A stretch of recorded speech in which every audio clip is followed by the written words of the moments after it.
questionnaire has been sent in by Ruth Chamberlain at Cordwainers College. Cordwainers College? Seems a weird... Cordwainers? It used to, yeah. It's either used to be a poly or a laundrette. I think it's... Yeah. Anyway, it's something that she's doing for, she's studying product design for the fashion industry. And anyway, she's got, some questionnaire. And we're too busy and important to fill out the questionnaire. But we thought maybe you could answer it, Carl. Look, Carl, look, he's yawning, he's looking round, he's only got to do 2 hours and he gets a whole day off and he's getting paid for it. Do something, Carl. Be grateful. You've probably ruined a man's career. He's ridiculed now for doing this. He's so weak where he should have squoze your head and kicked you out of the building. So, let's have a little bit of effort. You've only got an hour and a quarter to do, then you get 2 days off, alright? Alright. Right, Carl, it's a questionnaire about happiness. Oh, yeah. There's one person... Well, that should answer it right where. The first question, Carl, on a happy scale of 1 to 10, where are you on the happy scale? Is it at this moment or in general? Well, I would say generally. Okay. Yeah, but you don't always have to, like... I mean, I think I'm happy in that, but I don't always show it. You never show it? No, but it doesn't mean I'm not happy in that. Like, I'm alright at the moment. I'd say I'm probably on about an 8. I was probably on about a 9 when I woke up, right? And then, sort of fell out with Suzanne over her haircut. Yeah. Right? She went for a haircut and came back with something that I didn't like. Sorry, what did you say? So when your girlfriend walked to the door, she had her hair done, you said, I don't like it, alright? Well, she could tell by the look on my face. But don't you say, no, I'm happy with it, I just can't tell. I'm loving it. Because then she might have it done again. Oh, Carl, I just cannot get over you. I really can't. No, but you haven't seen it. Right? So then I was fed up, but then I thought... Sorry, what authority have you got to talk about haircuts? Yeah, you had the, officially, from a barber in Manchester above a railway station in a shack, it was £2 a cut, told you to have the hair of a Chinaman. Well, you wish you had the hair of a Chinaman now, you got no hair. You're a little bald man with your mouth open, so don't... Is she listening to this, Suzanne? Sitting at home with a woolly hat on? I don't know. But she knows now, doesn't she? What did you say? What words did you do about it, I just said you look like someone out of Slade. Interestingly, that's what I look for in a girlfriend. Oh, God. Which one of Slade? That one with the funny... Not Dave Hill. Yeah. The one with the crooked fringe and the goofy... She had her teeth done as well, did she? She had 2 front teeth put in. Dumper. So anyway, So prior to that, you're on a 9. Then you saw the haircut, you're on an 8. Yeah. Yeah. And now then, what you're on? I'm probably on about a 6 at the moment. Why? What's happened? Well, while Star Sailor was on, bit more head squeezing going on. So, yeah, about a 5 or 6. So generally speaking, what would you say you're on? About 4. You're on a 4. Alright. What would you give someone who wasn't very happy? What would you give them? What are you thinking, Carl? Depends why they're not happy. They're low, okay, so what would you give them? I mean, yeah, depends, innit? If it's someone who's just lost their arms and legs in an accident, you don't give them a lollipop. Sure, or some mittens. Yeah. You give them a hat. Yeah. Yeah. And dare I say it, a smile. A skateboard. Yeah. Yeah. I don't know. You don't know. You got to answer the question. Alright, so hang on, let's assume that you've upset your girlfriend because you slagged off her haircut. What are you going to do now to go and make her happy? How are you going to cheer her up? And not buy her a baseball cap. I don't know yet. I haven't thought about it because I've got this to sort out, haven't I? So when I get home, get her some gel or something. Oh, God! Oh, Christ. Okay, and, alright, just name something that always puts a smile on your face, Carl. It always cheers you up. If you're feeling a bit blue, it always cheers you up. A monkey, innit? Learning something. Right. That's a bit weird. I love the qualifier. No, I think it was two. I think it was 2 different sentences. I think it was learning something. That's a bit weird. Yeah. Oh. Learning something that's a bit weird. Okay, and finally, if you could have something to make you happy, what would it be? Little chimp, wouldn't it? Little chimp in a suit. Well, don't answer for him. Don't put words into me. You could have anything you want. It'll cheer you up and make you happy. What would it be? You can't say a skin of titanium. It's got to be something possible. Yeah. X-ray vision. No. What would you have? It can be conceptual. It could be world peace. It doesn't have to be, a new watch. Yeah, let someone else wish for that. Sure. It'd be a waste. Yeah. Yeah. Why should you do it? And then someone else gets a nice new watch and there's world peace. Exactly. You're walking round, it's nice and peaceful, you know what time it is. He's swanning round, he's got a lovely new watch and there's no threat of it being bombed. Exactly. I'm quite happy the way I am, really. I don't really want Are that you much. really? But you're on a 4. Yeah, You're on a happy scale of 4. Yeah, you're on a 4. Surely you want to get to 10. Surely the point of life is to be on 10. Yeah, but what's a 10? Do you know what I mean? No. What's a 10? Contentment, absolute contentment, joy Bliss. in your heart, Yeah. inwardly and outwardly. Not walking around with a little round mank head with your mouth open going, what's the point of that? I've done it once. Is that why you've still got all the condoms? I've done it once. What's the point of that? Alright, we're gonna get over some hair gel. Come on. 10. Just one thing that would make you happy. That would cheer you up if you were feeling low. Tuesdays off as well? I'll have the MD just, resign straight away, shall I? I honestly don't know what would make me happy just like that. Because I am happy. I know you say I'm fed up and that. Do you know But- what? Do you but I know am what? He fed- said I'm alright. he wouldn't want to be too rich. He said, because if I was too rich, then Suzanne would say, let's go around the world. He said he wants to be rich enough, so they're happy in that, they got their bathroom and everything, but they still can't afford any more holidays a year. Think of that wish. Think of that capping your wishes. Yeah. Do you know what I mean? Putting a ceiling on your ambition. I love it. It's genius. Look at his face. Play a record. You're an It's idiot. like if you'd won that ticket round Charlie's Chocolate Factory and he'd said, actually, Carl, I want you to take over the factory. It was a test. You'd have said, I just wanted to look around the chocolate factory. Yeah. I'm happy to go back and live. No, he just said, poor. I'll work it, but I'm not working Mondays. Exactly. Play a record. Imagine giving a chocolate factory to a kid. I know. Idiot. Give it to the fat one at least. He'd Yeah. enjoyed it more. Beautiful. Billy Bragg from his Essential Billy Bragg compilation. Now, I know a lot of people are thinking Billy Bragg, I can't be bothered, politics, and I have to say, buy this CD, skip past every song that is, for instance, There Is Power in a Union. Don't be duped by fascism. Yeah, it's your right and duty to vote. Yeah. Right wing, wrong wing. Exactly. Ignore all that. But Just he knows that. listen to the love songs. His love songs are beautiful. Yeah. It's fantastic. Tonight I celebrate my love for you with a pint of beer and a new tattoo. It's great. brilliant. Yeah, look, lose the ones about, Exactly. It's Exactly. striking. Yeah, exactly, because we know what we think of that. So, I heartily recommend that. Carl, we're on happiness. Carl, Yeah. Oh, I'm trying to explain Carl's to Carl that happiness. the aim to, it's really to get on a 10. Yeah. For Well, I like happiness. the He's fact on that he 4. started on a 9. But I love the fact he's happy with 4. Yeah. I love that. No, but what I mean is, right, I'm not looking for, like, happiness. Right. I'm You're not alright. looking for happiness. What? What's that for? What I mean is, right, I'm happy when I'm not fed up. So what I mean is, I'm happy. Is this your new book, Psychology of the Mind? What is that? I'm happy when I'm not fed up.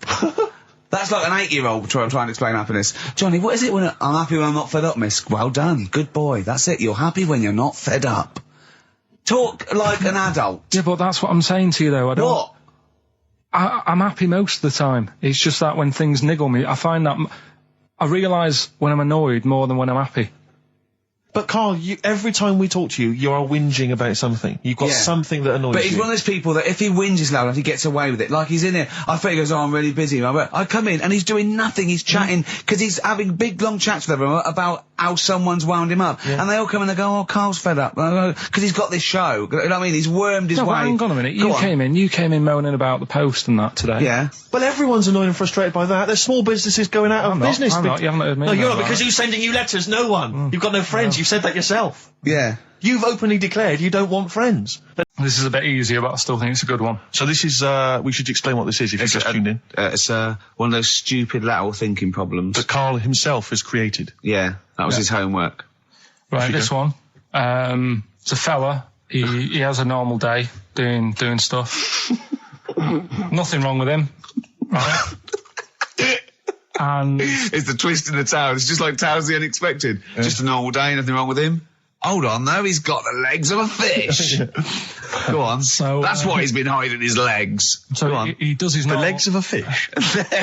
Sorry, Carl, carry on. He has his working day and that, Yeah. and then he gets a bit tired.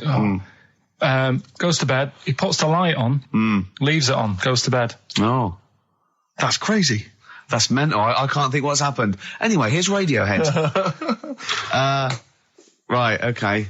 What? The question is, why does he put the light on when So he's a going man, to bed? he's had a normal day, he's come home from work. Is that right? He's come home from work, or he's not been working? Yeah, he's just been no, out? it's been working and stuff, I think. You think? You've made it up, Carl. You can decide. So the question is, why has he put the light on when he's asleep? There's a reason that he's put the light on when he's asleep. Has he gone to sleep? No, Carl, don't shrug. You're meant to answer these questions. He put the light on before he went to bed. Yeah, and the question you're asking me is why? What's the scenario? And the light's on and Yeah. that, but he's gone to sleep. Yeah. He started reading, and then he fell asleep. No. Did he intentionally, for some reason, put the light on? Every night.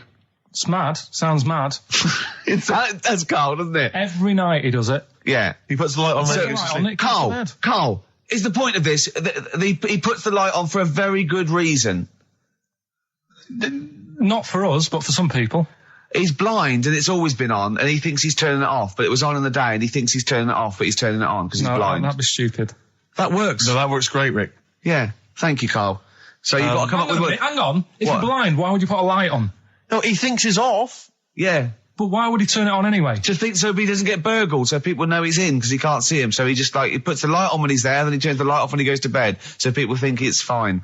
But he's got it out of kilter, and actually he's walking around in the dark all day. I don't believe that if you're blind, you turn your light on. I don't think you'd be living on your own, would you? I'm not having that for a Do second. blind people live on their own? For a second. Well, some people do. Lonely blind people live on their own. No, if you got bad eyes. What, even women?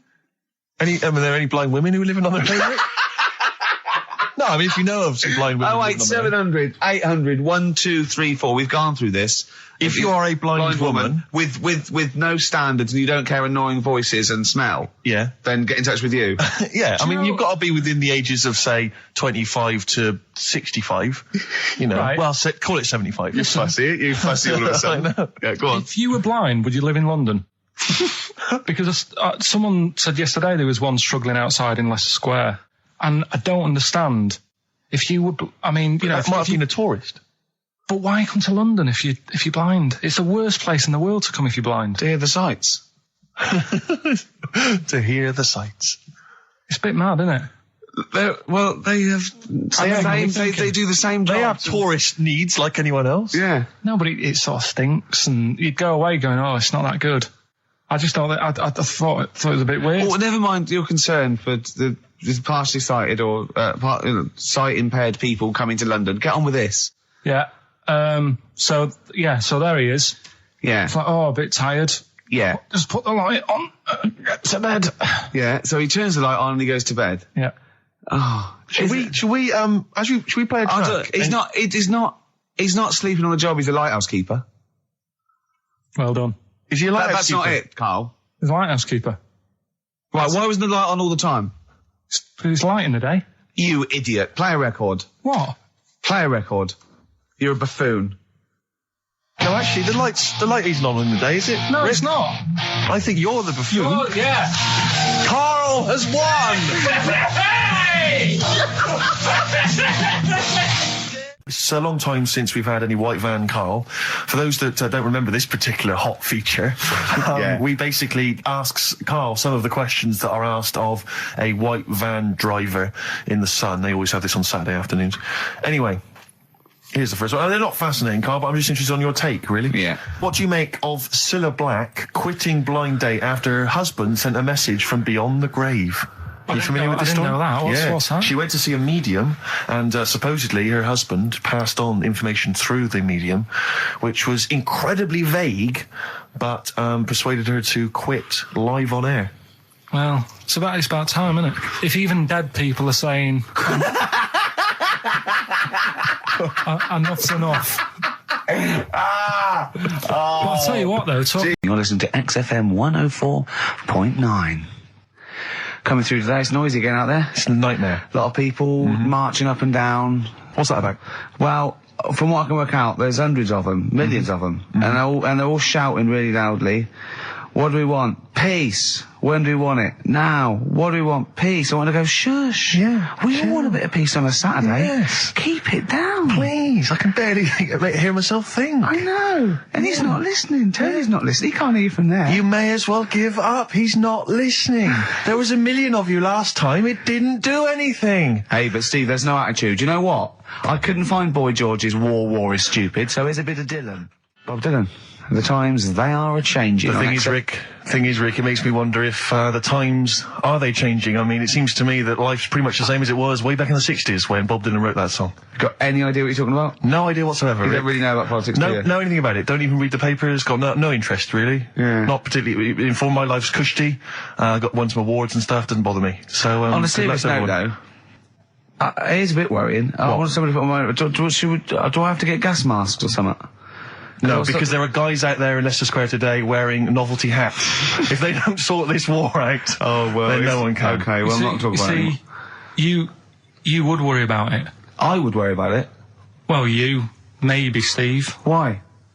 Sort of people who are successful are worrying about it more than other people. Just Go because, on. they've got more to lose, haven't they? Right. No, do you know what I mean? You see, like, Bruce Willis on the telly saying, oh, it's not good, is it? And it's because he's got a big house and loads of cars. If you live, you know, on a council estate, it's like, well, if it gets bombed, probably doing us all a favour, we'll get nice new blocks of flats to live in and that. It happened with Manchester, with the bomb that happened, and they bombed the Arndale Centre. Did us a favour. Got a nice new Marks and Spencers and that. So hold on, this puts a whole new twist to the argument when people say bombing the world's poorest countries is wrong. Because I remember when the Afghan problem was on, people were saying bombing the world's poorest country is wrong, but it's like home improvement, according to you, then. Yeah.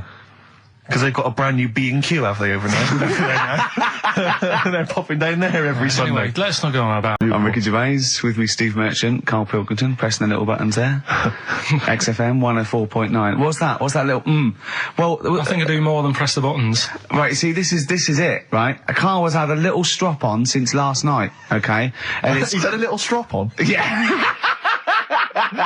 You said strop on. I just wanted to clarify.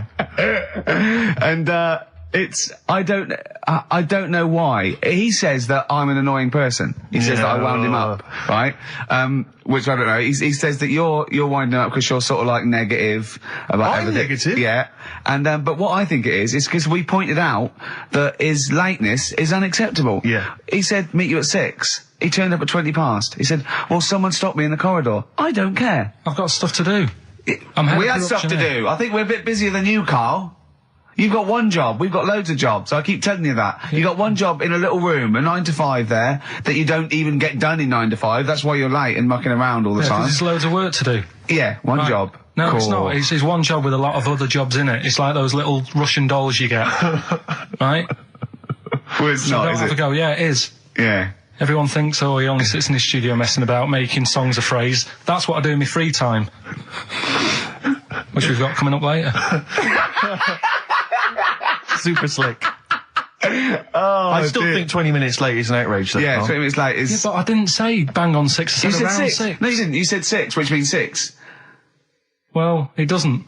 Wait, sorry, it doesn't. If I was a newsreader, I'd say, yeah, you've got to be on time. Do you know what I mean? If it was a 6 o'clock news, I wouldn't want to be late. But it's the fact that I said to you, I'm busy, I've got stuff to do. No, you didn't say that. You said 6 o'clock to sort out tomorrow's show. I didn't. I know what I said. So Yeah, well, You don't, because I remember you sent me a text. You didn't even, it wasn't even a phone call. You didn't even have the politeness to call. Stephen has stitched him up by being a little bit more Busy. precise than him. It was a text and it said, see you around 6 tomorrow, question mark? Around. You just said it. Well, Around yeah, but 6. that doesn't count. That doesn't mean anything. Well, yeah, no, he does. What? So, all right, You Rick. told me he said 6. Well, he did. I'm paraphrasing. 6 o'clock, Rick. To me, even if it was around 6 o'clock, that would be 5 to 6 or 5 past 6. It would not be 20 minutes after the event, because that is late. Well.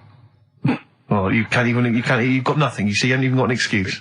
Yeah, but then I turned up, right, and I said, right, well, I think at one point you were trying to be sick on my leg. I do remember that. Yeah? Why? Just for fun? Yeah. All right. So that's when I started getting annoyed. He was very annoyed last night. No, yeah, okay. Yeah, I can see where that could be annoying, but you just got to think, hey, look, so what? It's, you know. Well, I think you rub each other up the wrong way. Yeah. That's the problem. well, no more Cheap as Chimps today. Right. Nothing to replace it because we didn't have a chat.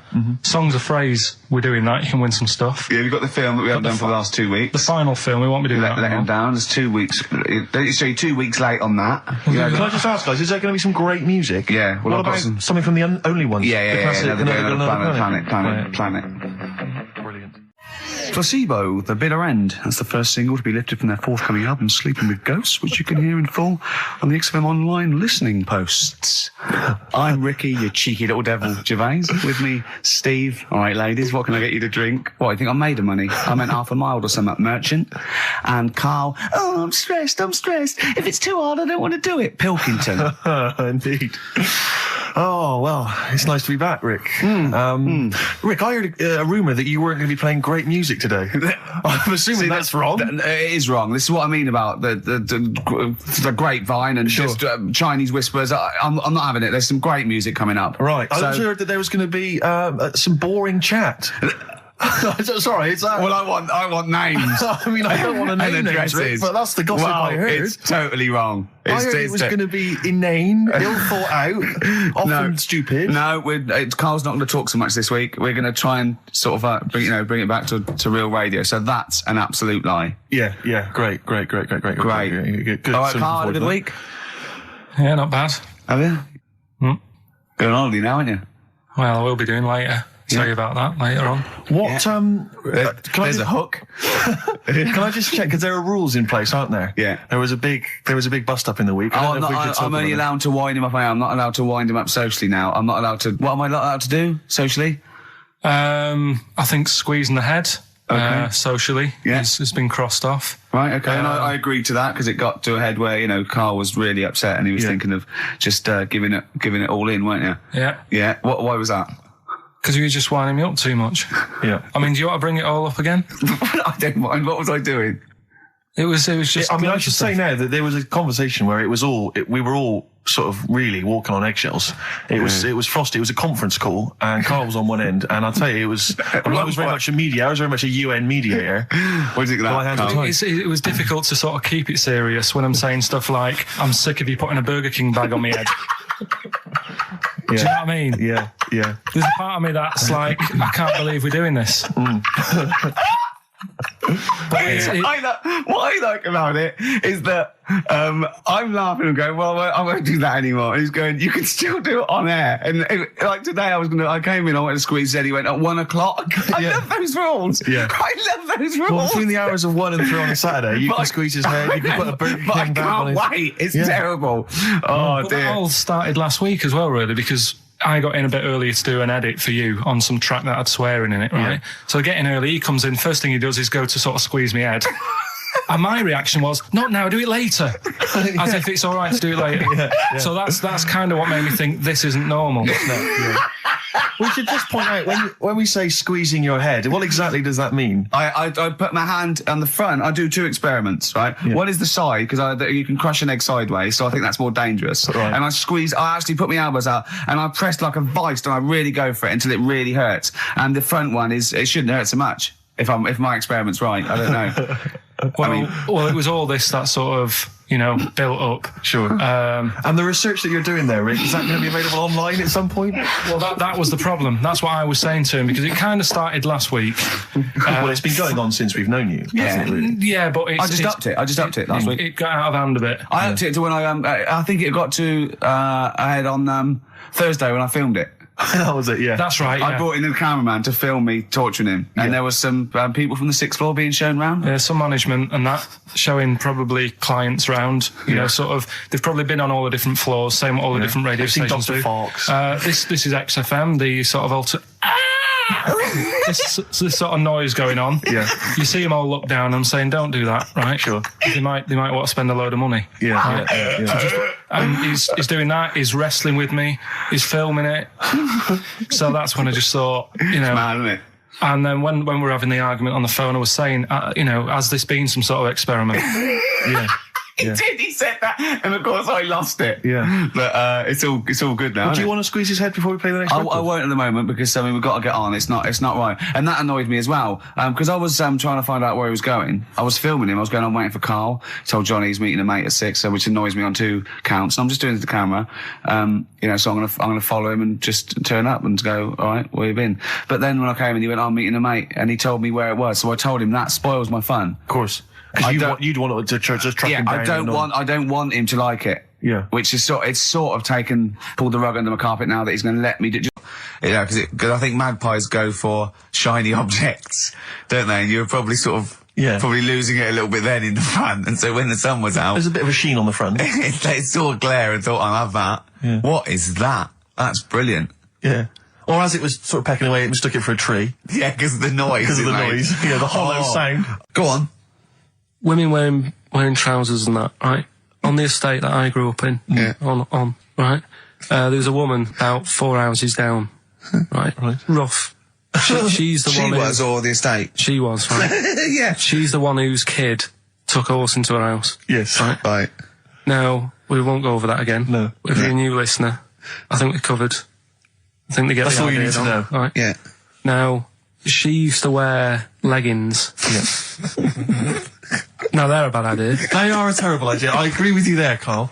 If you're a lady of what the colour? normo persuasion... Were they pink? No, they were sort of black, but with all bits on them. Oh, right. You know what I mean? What, toast and just horse bits. droppings. Yeah, go on, yeah. And she used to, she's quite a big woman. Sure. Pauline Quirk, I think we described her as. Look like a light bulb. It is those kind of women that are attracted to leggings. Yeah, I know, yeah. They are drawn to them like a moth. Yeah. She used to wear them, and that's what I remember when I read this piece. She used to work on one of those sex line things. Right. She used to do that. But what, was she an engineer? The weird thing with her was, she had big eyelids. Right. Go on. That were too big, and this is what I was thinking. What do you mean she had big eyelids? How big do eyelids have to be for you to go, they're big eyelids? What was she shoplifting with them? Would she come out of Dixon's with, like, radio stored in them? What do you mean she had big eyelids? It was another one of them popular things around our way. Do you know, like... What do you mean popular things? They go, oh, I say, well, all the rage. Can I get some big eyelids, please? No. It was just like one of them things that people suffered with. Just big eyelids. They could hardly open their eyes. What do you mean? What do you mean? That's one of them popular things around where I grew up. People had big eyelids. They could hardly open their eyes. What does that mean? What sort of freak town were you born in? You had webbed feet people with big heads. You got women with big eyelids. What does big eyelids mean? Are you confusing her with the horse? Yeah. Did she have hooves? Look, what? Just too much skin. It was like the neck of a chicken. But on the eyes. What's your point? Anyway, so there's this big eyelided woman with the leggings. And that's what I'm saying to you, though. That's when I read that story with people with trousers. Yeah. I went from that. Yeah. To a woman who used to have big eyelids. I still at the point. But then, and also the other bloke who had the eyelid problem was a mate of mine. Right. Yeah. His dad had it, and same problem, massive eyelids. I don't know what that means. I don't know what that means.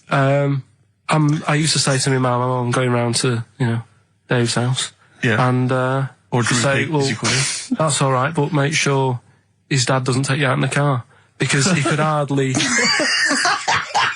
could hardly see. He had to have his head. He gets to tilt his head back to keep his eyes open. Make sure! Did he have a couple of matches with him at all times? What a load of gobbledygook. This began as educating Ricky. I know, it's like he was people with eyelids. But it's like you're supposed to make that leap as well. Yeah. If I mentioned the trousers, Ricky will probably be thinking about people with big eyelids and women wearing leggings. Play a record, Carl. Got nonsense. Adverse. No. All right. I had so much mash last night. I had so much sausage mash at the second helpings that I had to sit on the edge of a seat so my stomach could hang down. I love spuds. Spuds and bread. I could not do without spuds and bread. I feel like maybe I could make my own bread. Spuds, I wouldn't know where to start with a spud. Yeah. And it's like, they're amazing. You can boil them, you can broil them. Yeah. I don't know what broiling is, Nor do but I suspect it's tasty. I don't think it's as good as... I mean, obviously the chipped potato is... For the working classes, the chip. It was always on. The chip fat fry was always on in my household. The ceiling, the the death trap fire, polystyrene ceiling was yellow. Exactly. Come Wednesday in our house. Yeah. And, always had chips. Because all I remember hearing, if I think back to my childhood, all I remember was, gotta stop and get some potatoes, or phone your dad, tell him to get some potatoes. Well, that was your job, wasn't it? Yeah, the potatoes. Yeah. It's, I mean, it does concern me because What did you have to do? Did you have to fill a diary out for your teacher? Do you know when you're at school? I don't know if you do the same thing, but you get like a little red book, right? And every night, I think it was a way of the teachers sort of keeping an eye on you. So if you went out robbing, if you wrote it in your diary, they'd go what you're playing at. Sure. Right? So you'd have to write down what you did every night. Yeah. But I didn't go. Right, nuisance is a bit of a nuisance. Yeah. Apparently, the old fella who used to hang people.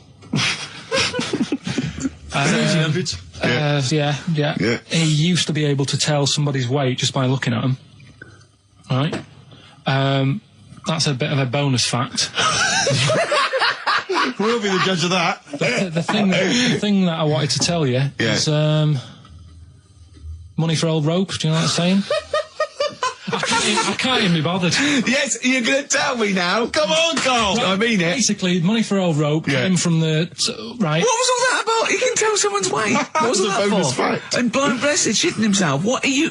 What? No, Dave! No, tell me that now. You nearly made me swear then.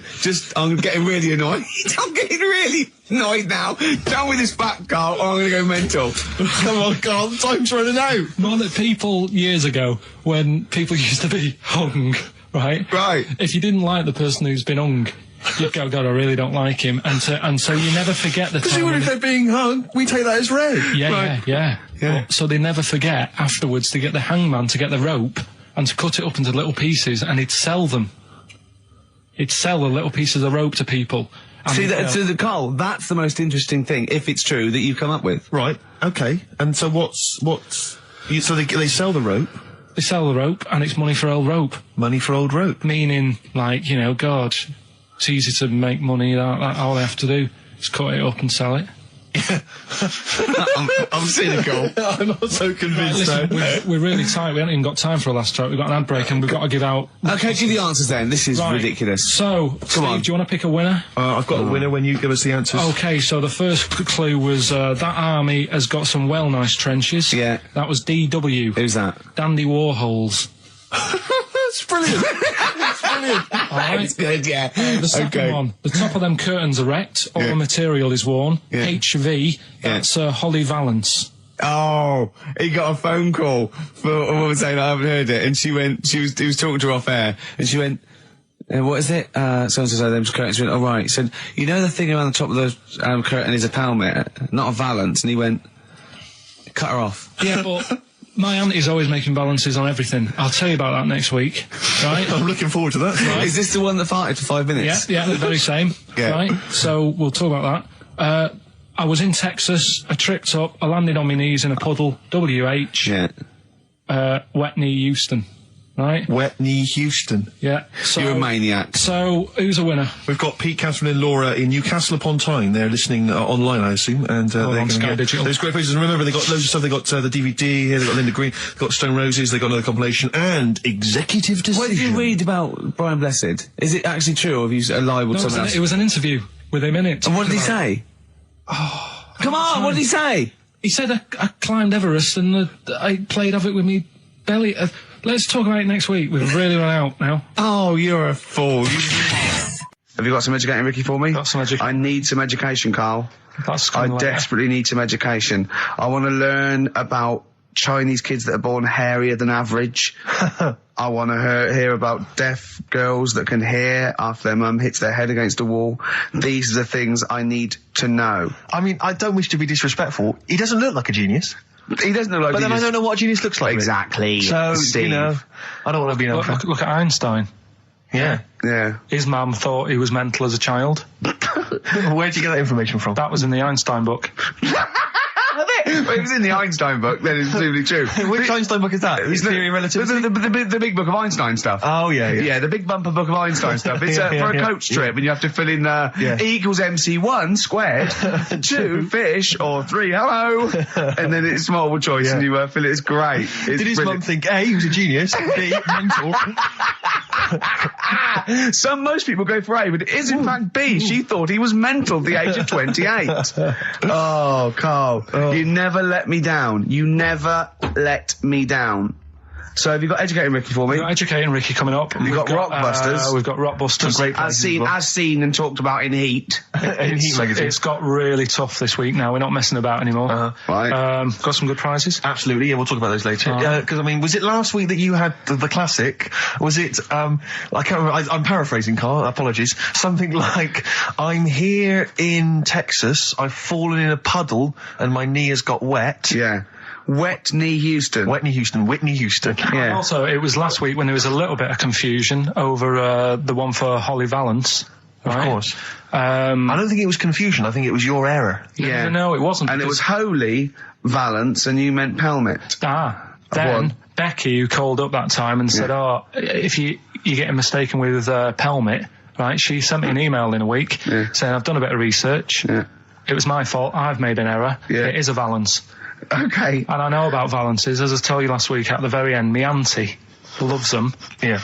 Right? She makes them. She started off just like putting them on top of the sort of window around the curtain. And then she thought, I can do more with this. Yeah. And she had a little coffee table that had magazines underneath. And she said, I'm sick of seeing them magazines when I'm sat down. She sounds like a Pilkington. So... I'm sick of seeing them magazines when I sit down. So she put a Valance around the table. She just got Valance around everything now. Yeah. Then, next step, she tapes everything. She never actually watches telly. She tapes it all because she gets sick of listening to the adverts and that. Yeah. So she tapes everything. So she's got loads of videotapes and that. And the video used to get on her nerves. When she was watching a film, she'd see the clock changing. Oh. And it distracted her from the film. So she put a Valance around that. Yeah. That's genius. Yeah. So, That is or is it mental? Only Mrs. Einstein can tell. I don't know. She's even made a little Jack Russell look like a hovercraft. Yeah. if you It's stand still, great. that's So it. everything's got a Valance. If you go round and you stand still for too long, the chances are you get a She'll put Valance a around your Valance. head. Yeah. This is this is Auntie Who, Auntie Nora. and this is the one that farted for 5 minutes. She did. Lest our listeners forget. Lest we farted forget. for 5 minutes. Called his mum, saying I'm farting. 2 minutes into the fart. She's about 2.5 minutes in. Yeah. Carl, you're making noises while I'm talking. Yeah, but you do this all the time trying to wind me up. And I'm not saying Manchester's the best place. And now it's Carl's bit. It's the re-education of Carl. He's like Liza Doolittle. And now he's coming to, or Lawnmower Man, if you've seen that film. More like Lawnmower Man, if you've seen the film. You'll know what I mean. And his homework was to just study quotes, really, on happiness and stuff and general well-being. He's not a big happiness quote fan, are you, Carl? Not really. So what have you done? You've come up with something, haven't you? Right, yeah, I told you, right? Because a lot of these are just things you say every day. They're nothing special. So what I'm doing... Well, you say them every day. Well, the sort of things you come out with and you don't even think about it, do you know what I mean? Yeah. They're on the TV all the time. People on the radio are saying these sort of little quotes. Sure. And what I've done is, remember that programme on Channel 4, Faking It? Yeah. Where they got some, like, posh kid to be on the door and all that. What I've done, I've... Imagine if that was the pitch for the show. Dear Channel 4. You're just going to get a posh kid on a door or something? Yeah, Yours come sincerely, in, Carl. come in. Yeah. TV producer. Yeah, go on. So, what I've done, this little book of quotes, happiness quotes, I've picked 2 that are real, Okay. and I've made one up, right? And we've got a guess. And you've got to guess which then, one it is. go on. Well, I'll tell you what, Rick, why don't we, when we've heard them, we won't confer. No. You'll write down yours, Yeah. A, B or C, and I'll write down mine and we'll Sure. see how it Okay, works. Carl, off you go. Right, and just because I'm looking at this book, it doesn't mean I'm actually reading. No, I know. Don't worry, I know. we're clever. No, we know, we can't see yet. Like, Yeah. call my bluff. Yeah, go on Okay. then. Nothing is worth more than this day. Okay. Yeah, Yeah? All right. yeah. The way I see it,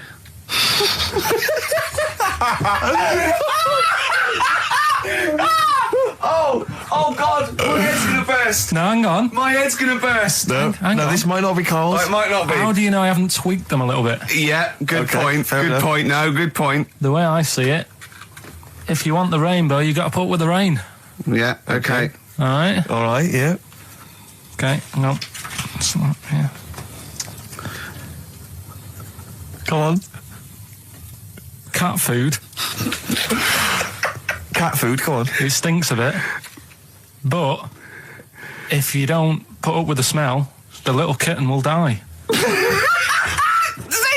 Steve, I don't know what to say. I don't know what to say. Imagine him faking it. Imagine their faces when he says that, and they're going, "Oh my God." Oh. Carl, play a song, mate. We'll have to confer on this one. Well, that's just amazing, Carl. Just read them again. Two were real, one was fake. Go on in. Right. First one. Nothing is worth more than this day. Excellent. Next one. What does that mean? Well, cherish now, cherish your time. Okay. Because you can't get it back, and you know that's the way I saw it. Carpe diem, whatever it is, seize the day and all that. Okay. If you want the rainbow, you've got to put up with the rain. Yeah, of course. Yeah, rough with the smooth. You know, it's not all plain sailing, but you know, rainbow's beautiful, but it comes because of the rain, which you might not like. So make the most of everything, and good. Cat food doesn't smell good, but if you don't put up with it, then the little kitten will die. Right, now, Carl, that is a good effort. Now, that one's yours. I mean, obviously, right? Right, no, but it's a good effort, right? I mean, it slipped seamlessly into the others. Yeah. Don't think it didn't. No, but it's good. I mean, we knew it was that one. But what I will say is, it's good, but what you don't know, maybe subconsciously, is, I mean, it's very similar to the putting up with the rain and the rainbow. But that's good. Why do you think that? Well... What does mine mean? Well, even though it smells bad, it's good for something. Right, so I didn't look at it like that. What did you look at? I kind of thought... Was yours more specifically about cat food, generally? Because, you know, normally it's an analogy. Yeah, or a metaphor for something, you know, much bigger. Well, no, the way I mean, Dolly Parton, who I think did the rain thing, she wasn't specifically concerned about weather conditions. No. It was a sort of general idea. It was all about life. Yeah, well, that's what I've done. Go on. I've used an everyday thing. Yeah. And put it with today's problems, right? Go on. So, like, my girlfriend, she might like to go shopping for clothes. I hate it.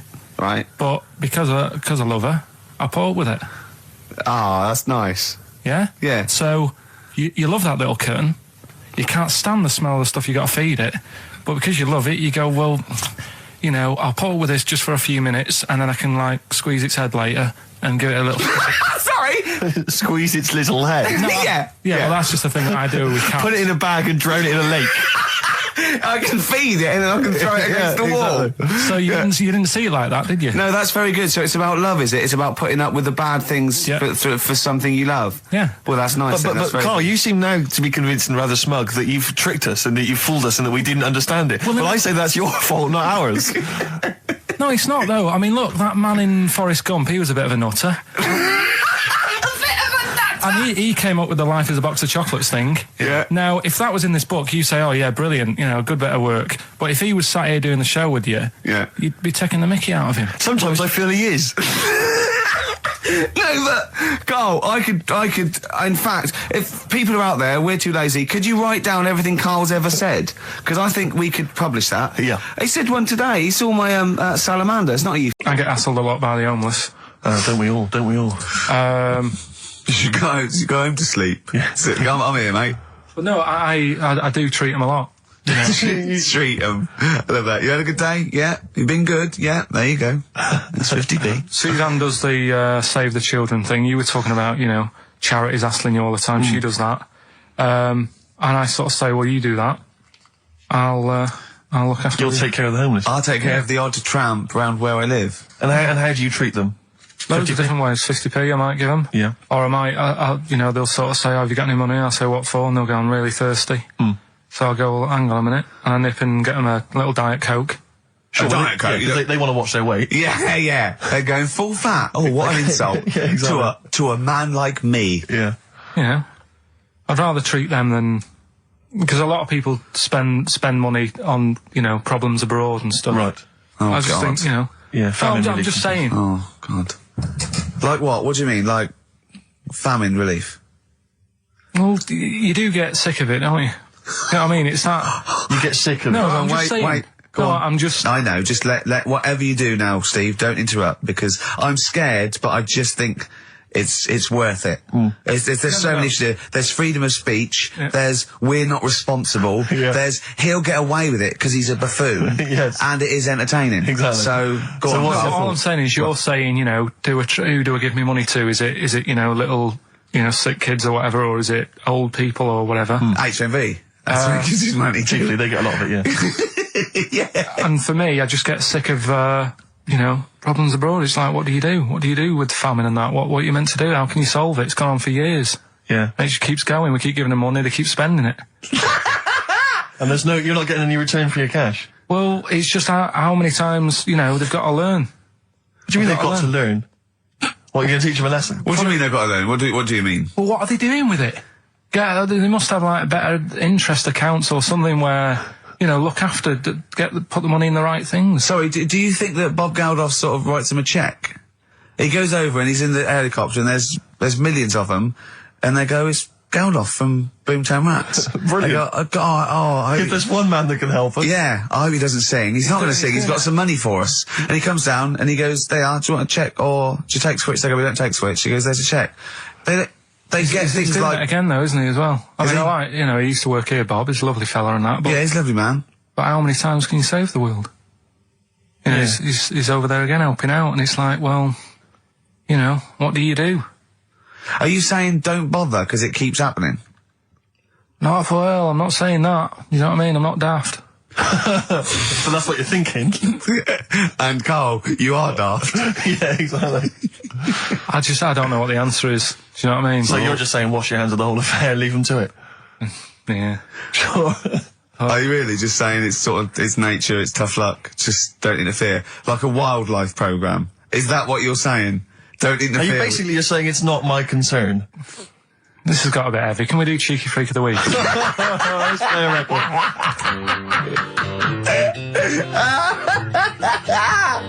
Oh, God! My Hey Hey Out of the Blue from the album Rust Never Sleeps by Neil Young. Such a brilliant song. Oh, he's a great musician. He's amazing. Yeah. He's incredible. I think we're playing Neil Young track a week. Okay. From now until Christmas. Brilliant, okay. Alright? Excellent. On XFM 104.9, I'm Ricky Dragon with Steve Merchant and Karl Pilkington. We were talking about the homeless. I saw a homeless guy in the week as I was walking down Finchley Road, and he was peering in the window of one of the Dixons or something like that, just checking out the details on one of those cable TV packages. And I thought, one step at a time. I mean, firstly, I don't know, start eating your dinner off a plate. Yeah. And then work your way up to, a house, a home, a widescreen TV, a roof, digital television.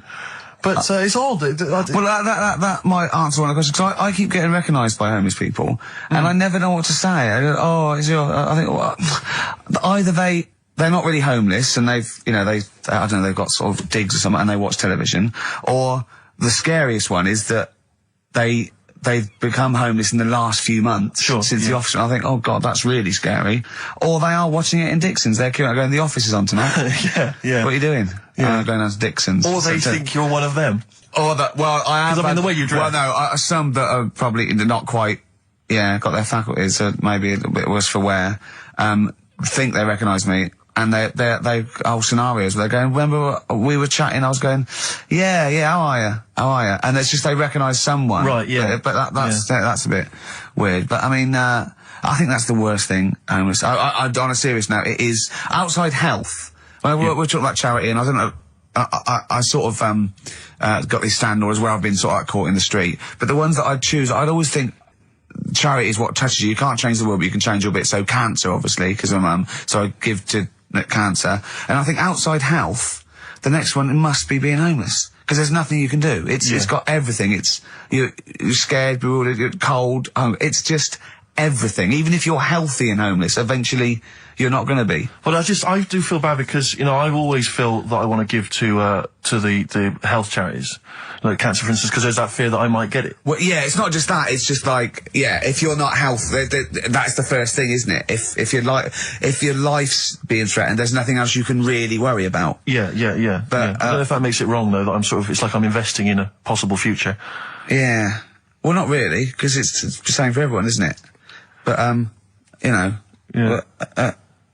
Yeah. I saw a homeless guy as well, looking through the bins, but he wasn't pulling out food and scraps, he was pulling out newspapers. Just having a read.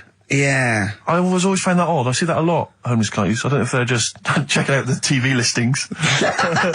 When he finally gets his... When's The Office cable, on? Yeah. Yeah, The Office, they've moved it. They've moved it to Choice and UK Gold. I don't blame him, because, there is some cracking stuff on cable TV. There's great stuff. But I was flipping through the other day, and on digital TV, you can see what other shows are on while you're watching something. I was flipping through, and there was one, and it was called... Now, when are you ever in the mood to watch a TV show called I Survived a 200-pound tumour? When was that on? Because it seems to me that if you've got a 200-pound tumour, you probably want to watch something else that'll take your mind off it, Big Brother or whatever. I'm not £200. Well, I can't imagine what this is. A £200 tumour? It must have been an error. £200 tumour? It must have been a £200 tuna. It was probably someone fell in the water. Yeah. And it came I in. survived a £200 tuna. Yeah, and it was just a spelling mistake. Sure. A £200 tumour? Isn't that like kind of having That's Mr. another T person. That is another person. person. Maybe, oh my God, maybe it was all his life they told him it was a Siamese twin. But someone had just painted a little face on it when he was at school. Just drawn a little face exactly, on it. Yeah, and they go, it's not your twin brother. He goes, isn't it? Goes, no, it's a tumour. We better take it off. It's £200. £200. That can't be right. You sure it wasn't £20 tumour? I'm assuming that's what it probably would have been. But it was certainly £200 on the digital thing. Maybe that's a mistake. That's great, isn't it? They're trying to make it more interesting. Yeah. It's someone at Carl got there. It's £20 tumour. Let's make it 200. At least they're watched. Exactly. That's what I'd be like, though. I wouldn't want to go to the doctors. You know what I'm like? All right. Here we are then. 1 o'clock. Yeah. Hey. XFM. I'll tell you what you should play. No, I'll tell you what, before you say. Yeah. We're back then. Yeah. We're back in town. Well, that was what I was going to say. You should play Boys Are Back in Town. No, this is Boys Are Back in Town. You should play that then by the It's just a sec. Talk then. Someone should talk. It's obviously already a shambles. Can you believe that? I'm amazed that we're back on the air and it's already a shambles. What are you doing? What? What are you talking about? I'm talking. No one was speaking. The record was ending. No one was speaking. It was just. Well, I might shoot off. Already, I might shoot off. It's Been like busy. nothing's changed. Boys Are Back in Town on XFM 104.9. We're back then, aren't we, Carl? I'm Ricky Gervais, with me Stephen Merchant and Karl Pilkington. I'm not coming back. I'm definitely not coming back. Oh, care someone. Care that I'm not coming back. Rick, I seem to remember the end of the last time we were on. What was that, 3 months ago? Yeah, 3 months Carl ago. said he's never going to do the show again. There was nothing that was going to bring him back. Yeah. He didn't enjoy it, wasn't going to do it. All a ruse, right? Really? Yes. I've known him coming back for about 2 months, because he's got our agent now representing him. I thought he was a I haven't fool. really. Why? Well, what's he done for me? What's he done for us? No, I know, but I mean, he's your agent, so, and he's sort of calling Graham. And it was all a con, so Carl could get Mondays off. Poor Graham, the station's struggling enough as it is. Yeah. It's like running around like a headless chicken. Yeah. No one's listening. That's why I don't bother talking on a record then, because there's no loss to London. Sure. Right? It's pointless, this show. We don't do it for the money. We don't do it for the kudos. I don't know why we do it. No. Is there anything on telly at this time? I'm going to have to lie in. I know. But, it's all a ruse to get Mondays. He's got Mondays off now, because he has to do the show, 2 hours, right? And he's still getting paid. And it's all a con, because he knows that he's holding him over a barrel, and it's like, we've got to keep Carl happy. Right? I had Mondays and Tuesdays off before Duncan got involved. No, but you know what I mean, though? And it's like, poor Graham, who's the MD, in charge of the thing, probably pulling his hair out, worrying about the station, right?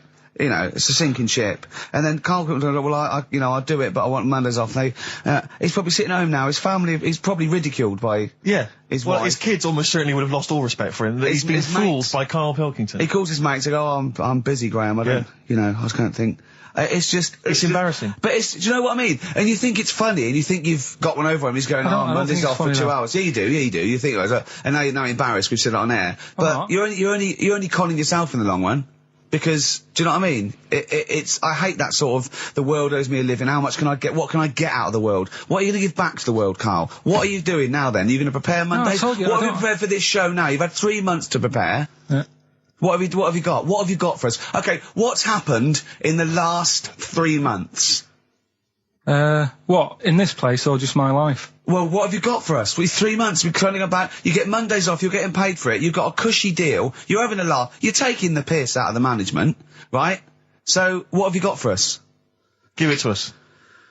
I've kind of, updated Rockbusters a bit. Right, brilliant. Yeah. Right? So, and you said don't mess with it. If something's good, don't mess with it. What do you mean it wasn't good? It was never good. It was never good. No, Of it was course we never had to good. fix it. It was fun to do. It was a laugh. I mean, I imagine it was much more fun for me than the 450 listeners. You know what I mean? I enjoyed it. I enjoyed squeezing your head and dressing you up. No, but that's just it. When I had a meeting with Graham, right, I said, look, I'm not being funny. I don't want to do it anymore. Yeah. I've had enough of it. Yeah. And he was like, oh, what's up with you? You sounds like you have a right good laugh. I said, yeah, but that's that's all good acting and stuff. I said, it's hell in there. I said, like he's talking about Vietnam. Yeah. It's having my head squoze, right? What? Squoze is still not a word. We've been away 3 months. It's still not a word. Right? Yeah. I said, he's putting a dustbin lid on my head. Yeah. You told this to the ND. He's hitting me with a tray. Yeah. He's chucking toilet paper at me. Yeah. And he said, yeah, but that's all over 2 years. I said, no, that was the same day. So, okay then, what has changed in 3 months? They're listening. They've been listening for 6 minutes now. Come on, give us something. bit of Nickelback. What's happened in 3 Play days? a record and let him 3 think. months. What, in my life or in Yeah, here? Nothing's yeah. happened here. Nothing's changed here. Right. But I don't know. Do you know last time we were on, Yeah. right? And I was telling you about the woman over the road where I live. The one that walked around naked. There's a woman who walks about the flat naked, This right? is when Carl was watching a woman naked. Then she looked at, saw him looking. So what he did, this is the genius he did to get out of this. He pulled his pants down, so he was naked too. His girlfriend comes in and goes, "Carl, what are you doing?" He went, "I can't tell you now, but don't look out of the window." Yeah, go on. So Sorry. that woman, she's bought some blinds.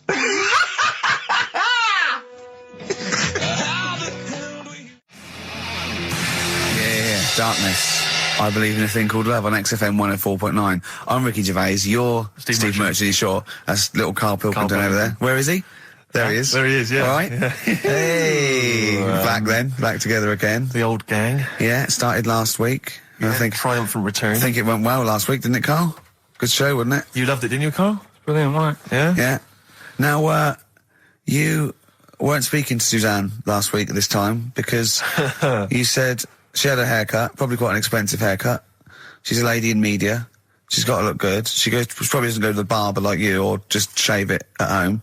Probably spent quite a little bit of money on it. She came home. She thought, well, my sweetheart, my lover, my sweetheart, you know what I mean? The man in my life is gonna love this. Well, he adores everything about me. He's going to love my hair. She walked in. "Hello, Carl. All right. You look like Dave Hill from Slade," is what you said to the poor woman. And then talked about it on air. She was furious about that. So what did you do? Carl? She did listen, yeah. She wasn't happy. And she heard you slagging her hair off? Yeah. She, well, what So this is probably annoying her now. Well, no, it doesn't matter. We can do a lot today because she's at work. So And of course, no one's going to tell her. let's have a chat about a fat arse, shall we? Straight, hold on. Oh, dear. You are in so much trouble. That's. Look, he's realised he is a little bit worried.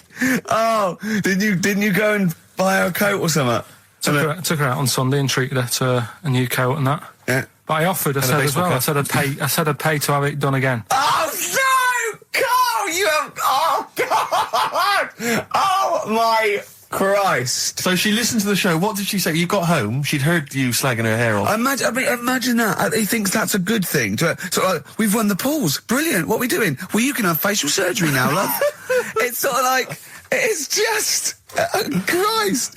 You offered to have it done again. Unbelievable. Yeah.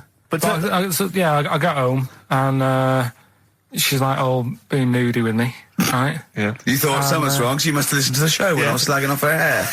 Well, his first thought was she's probably looked at herself in the mirror. She agrees with me. Yeah, that barber's been round again. Yeah. And she just said, "Oh, that wasn't very nice of you, was it?" Oh. So I just said, "Hang on a minute." I said, "That's what we do on the show. When I'm slagging off, Chinese people looking old or whatever." I said, "You never interfere." Sure. I love the fact. She's got to get her priorities right. I love the fact that she's in the same queue as a billion people you've never met. Yeah. That's fantastic. She's in the same queue. Well, look, you didn't complain when I was slagging because off. Carl, I don't think Carl has ever admitted he might be in the wrong, ever. Certainly not to your eye. So did you admit... That is so true. Isn't it? That is so true. He's never admitted that he might be in the wrong. So did you, in this instance, agree that maybe you'd overstepped the mark? No, I just said she took it badly. Do you know what I mean?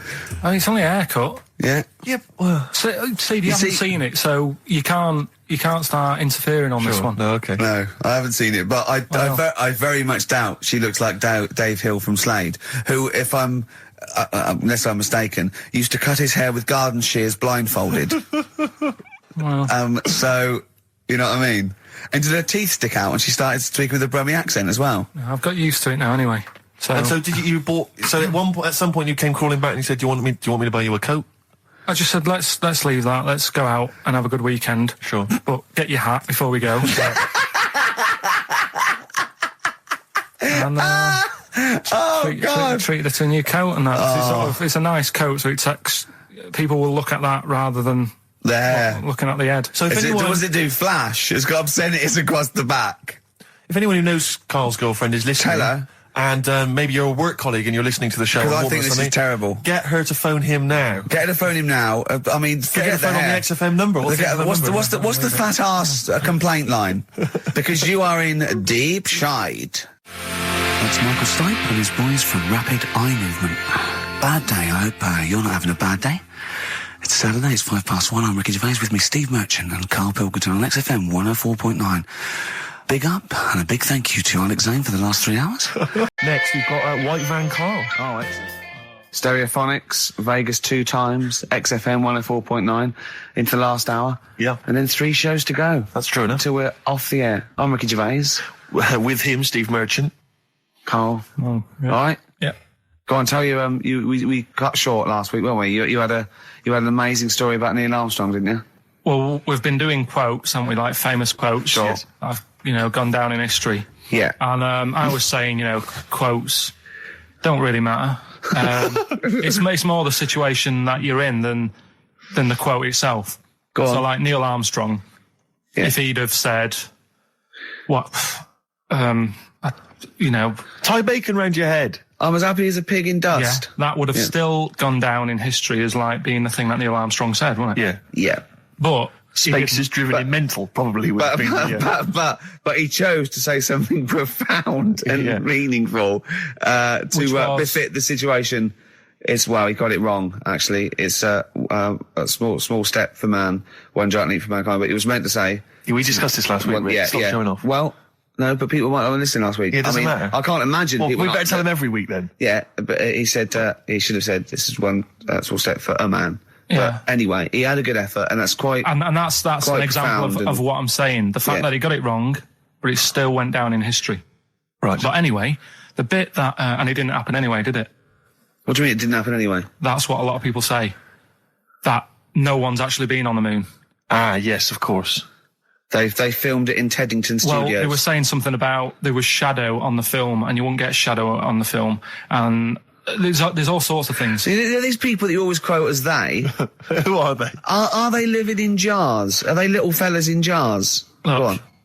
Do they appear to you in dreams? I've spoke to different people about it, and there's loads of little things that if you watch that programme, of them being on the moon, there is no way they could have done it. Right. Done. Fine. Yeah. Done. Anyway. That's put to bed. Yeah. But anyway, as he was getting back in the spaceship on the moon, or whether it be a TV studio, he said, good luck, Mr. Croucher. Right. Have you heard this? No.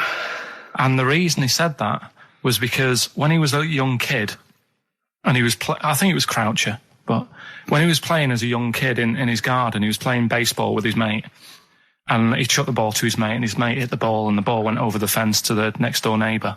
Right, so he goes, right, I'll just nip over and get the ball.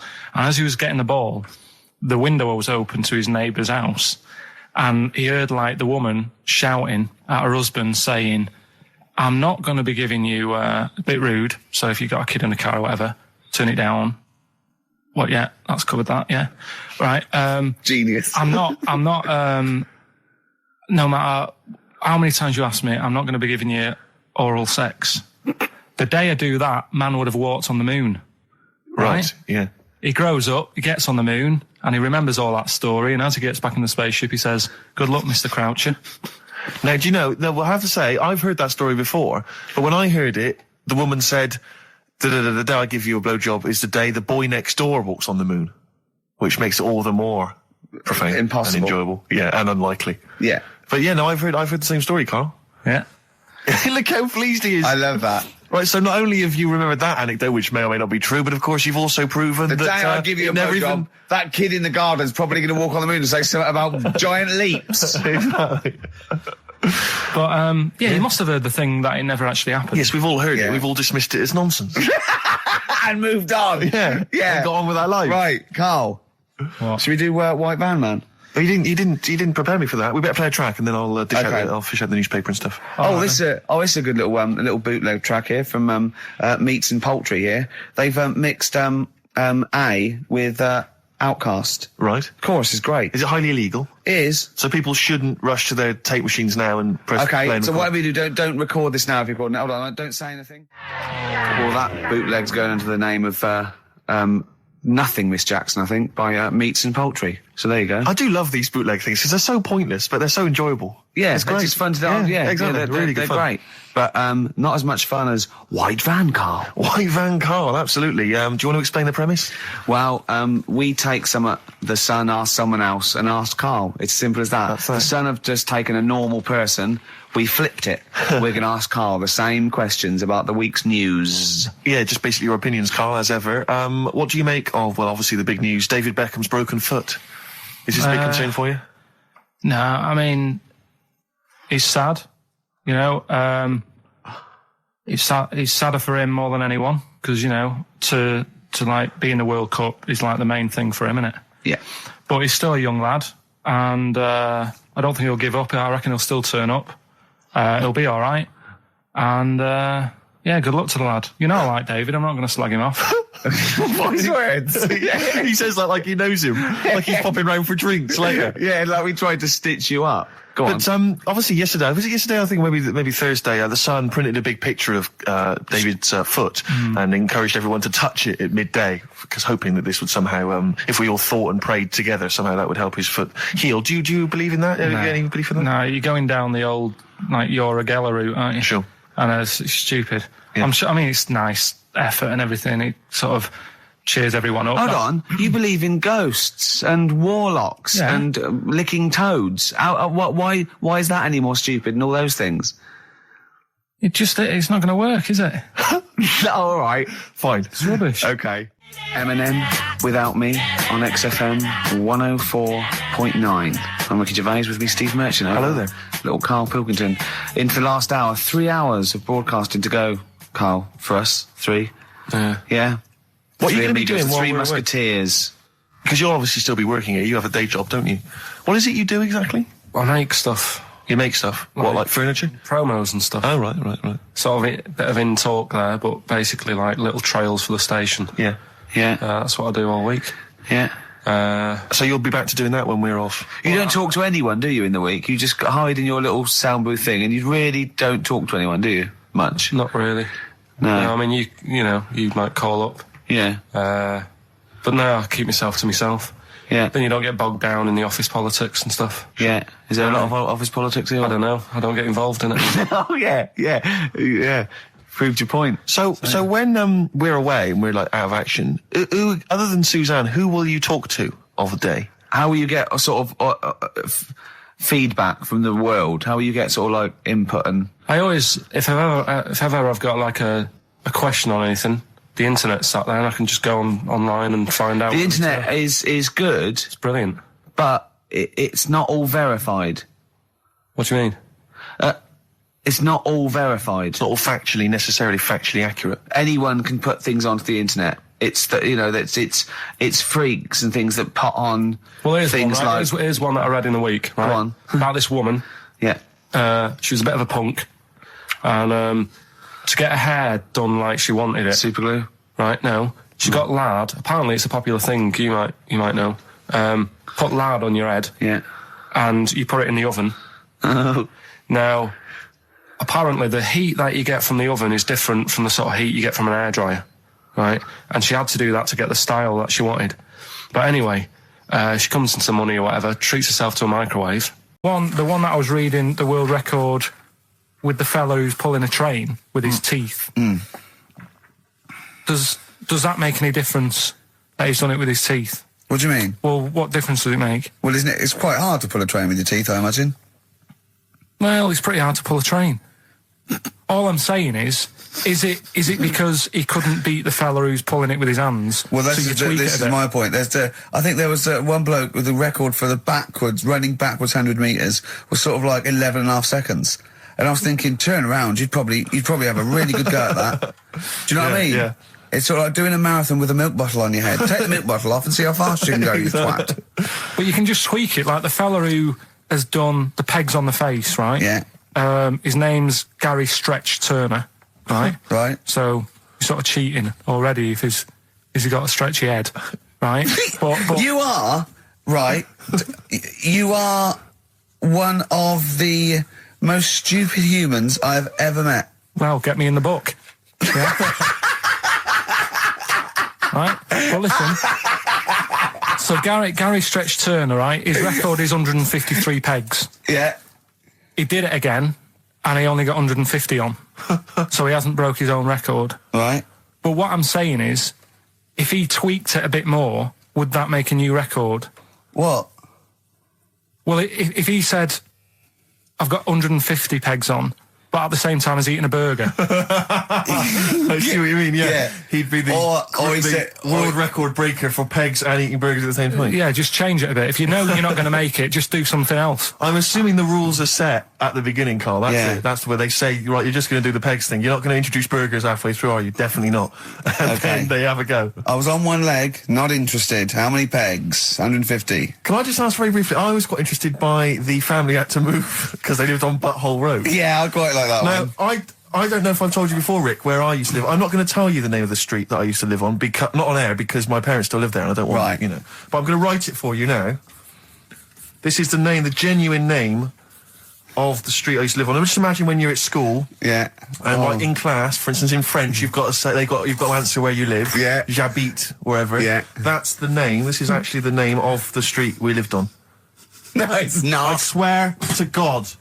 That is... Absolute right. I could phone my father now and he could confirm that for you. I swear because he doesn't want to God.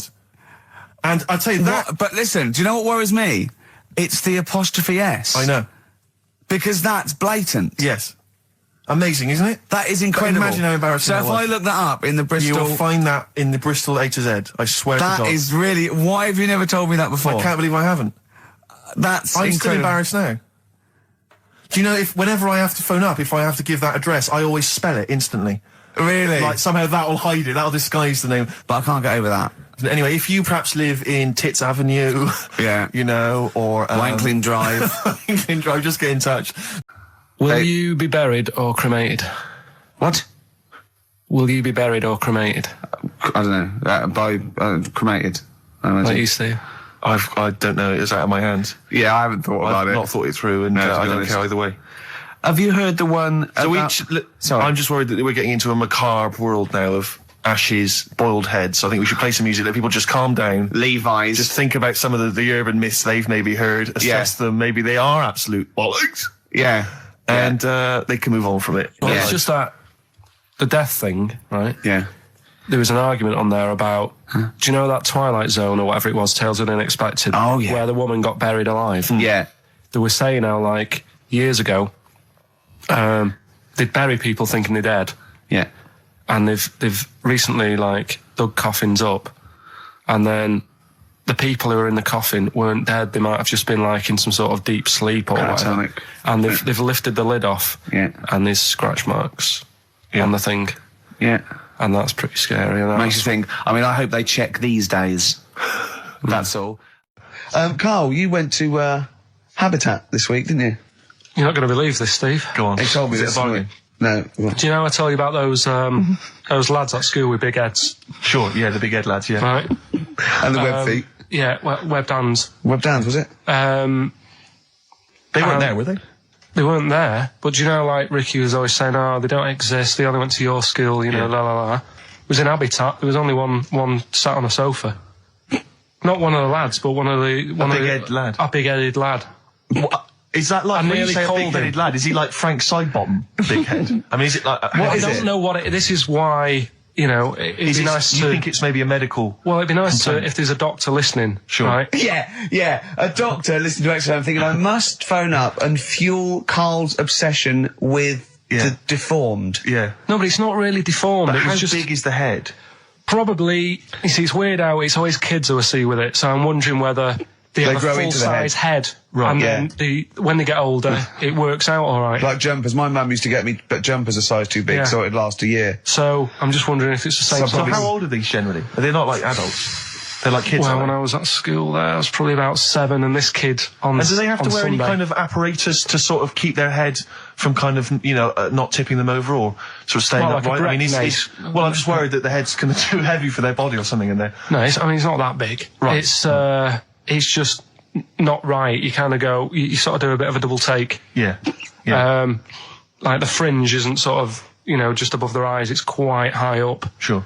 Yeah. That sickens you, obviously. And is it something that repulses you slightly? Do you get... No. That'd be cruel. No, sure. But, Yeah. But, you know, but it's not cool to discuss it on the radio. well, it happens, Sure, doesn't it? sure. You know what I mean? Yeah. So, and I'd just like to know what it is. If it's like a water on the head type A thing. water on the head type thing. Like water on the knee. Yeah. But on the Water head. on the head. But, yeah, if anyone knows what it is, Yeah. People with big heads. yeah, And it's, okay. it'd be good. Good information. So what time, how are we doing? You sure it quiz? wasn't perspective? You sure he wasn't sort of leaning forward and he was really tall? So the top of the head looked quite big, but then it went to a little body, but really his body was a lot further away. No, big head. Yeah. Just a big head. Rest of his body, fine. Face, okay, everything's normal. You weren't looking at him in a kettle. If you wore a hat, it'd be alright, but What do you mean if he wore a hat, he'd be alright? you'd probably just think, oh, it's a big hat or something. Yeah, but what sort of hat? So you don't wear like a 10-gallon hat? Yeah, that would go down onto his shoulders with 2 eyes cut in it. Yeah, like something from the Ant Hill mob. Yeah, Michael Bentine's potty time. Yeah. How would a hat help him? Yeah. Are you just sure this saying. wasn't a Diddy man?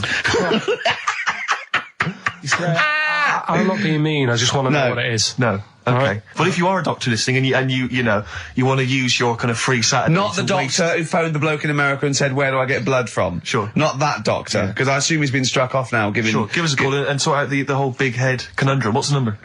08700 800 1234. That's also the number to call if you have Bruce Springsteen tickets available. I will pay up to £47. Don't do it. Go yourself. Don't give them to Steve for cost price. Make a little profit. Oh, come on, don't Rick, take the seriously, don't mickey. worry me. You know what I feel. You've already ruined the bad thing. Don't ruin some more of my But I'll dreams. tell you what, if you do get Steve a ticket, he'll be so grateful that he will spend a bit of money on you, I imagine. so. You'll buy tickets and, give him something pretty special because you're earning now and, Yeah. So let me discuss that with them, Rick. I mean, let's not make any promises. What was that thing you told me the other day as well? Of talking about it. People have been phoning up about this. I don't think we should talk about conditions of the mind and brain. Well, that woman's put you right. Yeah, shown us it's hydrocephalus. It could be, and all it is that it's totally curable and it's normal life. What they do is it's a baby born with sort of water on the brain, and it comes out. Must hurt a bit in childbirth, and then they just drain it off. It's just full of water. I tell you what. What? Just reminded me What? weird stuff going on in the But it world. wasn't a baby, was it? Maybe it was a baby. Maybe it was a baby, but it had water on it, everything. Well, listen, right, Go on. this was a kid with a big head, as far as I'm concerned. He wasn't a baby. Go on. But we know what he's got, everything's sorted. But other things, right, that are weird in the world, Yeah, do you go know, on, you're Carl. always like, Yeah. you're going on about there's no ghosts and stuff, Yeah. right? How do you answer this one? Yeah. Someone here who I work with, Yeah. right, I'm not going to say the house, it doesn't matter, but they were eating space cake, right? What do you mean by that, Carl? Explain. What's the space cake? For people who... It's some sort of druggy cake, isn't it? Yeah. Right? A dope brownie or whatever, yeah. Right. So it's something with cannabis in it, is that what you're saying? I think it's something stronger than that, isn't it? I don't know. But anyway, he was having this space cake. And You better give me the name now, Carl, because I've got to report him. no, listen. It's only... No. It 'cause really is doesn't still... matter. No. Is he Sturgis? Was it Claire Sturgis? Yeah, She let's say wouldn't it bother. is. She's gone on the hardest. She doesn't Sure, bother with yeah, those. she's just It jacked straight up. doesn't do anything to her Straight now. to the vein, yeah. So listen, right? So he's at a party, right, Yeah. with his mates, and they're listening to the Star Sailor album, right? Right. And he's sat there, and he's had some of this cake. Yeah. Right. And he's listening to the album, and his mate's sat across the way talking to someone else. Right? That's weird. The album's on, and he thinks to himself, this track's going on a bit. Yeah. And his mate across the way, who's talking to someone else, heard him say it, and he goes, yeah, it, isn't it? Yeah. So he goes, oh. Right. And he goes... See, usually at this point, I say, had this bloke taken drugs, but you started the story with this bloke no. had done some drugs. Since, right, Rick? No, if he was here now, right, he would say, yeah, I know it sounds mental, but it happened. And it wasn't just a one question. It wasn't just like, oh, this track's a bit long, innit? Yeah, it is. He had a whole conversation. A whole conversation with the guy. And sorry, I just want to clarify. You mean he had the whole conversation telepathically? Yeah. Right. He didn't just shout across the room. And they've recently met up and they've sat there and tried to work out what happened. And it's never happened. Presumably they didn't have to talk at all anymore. Yeah. Why did they meet up? Couldn't they just from their own homes? Just stay at home. Do they have to have that cake before they start having a conversation? Hold on, wait a minute, lads. Why are we using our lips? Yeah. This is using way too many. Take them. There you go. My only question with that is, being skeptics like Ricky and I, whenever we hear a story like that about the paranormal, the first thing we always look for is maybe some other explanation. Yeah. Maybe one vague idea. Lying. Could be lying. Chinese whisper. As I think you pointed out, there are drugs. It's often an issue as well. Madness. Fear. Delusion. Sleep. Yeah. You know, there are so many things you go through. I'm going to go with the drugs before your dead grandmother exactly pops into the equation. I'm going to go with the acid. Right. Tell the other story that you totally believe this as a true story, don't you? The fella with the being killed. Right. Do you know how the other week we were talking about some fella who had his head cut off? Okay. The film review. Gladiator. It's all right. Nothing great.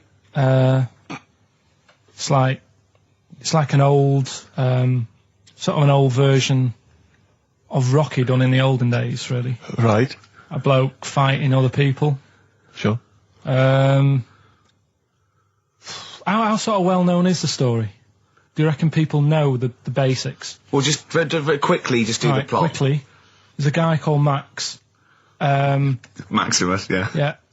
There's Caesar, and there's Caesar's kid, and Max goes to war, sort of wins it, comes back. Caesar says, you're good at what you do. I wish my son was as good as you. So I want you to be in charge when I die. His kid finds out, a bit annoyed about it, kills his dad, because he don't want anyone to hear that he said that he wants him to be in charge. Yeah. So his kid gets in charge and thinks, I'll show you. You're not going to be king, I am. You're going to be a slave or something. And then, next thing you see is... Sorry, can I just stop there? My only thought is the film's 3 hours long, so maybe we shouldn't go through the whole plot. We've done the first 10 minutes, but go on. So, he's a slave and then... Yeah, but then, that was an interesting bit that I thought, right? I mean, I was watching this with a girlfriend, she was already annoyed because she wanted to watch Friends on E4. Okay. It was a good episode as well this week. Was it? Yeah. Don't tell her that. Okay. Right, so she was annoyed and she said, come on then, put it on. And I got it wrong straight away because it says on the back 149, so I thought that was an hour and 49 minutes. It turned out it was 149. No, I thought it was 1 hour 49. Yeah. But it was 149 minutes. Sure. So it overran anyway. By 40 minutes. Yeah. People got sick of him and they said, oh, we'll have to get rid of him. So they tried to, he loved cakes as well as women. Okay. So they said, let's poison a cake. And they poisoned a load of Easier cakes. than poisoning a woman, wouldn't it? And he ate these cakes and it just didn't kill him. And they were like, God, what's going on? And they kept giving him more and more cakes. And he was suspicious. And that didn't work. So the fella said, that's it, I'm going to shoot him. So... They were like, I'd be there sort of punching people in the arm. Because he used to Oh, play yeah. that Oh, at that's a school. great game. Oh, I love that, punch people in the arm. Is that part of the Olympics now? it's, I think it was exhibition this year. Right. But it's going to be a pro next It's going to be the Winter Olympics because you've got to do it in just a cap sleeve shirt Sure. in winter. Yeah. So you're playing that? She, but whilst I But was she didn't doing appreciate that. She used to go, ow! No, I always think whilst I was doing that, they were like the Charlie's Angels and they'd be sorting out a mission somewhere. Because they were really like, there was something about them that you thought, you know, yeah, they're special. They were private detectives. What do we work for a man they never see? Tell us the story. What have you learned? Do you want to ask some questions? No, not really. Just sum it up in a minute. What do you Can't think? do it in a minute. Well, can I ask some questions then? Where was he born? Austria. Tell us about his early life. Right, he was a young lad. He, Brilliant. What in his early life? Okay. Yeah. what's the name? His mum was his dad's second cousin, which is a bit weird. Yeah. That is weird. They had 5 kids. Steve's going, yeah, it's usually first cousin where I come from. Oh, that's unfair, isn't it? There's no need for that. No, What do you do in your leisure time? I like, you know, going out for food and that. For foraging? What do you mean going out for food? go. They come have a little hole and go Go hunting. Yeah. This is Karl. He's hungry. He knows he has to get to the greasy spoon by 11. Wow. Wow. Wow. Many of Karl's close friends have never made it across this road. There was a zebra crossing installed just for the safety of Karl. Beep, beep, beep, beep, beep, beep, beep, beep, beep. Can I have a bacon butty? And Karl is enjoying his... Wow, but he has to get back. His girlfriend's asked for one as well. She's home with a PlayStation 2. Wow. Oh. We just had a call from someone saying his company would sponsor Karl, right, to be raised by all these balloons if he could have a walk-on part in the office. And we immediately went, oh, we're worried about that sort of thing. You can't really promise that artistic, you know. And I was worried about the legality of it as well. How can you promise someone that for personal gain that's a private and all that sort of stuff, right? And I went, oh, I don't know. And anyway, put the phone down to him and Karl went... I love the fact you're more effing worried about that than me being raised 30 feet in the effing air. You started getting scared, did you? Are you worried about it? Well, You're quite excited about the idea of the challenge, though, aren't you? I like the idea, but I want, like... Why do you like the idea, Karl? Oh, what if it went all wrong and we're there going, oh, the humanity of it. I think we need Karl to get... he's just I've turned... been around the rope would pull out my trousers. Oh, no, it's definitely got to be Dr. Fox if that's going to happen. Oh, God. Oh, we've got to do this. I both think she's a fine presenter, and I think she'd do very well on it, and I think it's a good move as well. Yeah, but can you just say it's not forever? Isn't it? No, I think she'll become more popular than us. And I think think that'll be the end of us, to be honest. Well, she can string a sentence together. I think she'll get lots of PR and everything. And she goes out with Big Boy Slim. Big Boy Slim. Who's, you know... A good DJ. He's a good DJ. And, is her name Zoe Slim now? Yeah. Right. And, you know, there will be nothing. Carl just said to me, so what face would you have to me? And I went, what do you mean? He went, well, whose face would you have? And I went, I don't know. A boy's, so the skin would be regenerated. He went, oh, no, it'll be a bit weird. He said, oh, no, someone famous. And I went, I don't know. I went, whose would you have? He went, Barry Sheen. No, but what I meant was when I was talking to Suzanne, Suzanne about it, saying this is amazing, she said, well, whose face would you have? Right. Now, it's got to be fairly recent to have the skin fresh, because it can't be too old. Right. So I had a choice of, like, Barry Sheen, or what's her face off Last of the Summer Wine. Who? Who's the old woman who just passed away? Thora Hird. So that's what I meant. If I could have any face, because she said, well, you could have had Tom Cruise or something. I said, well, he's not dead. I said, no, but you could have had that. You'll give yourself restrictions in your fantasy. So, like, down to your picture. I love the idea that someone getting you a call. Mr. Wilkerson, hello, it's Dr. Hanrahan. Barry Sheen has just passed away. And you go, oh, dear. Yeah, bad news and good news. Do you want his face, or... Do you want his face? Does Suzanne go out with you, like, for charitable reasons? Is it like you can adopt a boyfriend? I love the fact that she encourages you. She was saying about Tom Cruise, and I was like, oh, you know, she said, you know, he's not a bad-looking fella or whatever. So, well, what she's saying is, Carl, is there any chance you could go and get a different face? Maybe something like Tom Cruise would be good. But then I was saying, right, first of all, he's got to be dead and he's not. But if he was, and you had that done, would you feel like... People looking at you on the tube? Well, no, like, say if the people who made Mission Impossible said, well, we want to do a third one, would I be in my right to say, well, I don't want to do it? I don't know what he's talking about. I don't mean to be offensive, Carl, but your girlfriend could do a lot better than you. I don't know what she's thinking. I love the idea of this whole conversation about you in Tom Cruise's face and then get offered a film. But why does she have conversations like this with you? He was now on last night. He was now on the telly. I love it. What should we talk about? What about getting a new face? I was looking back over some of the shows, right, before I go, Carl, and I've just done a little excerpt of, a trailer of what we do, what we're about, and I don't know how the panel could overlook this. Play a bit, Carl, please. Shaking her muff, minge and tits around does not make her a hoe, then what does? These kids at school with big heads. Carl, what are you talking about? Shut... Oh, my name is Holy Fuck. Right, there's this monkey that was on a train station. Right. What if you mean cock to mean penis? It was my Down syndrome son. Oh, chimpanzee, that monkey news. So we've still got monkey news coming up. You're an idiot! You know what I mean? That's, to me, quality broadcasting. I don't know how they can say that isn't worthy. That's what we sent in to the Sony people. They listened to that. How they didn't think that was dynamite stuff, it doesn't make sense. Actually, I've been thinking about this since Thursday because I've been a little bit down in the dumps. Yeah. What I think it is that with the TV show, the TV stuff we've done, Rick, we put a lot of work into that. Yeah. We get the script, we got the script, we spend a lot of time on it. What this show is about, it's very much about spontaneity, it's about our personalities, and I don't think we're ever going to win an award for our personalities. I think that's where we're going. Do you know wrong. what I think? I think that when we're together, we're the auteurs of The Office, and we're strong on it, and we're just two. We write it, we direct it, we cast it. We even worry about the font and stuff on the. We do everything.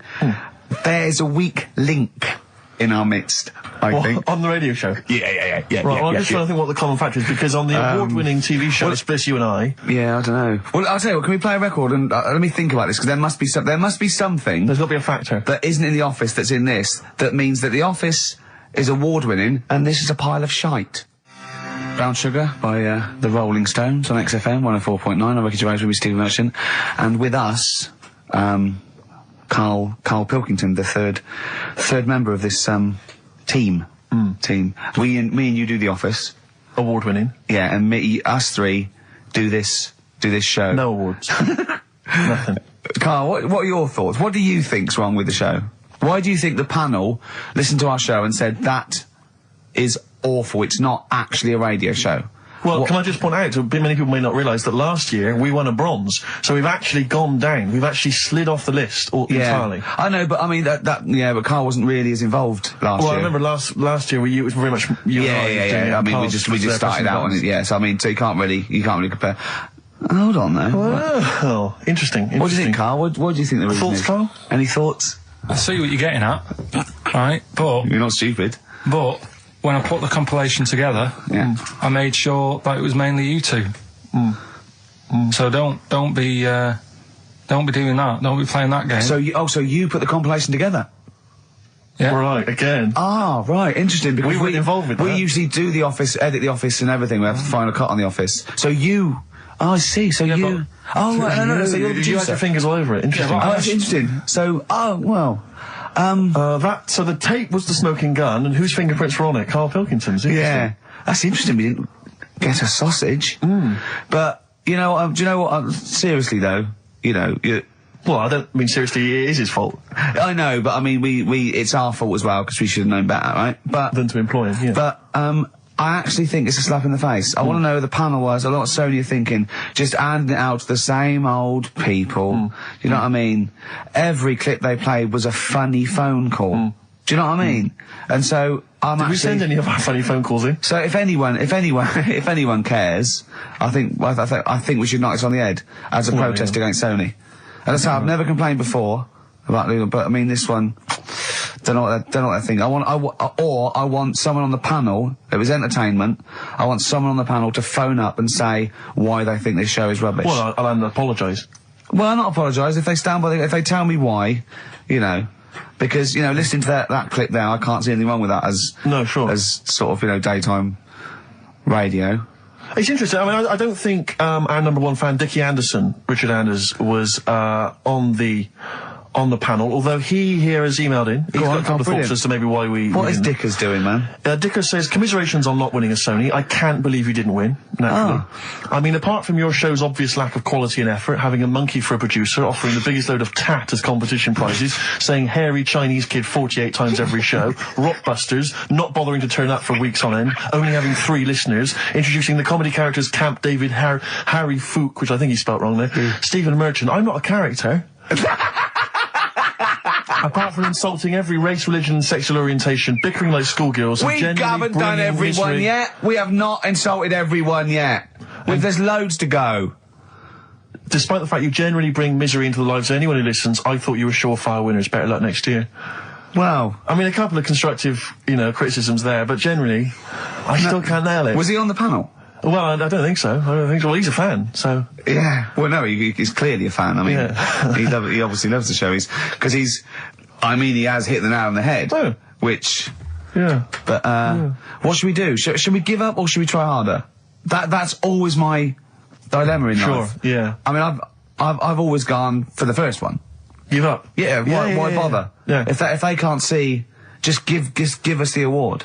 Yeah. And then worry about it later, and we won't let them down. Yeah. Now they've got blood on their hands. We're gonna. Yeah. What should we do? To give a couple of months notice? I think so. Okay. Well, there you go. I mean, seriously. I mean, I think. I'm being serious. I'm not being wacky now. We haven't told Andrew, but I think we've won our course with this show. Yeah. So let's. Okay, we'll give it a month, and it's because the Sonys didn't give us anything. Play a record. Yeah. There you go. You got to do a bit longer than that. No, we haven't. Got to give a month's notice. No, you got to work till about September if you're gonna. No, we haven't. No, we give a month's notice. We'd, you know, whatever they give the money back, something.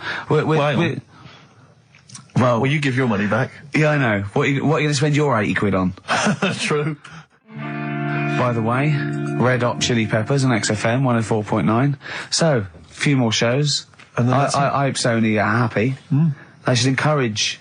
You know, we've only been radio, you know, a couple of years. Exactly. You encourage young talent like you. Yeah. Instead of giving it to Radio 1 and Radio 2 and... The old war horses. We just had a quick email. I wonder if you could answer this. It's James from NW1. He says, Ricky, is Karl going to be on this week's show? Please let me know, as I may listen if he's not. Sadly, he is here. I mean, people are already turning against you, Karl, because they've seen what's happened. Yeah. I think they've probably realised that we've sort of... I think we gave you too much. I think we've got a spoiled sort of kid in our hands. It's sort of like, you know... We knew how bad he was, but we were trying to sort of bring him out of his shell a little bit. Yeah. You got to encourage sort of, children like Karl. Well, yeah, exactly. To sort of fend for themselves. I like the fact that Dickie Anderson had that wonderful rant. It was an articulate email. It was quite long, and he must have typed it immediately. I'm thinking, because he's a fan of the show and he thinks I'm a genius, we need a PA. Sure. Don't we? Yeah. Do you reckon he'd come and work for us? Well, he can't be any worse than what we've already got. I know. You know. So, there you go then. We're giving up radio. We're going to concentrate on television. Karl's going to probably go back to what? Your little... Just doing your sound? The thing I won a silver for at the Sonys. Funny that, isn't it? Oh, you won a silver, did you? I got a silver, yeah. Oh, yeah, what was that for? For doing the proper job that I do here in the week. No, there's 2 of you for a start. Yeah. Well, there's 3 of us. Can't even get a bronze. Now, who's the weak link? Right? Well, bit weird, isn't it? Let's not argue. We haven't got many shows to do. To be fair though, this show is I think it's more to do with the fact that you talk on this show that has brought us down. Right, I haven't said anything hardly today. No, well, this is an award-winning show potentially. We'll add this one in for next year. If you could just keep stum, we might have a chance. All right. Well, coming up, right? Let's put it behind us. Okay. Let's draw a line under it.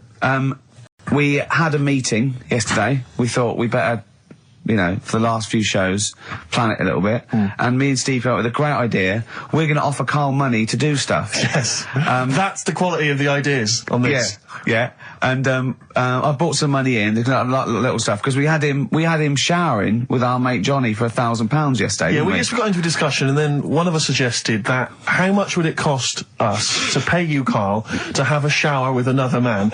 And there's nothing going on. No, there's nothing going on. You're just in a shower, normal shower. You're just washing each other, having no, not each other, just yourselves. You're just having a chat. Yeah, right, washing yourselves, having a shower. Yeah.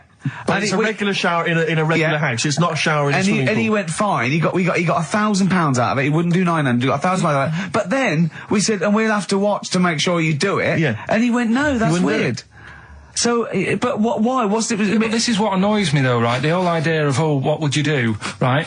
So I bet you missed out there when we started this chat saying, I wonder what you do for money. It did start off with, would you rub Dale Winton's neck? Would you give Dale Winton a massage for £20? No, but you have to say no. 500.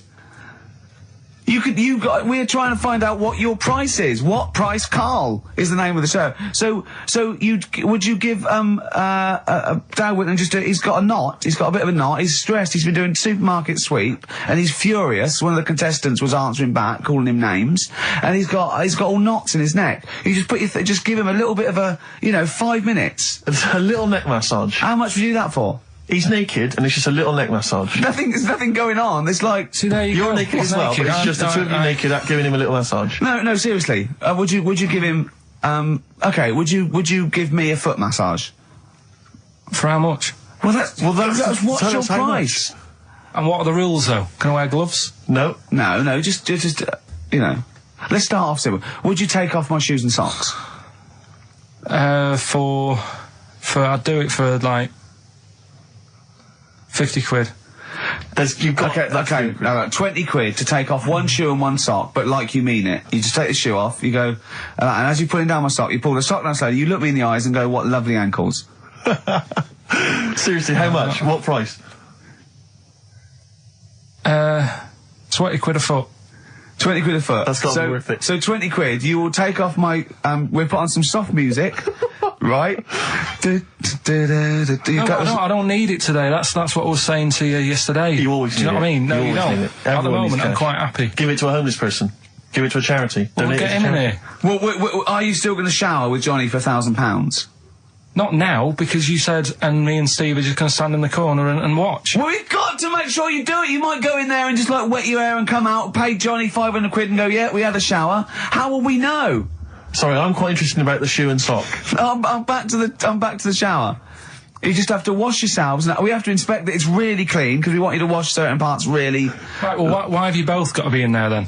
Well, no, just one of us. Can we just take... Or can Steve film it? as evidence. Just as evidence. Or I'll tell you what, we'll leave the TV camera in there. Neither of us to be in there, then we can just watch the video. Are you a couple of benders? Are you a couple of benders? No. No. But can we discuss further the taking of the shoe and the sock? Because I think there's £20. I'm willing to pay £20 to see that. Peace train. Well, is there monkey news? I tell you what, I've been having a bit of a problem this week. Why? It's just been a struggle. Normally, I can come into work on a Monday and there'll be something that's happened over the Saturday, over the Sunday night. Do you know what I mean? Over the weekend, the monkeys have done something. Been very quiet. I thought I'll be all right. Let's see how the week goes on. I don't know if they've caught on to the fact that we're giving this coverage now, or I don't understand. Normally people are emailing me stuff all the time about monkeys. Been very quiet week. Been checking. I was looking in books last night and stuff. Is there any monkey news? I've got some, but just because it's not that good. Something else I found out that I thought I'd share with you. Go on. I was looking in the Guinness Book of Records, right? Because I thought they'll have something in there about monkeys or something, right? Mm-hmm. And there's a little monkey, I think it lives in Asia, right? There's loads of them live in Asia. Might just be travelling, but yeah. And something they found out, I don't know if they've got it right, and that's why I want to bring it up. Apparently, it's the mammal, right, that's got sort of the pointiest eyes that pop out of their head. Steve.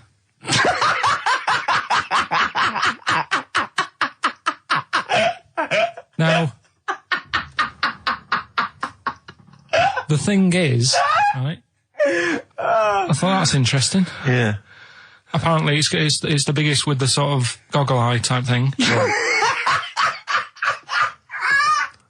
Right, yeah, go on.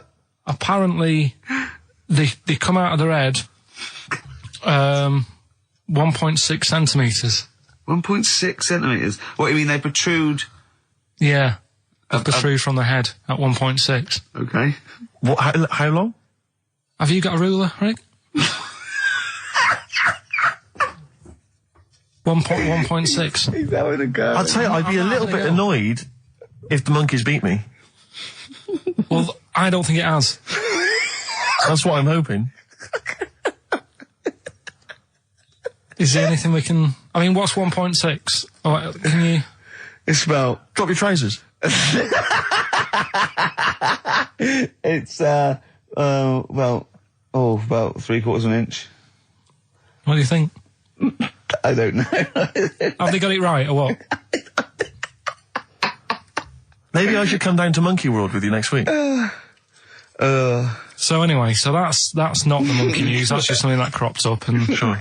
I do know once, when we were playing pool in the office, I think Lucy was your partner. Yeah. It was me and Ash versus you and Lucy. And you were having trouble because his glasses kept slipping down. So Lucy pushed his glasses up his nose, but the glasses touched his eye.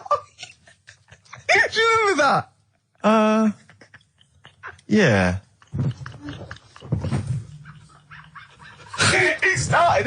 He started it. Well, you're the one who joined in. No, I know, and I feel bad now. Yeah. He makes me nervous when he goes, yeah. It's not, play a record. No, I'm just trying to think about which part of your fat, middle-aged physique I can pick on. The tits would be a good Yeah, start. yeah. Oh, the belly. Sure. Oh, what do you think of that? Oh, that's... What is that? Play a record. That worked. That worked, didn't it? See, panic over, calm. You're on holiday soon, aren't you? Yeah. You got to go off early. Well, about... How many holidays have you had? Because I only ever have time off when I'm working, like doing another job, like, you know, filming or something. But you seem to have a lot of holidays, just like, and you were sick as well. You were just like, because you had wet trousers, which is a little bit... Do you not care about the job?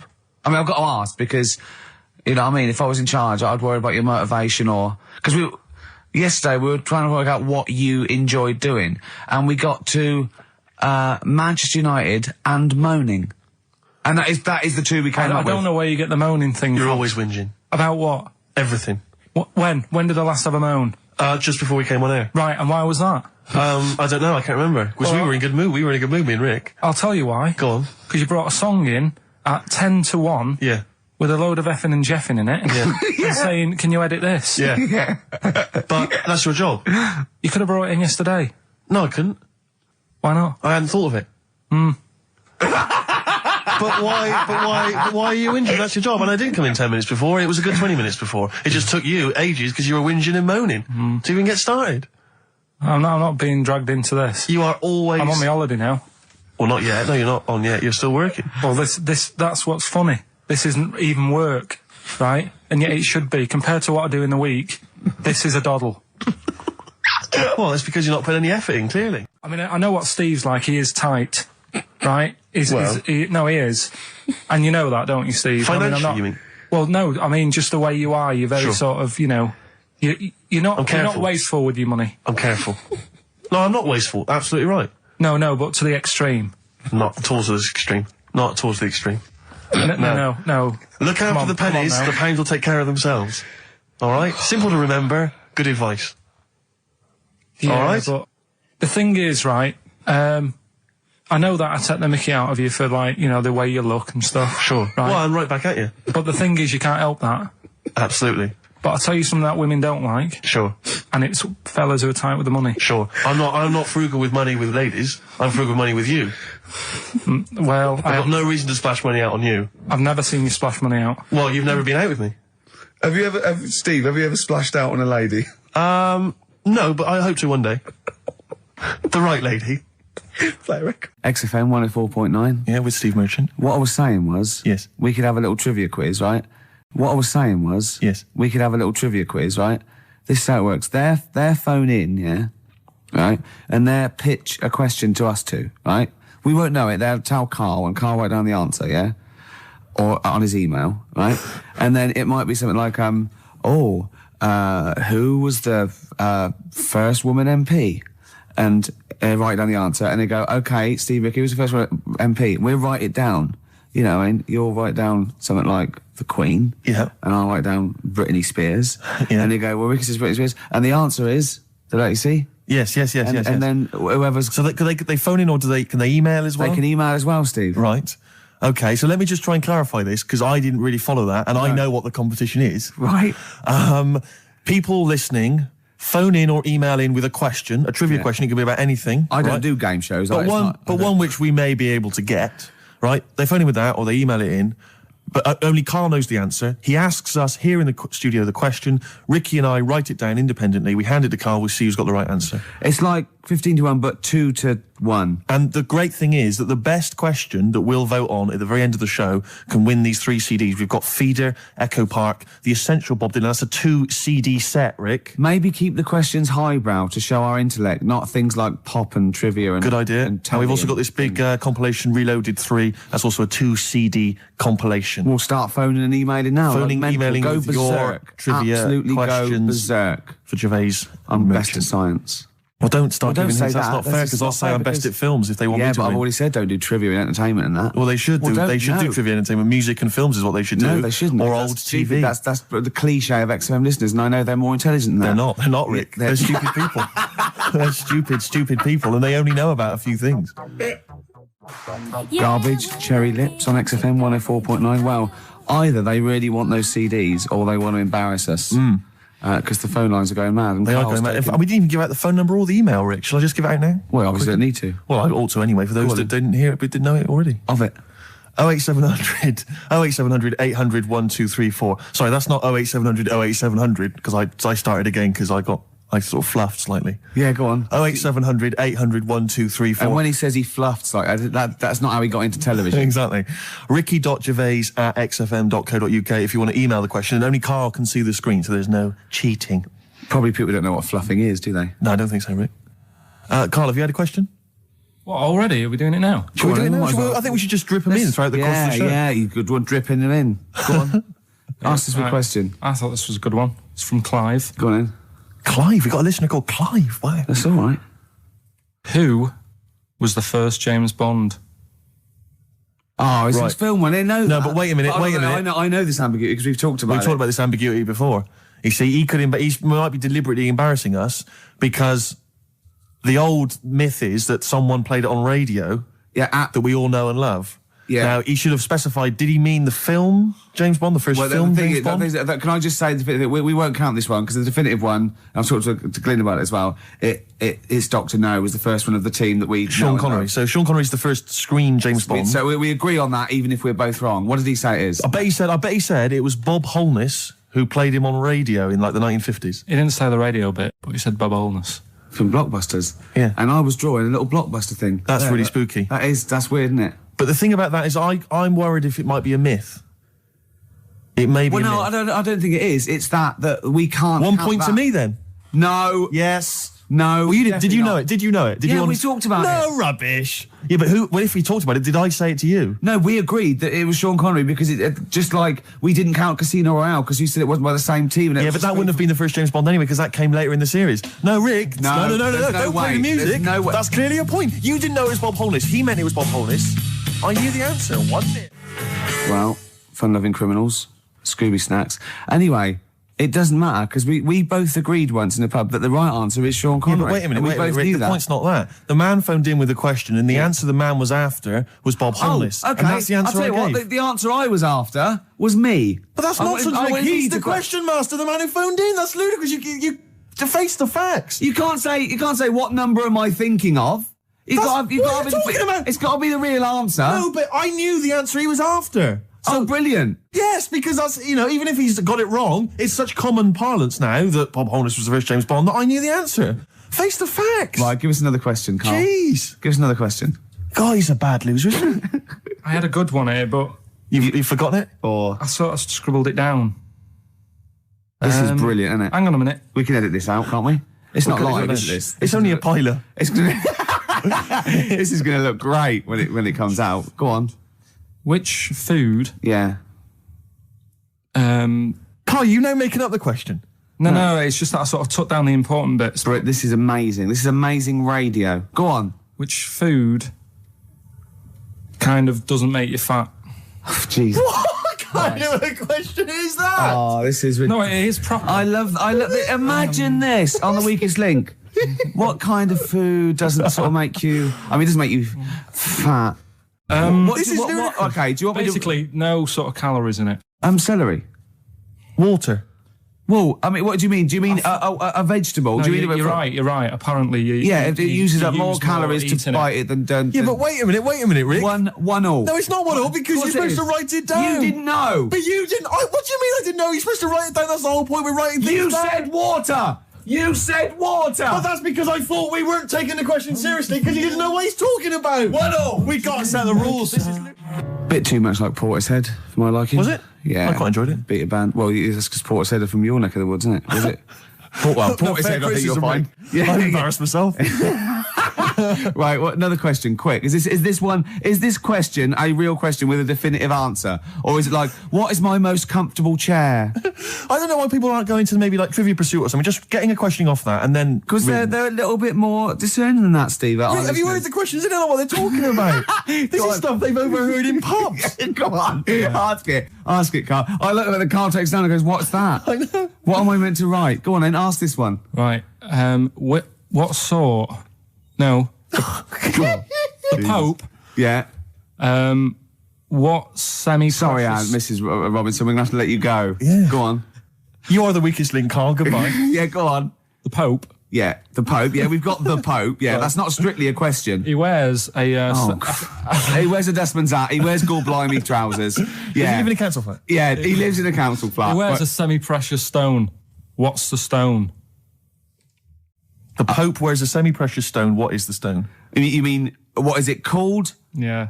What is it called? What, has it got like a kind of Well, papal I name? think it's like, is it a Is it- 18-carat one? So we got to try and get Right. the carrot Yeah. of think the it's Pope's he big calls diamond. it Dennis. He calls it Dennis the Stone. Do they want do they want the type of gem it is, like Or is there some diamond, kind of jade, papal name for ruby, it? or do they want it like the Rosetta Stone, or I don't know. the I can't actually play a record. Play 2 record. Let's not. Oh, here he is. Look, Here he is. come in. He's. How have you... Oh, I don't believe Oh, that. that's pathetic. I do not believe that. That's absolutely pathetic. Now, they won't believe this, will they? No. Right, No. if I say that Jonathan Ross just got his massive member out, and he is a big lad, come and sit down. I've got your tickets, Mr. Gervais. Thank you. What's going on here then? I mean, why are you dropping off tickets? Well, because, in the spirit of the Comedy Awards, we like to have the rising young stars of the British Comedy That's Awards. right, and that's me. Well, we couldn't find any this year, so we've asked Ricky whether he would sit in the rising young star seat, and I wanted to deliver the tickets personally, so there's no excuses if he doesn't turn up later. Yeah. I always suspected that you were sort of pretty well endowed. Yeah. And now we've seen. It's on webcam. That was just one of my cocks. That's the one you're wearing today. Didn't we? Did We you? got in Don't trouble say saying that. No, we were This is meant to be the happening young station. What's going on? No, you can't say stuff like that. You can't. Just careful what you say. Look after Judy and Clary. 10 years in the wilderness and he comes back in a personalised. 10 years in And the that happened wilderness. to you. That's Jesus you're thinking of, isn't it? Just because you're on everything at the moment. I walked in here, and I came in here, and I thought, this is the young happening place, and what do I see in here? 3 old men sitting What are there. you talking about? I'm only 28, 27. You all Yeah, look, you're Tracy. wrecked. You all look wrecked. You're Well, that's terrible. because we're always partying. I was looking for some youngsters. Where's the youngsters? I wanted to see some tight leather pants. I wanted to see some foxy chicks hanging on you every word. What is it? It's a bunch of old blokes on a block up there washing up in a sink. But look at him. He even dresses for radio. Look This at is him. ludicrous. It's amazing. Looks like you're I love the fact you were on the phone to Gervais last night, weren't you? Asking his advice Yeah. on clothes. Look at him. He's going for the man down the DSS. I like that look. That's a nice look. Have you got a single pair of trousers that aren't elasticated at the waist?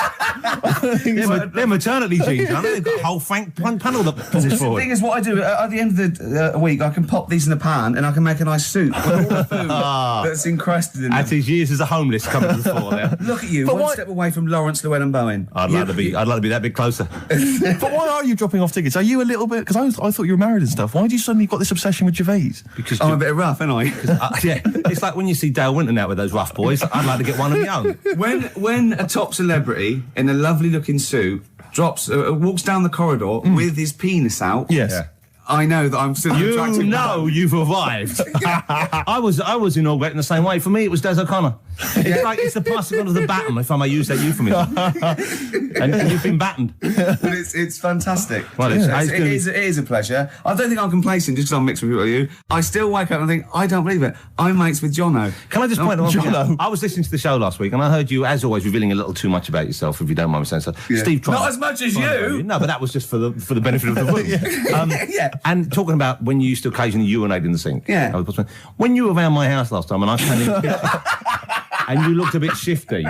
No, please reassure me. It was more ownership. But Yeah. I was like, I went to my territory, and then other people that come in that go, has Gervais been round here? It's like just marking my territory. Because my coffee the next morning had a hazelnut tang to it that I don't remember putting in. Can I just say something? Because I mean, I used to, mention to you, Gervais, when we first started getting involved in the business. Yeah. I used to say, if there was one celebrity I'd like to be friends with, it's Jonathan Ross. Yeah. Lo and behold, Ricky's befriended Jonathan Ross. I'm nowhere to be seen. But Not Ricky invited told me- round. Ricky told me that I could be his friend, providing I never extended the arm of friendship. Right. to you. Yeah, if you ever... I thought as much. He tries to keep everyone else down he works with, from the office, all the other shows. He tries to keep them down. I didn't even want I'm you to number come one. in. I wanted Yeah. to meet you on the steps. Yeah. I didn't even want to tell him you were around. But you called. He went, who's that? And he saw your name come up and he went, well, can I meet him? Well, you're all coming tonight, aren't you? This isn't Radio 2, by the way. These links are way too long. This is snappy radio. We have to play out... Yeah. You might The be kids have Jonathan lost Ross, interest. But Put some more- the kids want to hear Coldplay, Catatonia, You know what I like? Faithless. How about some more of that instantly forgettable hip hop you play each week?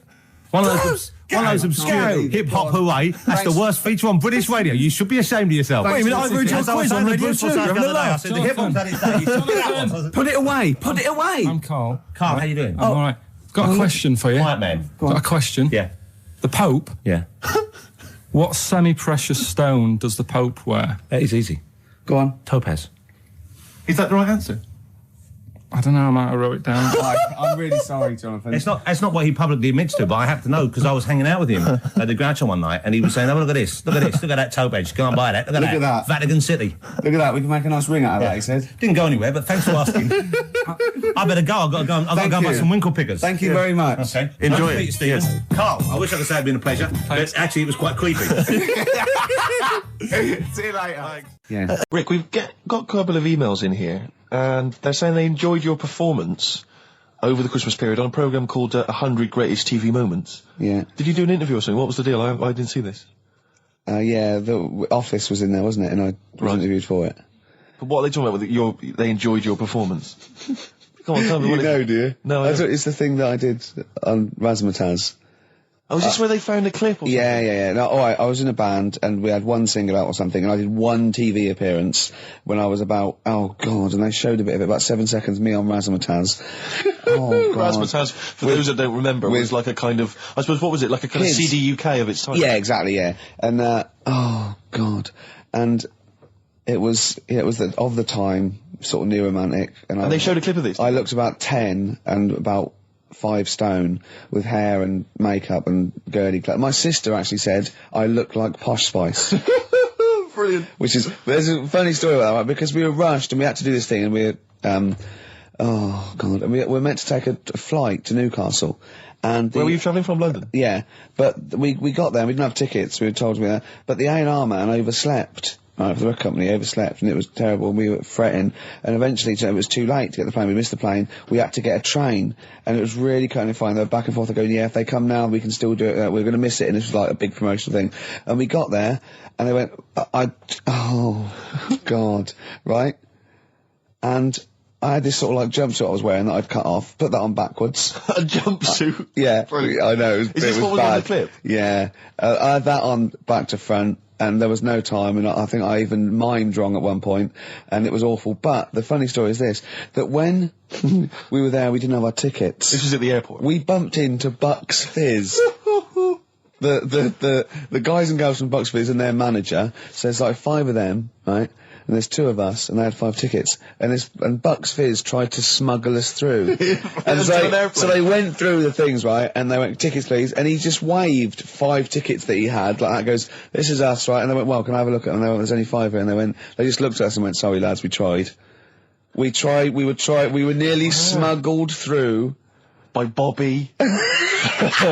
Carol. They couldn't even with their powers, they were the height of their powers. That was like make-believe time. They'd already done making your mind up. I thought if anyone can get us through customs check, it was the Fizz. But even the Fizz what I like could though, not that get us reassures me, I have to say, about kind of airplane travel. You know, in these kind of troubled times, it's nice to know that even someone like Bucks Fizz couldn't get, smuggle someone through. That's good, because even, the top security man went, hold on, there's 5 in the Fizz, there's 5 tickets, those 2 lads are not going through. Exactly. Yeah, that makes you more secure about air travel now. Well, it's lovely if I'm in America, and I see 5-star, trying to get through customs. With 2 other lads. Exactly, I think, wait a minute, what's going on there? Yeah. Wait a minute, security guy stopped him, it's fine. It's fine, yeah. There's only 5 in 5-star. Oh. It's lovely to know that. Yeah. I love the fact, and did you know the Fizz previous? Was this your first run-in with the Fizz? No, they were doing the Taz, same as us. They were doing the old Raz, same as us. Did you recognise the Fizz and go, oh my god, that's the Fizz, let's try and sneak in with them, or did they recognise you? How did it work? They wouldn't have recognised us. Exactly, that's what I'm thinking. I love the audacity of going up to Bucks Fizz and saying, try and smuggle us in. Can you try and break aviation law for us? Now, now it's time to make your mind up. We're going to the land of make-believe. I did that and they laughed. They went, brilliant. We'll get you through, lads. Yeah. Just stay tight. I was actually on top of Bobby's shoulders in a long coat. Lovely. Yeah, but Bill... Well, seriously though, I don't understand what their plan was. Like they would have gone, through. It's the Fizz, land through. Yeah. Don't bother checking the... It's like, we couldn't even get to Newcastle. Do you think it was wearing your jumpsuit backwards that sort of gave it away? Well, no, but see, I didn't have it on then. I was just in civvies. I just had jeans and a t-shirt then. I didn't even have my hair gelled. I was just like cash. I saw it. I thought it looked all right. Did you? Did you? Well, I mean, for then you in a tight jumpsuit. Cheekbones. Brilliant. Yeah. I had some cheekbones. Yeah, that was the. If anyone else saw it, or maybe they taped it and they've got a clip, because I'd love to see it. I missed it. Well, I'll get you one. If you have it, put it. I'll tell you what. Why not create a website? And put that clip on there on a constant loop, and then send the address in, and I'll give it out, and people can check it out for themselves. Yeah, brilliant. Is that okay? Yeah. Cool. I'll have to lose weight now. As I was coming in, there was like a bunch of posh lads, I think university students, trying to get in because they're doing one of those scavenger hunts that they have to get points for charity and do stuff, and one of theirs is get on a live radio show. Right. So I sort of felt sorry for them, so I said they could come on here just for 5 minutes. Who are they? Right. They're just are they toffs? They are sort of like toffs, but they're trendy toffs. They're obviously trendy toffs. I don't know what's that. Is that like Lady Victoria Gervais? Is she? No, I don't mean that. No, they're both sort of like that.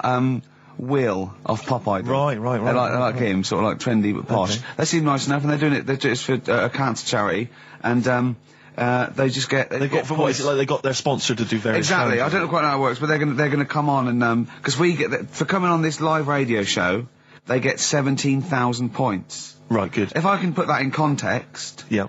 If they were to say to help deliver a baby, they only get 7,250 points. But it's much easier. It is. There's lots of women just happily dropping sprogs all over the place. You can't get on a live radio show these days for love nor money. That's true enough. You know what I mean? Yeah. So when are they coming in? Carl said they're going to just 1:30. I had a word with them. Okay. What did you make of them? They are posh. Really? But they said they're going to wander about and go and see if they can deliver a baby and that, and then come back here for 1:30. And I don't know if it. I hope they don't leave a baby sort of half out. If they've got it. They're push. Sorry, we're going to have to shoot off. We've got to go and see. We've got to play an instrument in a marching band for 8,500 points. Well, I did say be here definitely at 1:30 because I don't want you getting in the way of the white van questions. The other thing is, right, they get 7,000 500 points for delivering a baby, but they get 9,000 points if they cut Peter Stringfellow's hair. Well, he's very precious about his hair. It's a more delicate operation, isn't Absolutely. it? There's more that can go wrong. That's true enough. Take an unconventional animal for a walk in a park. What is an unconventional animal? I think that could be a dog that just doesn't play by the rules. Yeah, that's a dog that's into Slipknot. Yeah, that wheeze in a urinal. Yeah, exactly. Standing up. Exactly. Yeah, well, I'm looking forward Well, to yeah, that. I'm sure they're lovely guys. Good luck to them. Yeah, we'll see you later. Well, we're back, and there's a few more people here. Absolutely, well done. Yeah, yeah. Well observed. Yeah. Do you want to say hello? Hi guys. And what are you doing here? This is Mark and James, or Sco and Belch, and we're here. Sorry, your names are what? Sorry, say the last bit again. Or what? Sco and Belch. Sco and Belch? Yeah, that's right. Do you want to explain that? No. No, from the drinking story. games, I imagine. Yeah. We've got worse names than that, but it's radio, so. Sure. Now, you're presumably students? We've just well, we kind of graduated. We've been in work like about a year or two. And what do you do? I work for a management consultancy. I work for a distribution company up in Birmingham. Well, okay. So, Now, great what boy. you're doing is a scavenger hunt, and you're raising for a cancer Colon charity. Cancer Research. Right, and you've got to do, and this is, we're just helping you out here because for 17,000 points, you have to get live on a TV or radio show. That's exactly it. So and here we are. That's why we're here. Yeah. Do you ever listen to XFM? I know of it. Yeah. I listened to it a few times. Sure. What kind of music, what kind of sounds would you normally be into? I love cheesy radio, sort of school disco, sort of, 80s Right, stuff. Sure. Sorry, what was your name again? Mark, or Sco. Sco. Okay. And you're Belch. Belch. And what sort of sounds would you be grooving to, Belch? Cheesy. UK garage? Well, Craig David. a bit of house just very occasionally, a bit of cheese. It depends what kind of mood I'm in, you know. Now, you don't listen much, but you I mean, kiss a celeb, because Karl... Yeah, we actually want to do that with you, Ricky. Is that all right? No. That's not going to happen with okay. Ricky, but Carl's now got his name mentioned in Heat magazine. Is that right? Well, So that's if you want to brilliant. snog Carl, we'd love to see that. I mean, we don't want to snog Carl, but I mean, we were thinking if there was kind of a female presenter here, we might be able to do something. But What are you saying? A female placenta? well, if you've got one. Have you seen some of the female presenters that work on XFM? Oh, presenter. Is that why they're on radio? I thought you said placenta. That's unlikely. I know, well, now what's the other things you've got to do here? So what are some of the things you've done already? Well, See, some of these worry me, like start a fire in Pudding Lane Oh, we've done that already. for 4,700 points. I'll tell you what we have done. We've been on Phantom of the Opera stage already. Have you? Yeah, we just asked the stage door guy. And, That wasn't during the show, I see. No. And that's right. He actually mentioned that we shouldn't speak about that too. Otherwise he'll get sacked. Sacked. But he was really kind to let us on. We've jumped in Trafalgar Square water with doing a sort of Friends impersonation, so that was... Right. How many points pretty did you get cold. for that? We got 2,000 points for that. We got Right. 8,000 points for being on the stage at Phantom of the Opera. Yeah. And we get double that. We get like 18,000 points, which is almost the maximum for being here right now. Really? So that's well, absolutely great. I wouldn't worry about the little things. I'd go for the big... Yeah, that's it. We're not interested in the little stuff. We want to go for the big stuff. Yeah. So what were the big ones are, get on stage with S Club 7, that's not going to happen, is it? When have you got till 6 today? Well, Yeah. S Club 7 are on at the London Arena at about 2 o'clock. So, Good luck. but Okay. I think it's going to be very, very difficult to get on there. But we never I know. think so, yeah. Get in the vaults of a bank. Yeah, you See, some of these are bordering on the illegal. That's 20,000 points for that. Like getting a cage at London Zoo. Don't do that.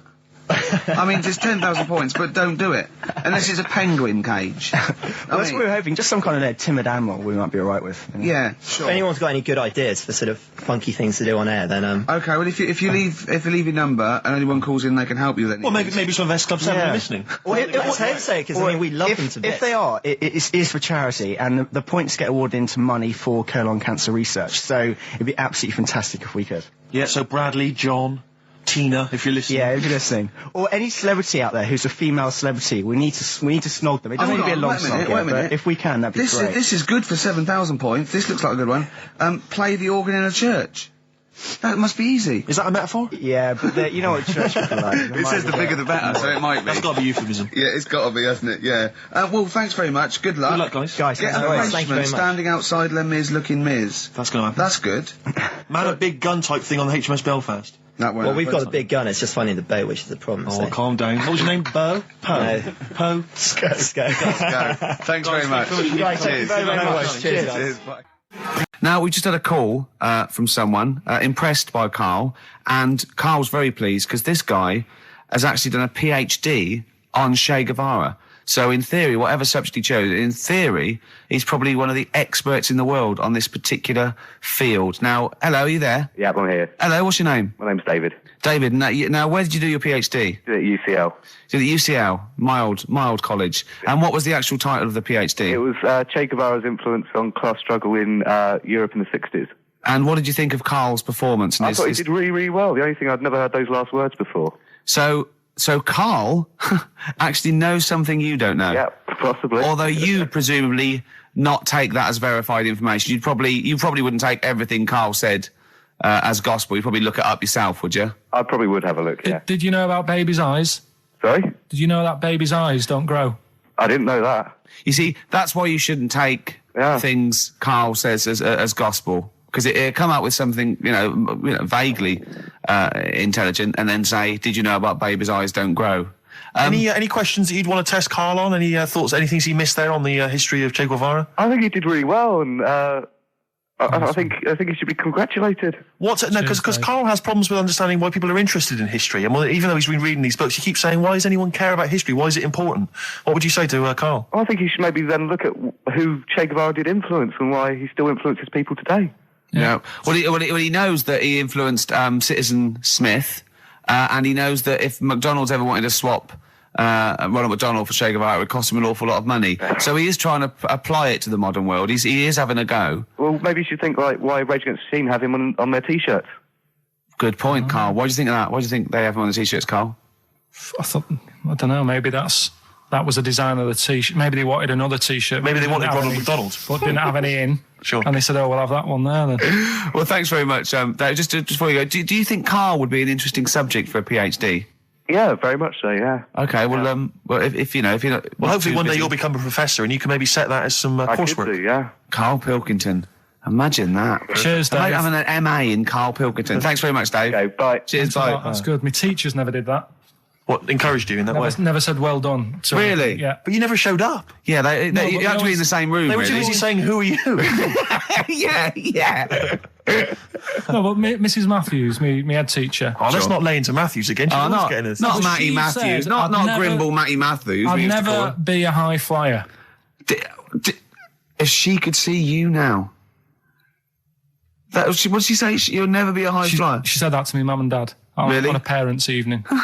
And that was after I'd played the drums in Little Donkey. She clearly didn't know what she was talking about.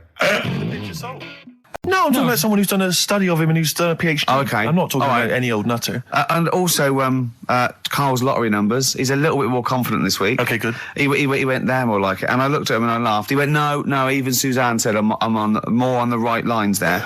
Is anyone who has done a degree in maths or A-level maths that can bear... Karl won't believe this, right? Karl thinks... I know I was partly doing it to confuse him, just see that look on his face like a cat, right? But there is the chances with a random numbers, for example, the lottery, of getting 1, 2, 3, 4, 5, 6 are no greater than any other single combination. Right. Now that's true. I don't mean you're more likely to get 1, 2, 3, 4, 5, 6 than any other combination put together, but than any other individual combination, they're all equal. It's counterintuitive, I know. I know you think that to get a run of 1 to 6 is less likely than anything else, but it's not. Any named combination... It's not, Karl. If there's a probability... Well, it's never happened. It's never happened. Yeah, but there's any number of combinations that never happened.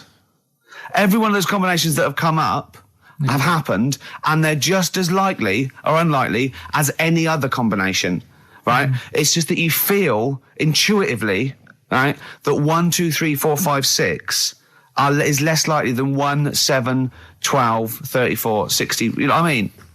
Well, I didn't win. Play record. Okay. I just explained what I'm laughing at, right? We just had a call from someone saying his company would sponsor Karl, right, to be raised by all these balloons if he could have a walk-on part in the office. And we immediately went, we're worried about that sort of thing. You can't really promise that artistic, you know. And I was worried about the legality of it as well. How can you promise someone that for personal gain that's a private and all that sort of stuff, right? And I went, I don't know. And anyway, put the phone down to him, and Karl went... I love the fact you're more effing worried about that than me being raised 30 feet in the effing air. You started getting scared, did you? Are you worried about it? Well, you're quite excited about the idea of the challenge, aren't you? I like the idea, but I want, like...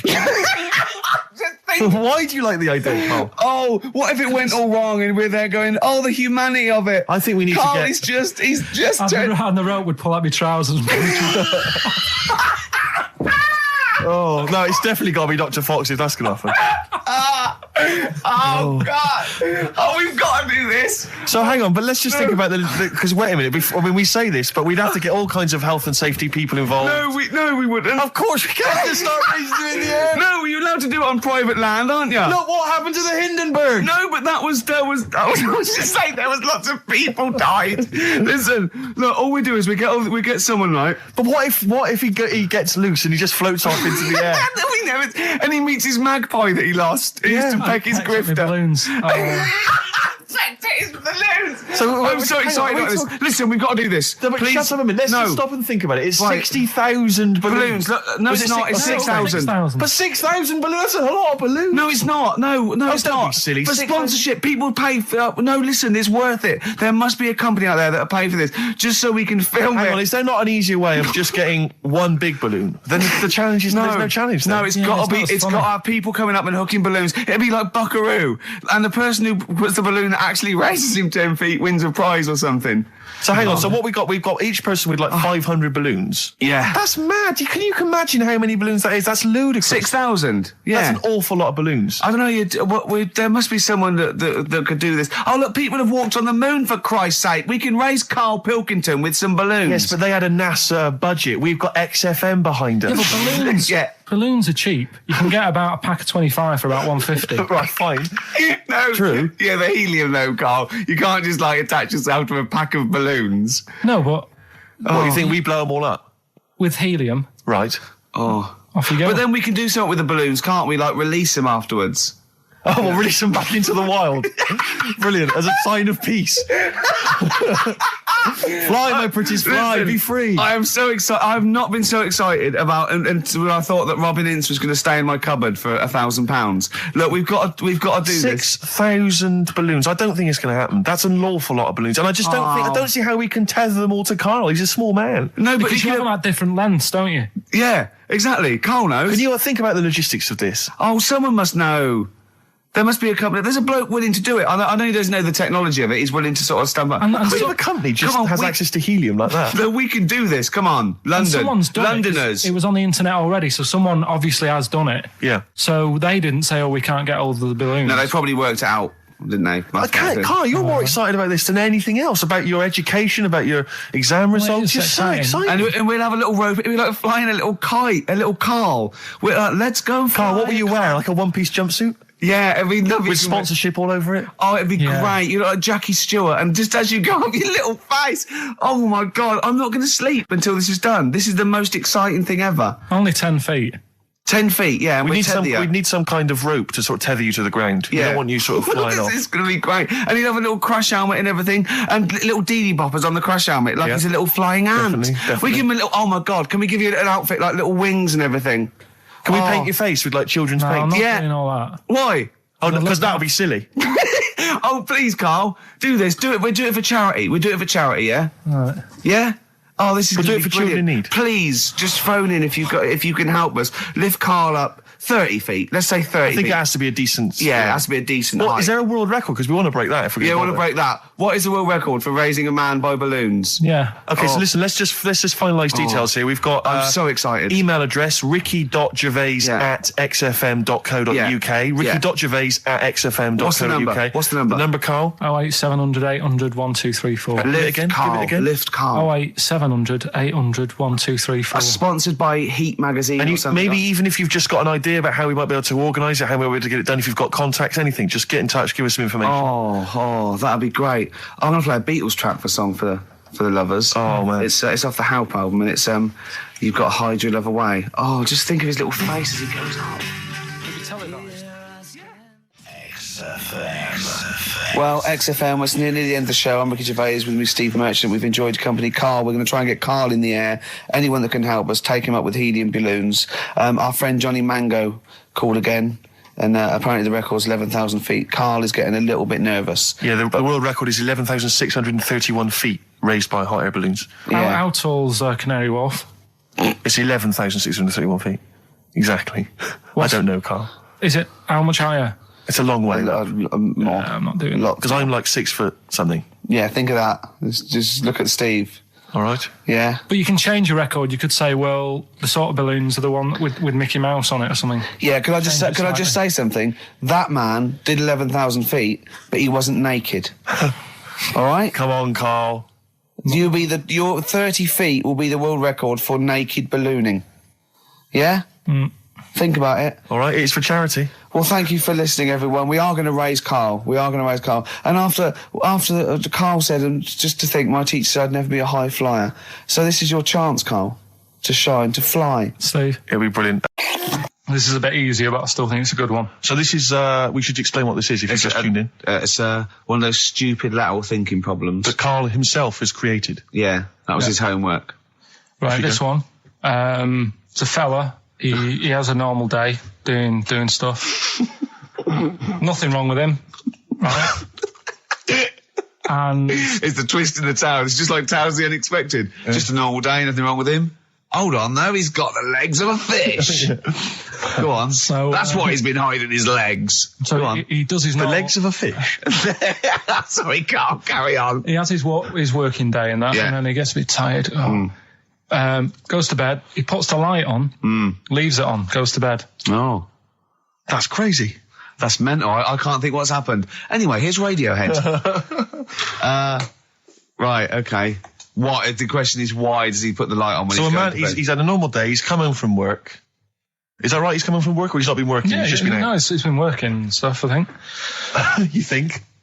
You've made it up, Carl. You can decide. So is the question is, why has he put the light on when he's asleep? There's a reason that he's put the light on when he's asleep. Has he gone to sleep? No, Carl, don't shrug. You're meant to answer these questions. He put the light on before he went to bed. Yeah, and the question And you're he's asking gone me to is sleep, why? What's the scenario? And the light's on and Yeah. that, but he's gone to sleep. Yeah. He started reading and then he fell asleep. No. Did he intentionally, for some reason, put the light on? Every night. It's mad. Sounds mad. That's Carl, doesn't it? Every night he does it. Yeah. He puts the light on when So, he goes to Light sleep. on, it goes to bed. Carl, is the point of this, he puts the light on for a very good reason. Not for us, but for some people.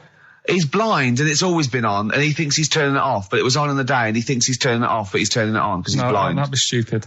That works. No, that works great, Rick. Yeah. Thank you, Carl. So you've got to come up with Hang on. If What? you're blind, why would you put a light on? No, he thinks it's off. Yeah. But why would he turn it on anyway? Just think so he doesn't get burgled, so people know he's in because he can't see him. So he just he puts the light on when he's there, then he turns the light off when he goes to bed, so people think it's fine.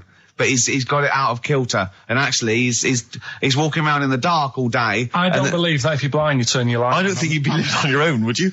I'm not having that for a Do second. blind people live on their own? For a second.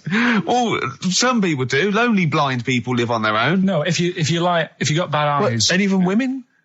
Are there any blind women who are living on their own? Rick? No, I mean, if you know of some blind women. Oh, wait, living on their own. 700, 800, 1, 2, 3, 4. We've gone through this. If you are a blind woman with no standards and you don't care annoying voices and smell, yeah, then get in touch with you.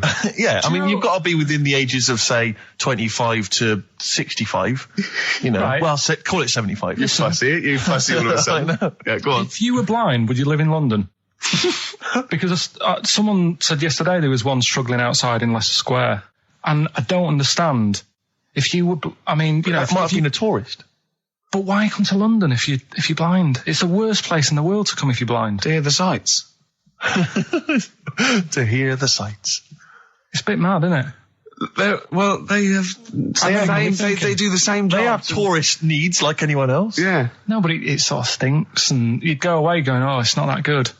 I just thought that I thought it was a bit weird. Well, never mind your concern for the partially sighted or sight impaired people coming to London. Get on with this. Yeah. So there he is. Yeah. It's like, oh, a bit tired. Yeah. Just put the light on. to bed. Yeah, so he turns the light on and he goes to bed. Yeah.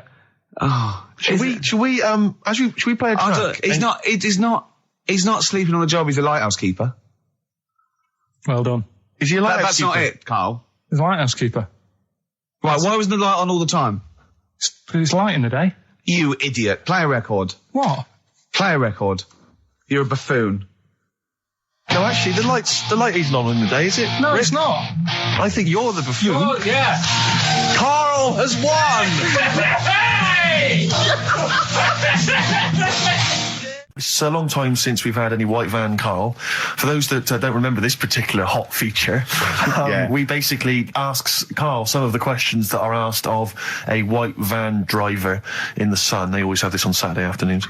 Anyway, here's the first one. They're not fascinating, Carl, but I'm just interested on your take, really. Yeah. What do you make of Cilla Black quitting Blind Date after her husband sent a message from beyond the grave? Are you familiar with this story? I didn't know that. What's that? She went to see a medium, and supposedly her husband passed on information through the medium, which was incredibly vague, but persuaded her to quit live on air. Well, it's about time, isn't it? If even dead people are saying, enough's enough. But I'll tell you what, though, talking about ghosts and that, do you know how I'm into them? Yeah. Right? How weird do you think this is, right? Well, it's not true. Before you say it, play a record. No, go on. Go on. Right, it's this woman. I don't even know if it's ghost, really. It's just a bit weird. Sure. Yeah, sure. There's this woman, and she's not a woman, she's a kid. Sure. Okay. Sure. She's walking down like a street in her area. It's a nice day and everything. Everything's normal. She's walking down, and a woman comes up, cycling past, right? The woman on the bike looks at the kid, absolutely terrified, right? Got a really scary face on her. Yeah. The kid's thinking, why is she doing that? Yeah. Right? So anyway, she thinks nothing of it, goes, I think she was playing in the park or whatever, goes and has a nice day. About 15 years later... Oh, right, yeah. She's, I don't know, I think she was going to work, right, on a bike. She was riding her own bike. Riding her own bike, cycling down the road. Oh, yeah. Looks at the kid. That's the thing that happened, like, 15, 20 years ago. Right. It's her on the bike looking at her as a kid. Right. Not another child. No. So it's her. She's seen herself. What, Carl? I mean, I don't know where to start. Firstly, where's this information come from? But I mean, why do you ever... I mean, I don't know what part of that you think can be true. I mean, honest, I'm speechless. I don't know what to say. What are you talking about? Bit weird, though, isn't it? But it's not true. It didn't happen. Nothing happened like that. She said it did. Well, then she's wrong. She said she saw herself. She saw herself as a kid, didn't she? Did she carry on riding and as up? an adult when she was a kid. Did she stop and talk to herself? Or did she ride on by and think, that's a bit weird, there's me as an 8-year-old. I won't stop, I'll be late for work. Yeah, if I'm late again, the boss said he'd be in trouble. Yeah. Oh. Well, And where is this information? Did it happen to someone you know? No. You overheard it on the bus? No, it was in the 14 Times. Ah, right. Well, that's the answer. Oh, that's brilliant. So they could throw it on the fire. I think It is so a quick skim through, do the word search right. Yeah. I think so that's to light a cigar off the cooker. Oh. Well, anyway, listen, a good friend of ours, Ross Noble, the comedian, brilliant, he gave me this picture, Carl, which he's got from a magazine. He loves you. He and I have thinks to say, I think this... I'm just looking at it then. Obviously, it's not going to mean much to the listener. Oh, this is but it is currently available. I think it's in the current edition of Bizarre magazine, so you might want to buy that. It's not horrible, though, is it? There's a certain grotesqueness about it. Oh, it's a deformed person, isn't it? Well, to a degree, but I think what it's going to do for Carl is give him, I think for you and I, Rick, we're going to see his face. Lighten up, like opening a wonderful Christmas gift. Oh, you know what? I think I've seen this. Is this the one with the kid with the big head? I'll be honest with you, Carl, it is. Have you seen it already? Yeah. Let me just show it to you again so you can I haven't seen it. It's like... yeah. We shouldn't be laughing at that. No, but that is like the kid who I went to school with. That is the same. That can't be the same. So do you recognise him? Seriously, that is the same thing he had. I mean, I have to say, it does look like it's been computer generated. It's so odd. Yeah. But look at the child's face. I know. His reaction. Don't take another photo of me.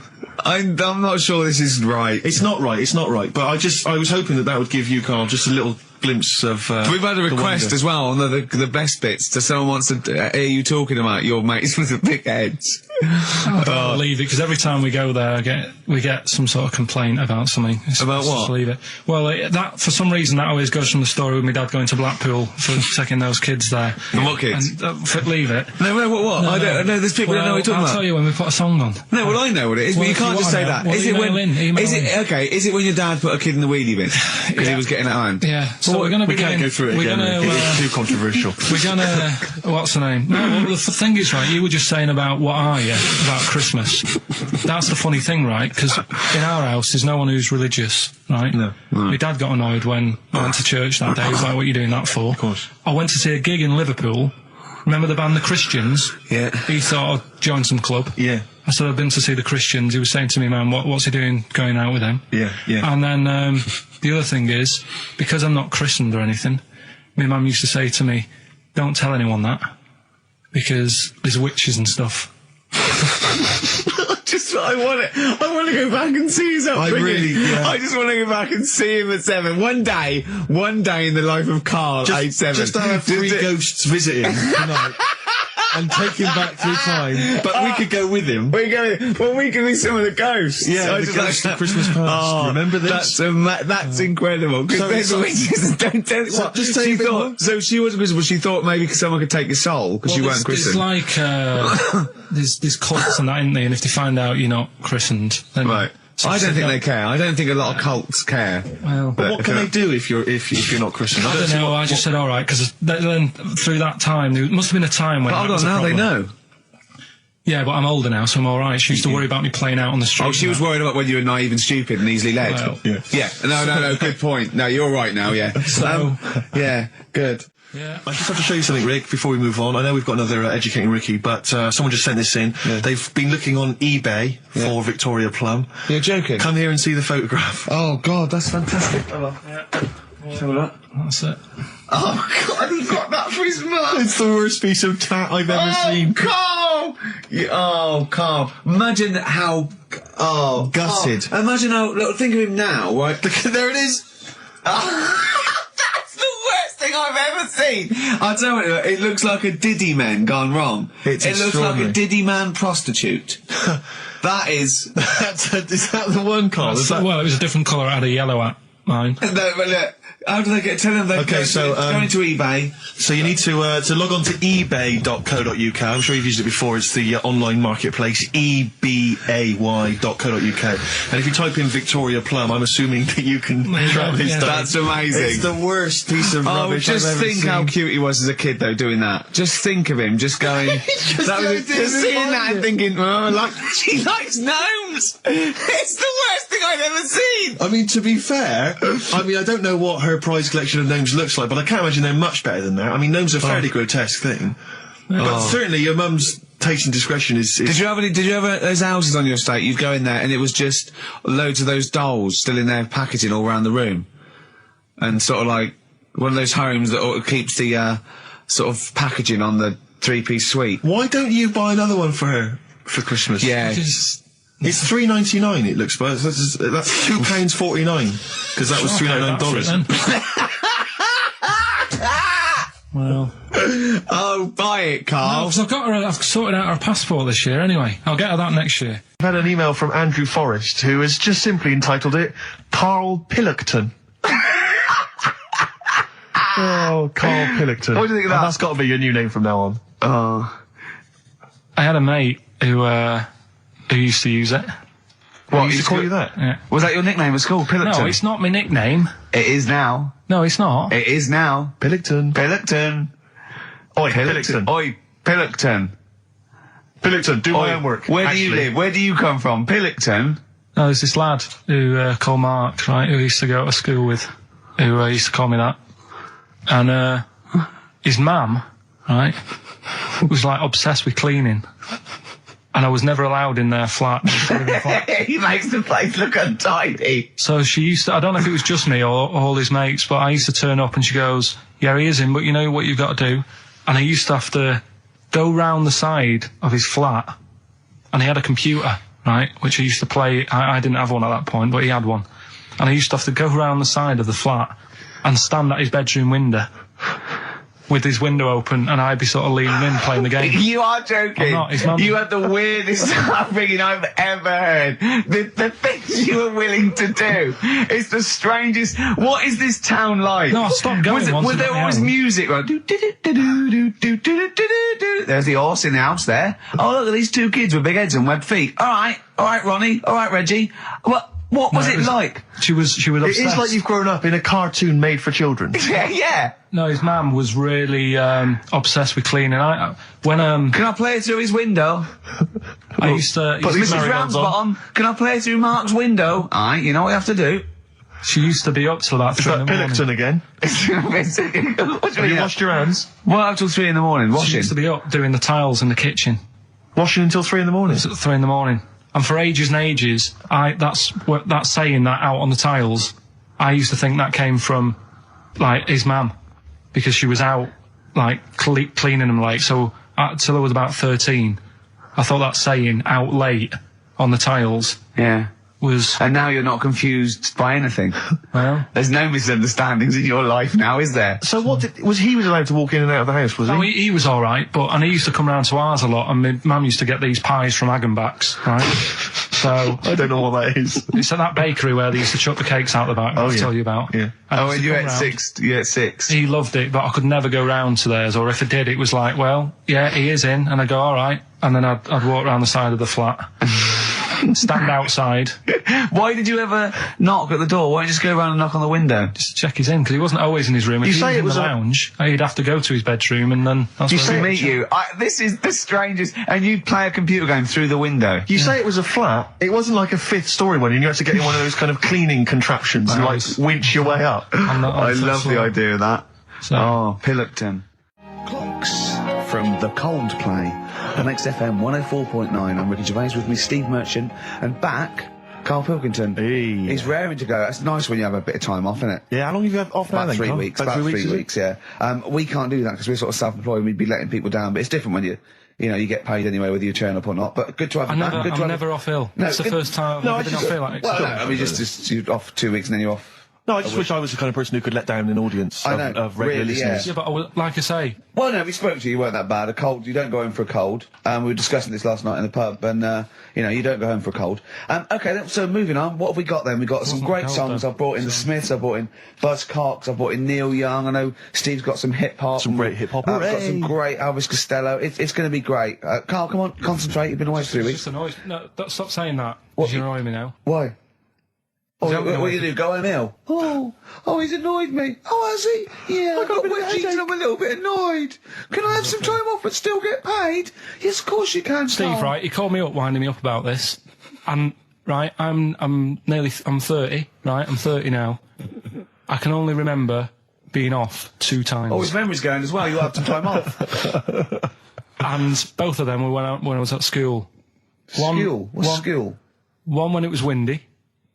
Why did you have time off? Because it was windy. But to be honest, Karl, that lasted for... We have got Cheeky Freak of the Week. Right. There's been a lot of stuff going on this week. In the freak world? Yeah. Is it really? Yeah, there's loads.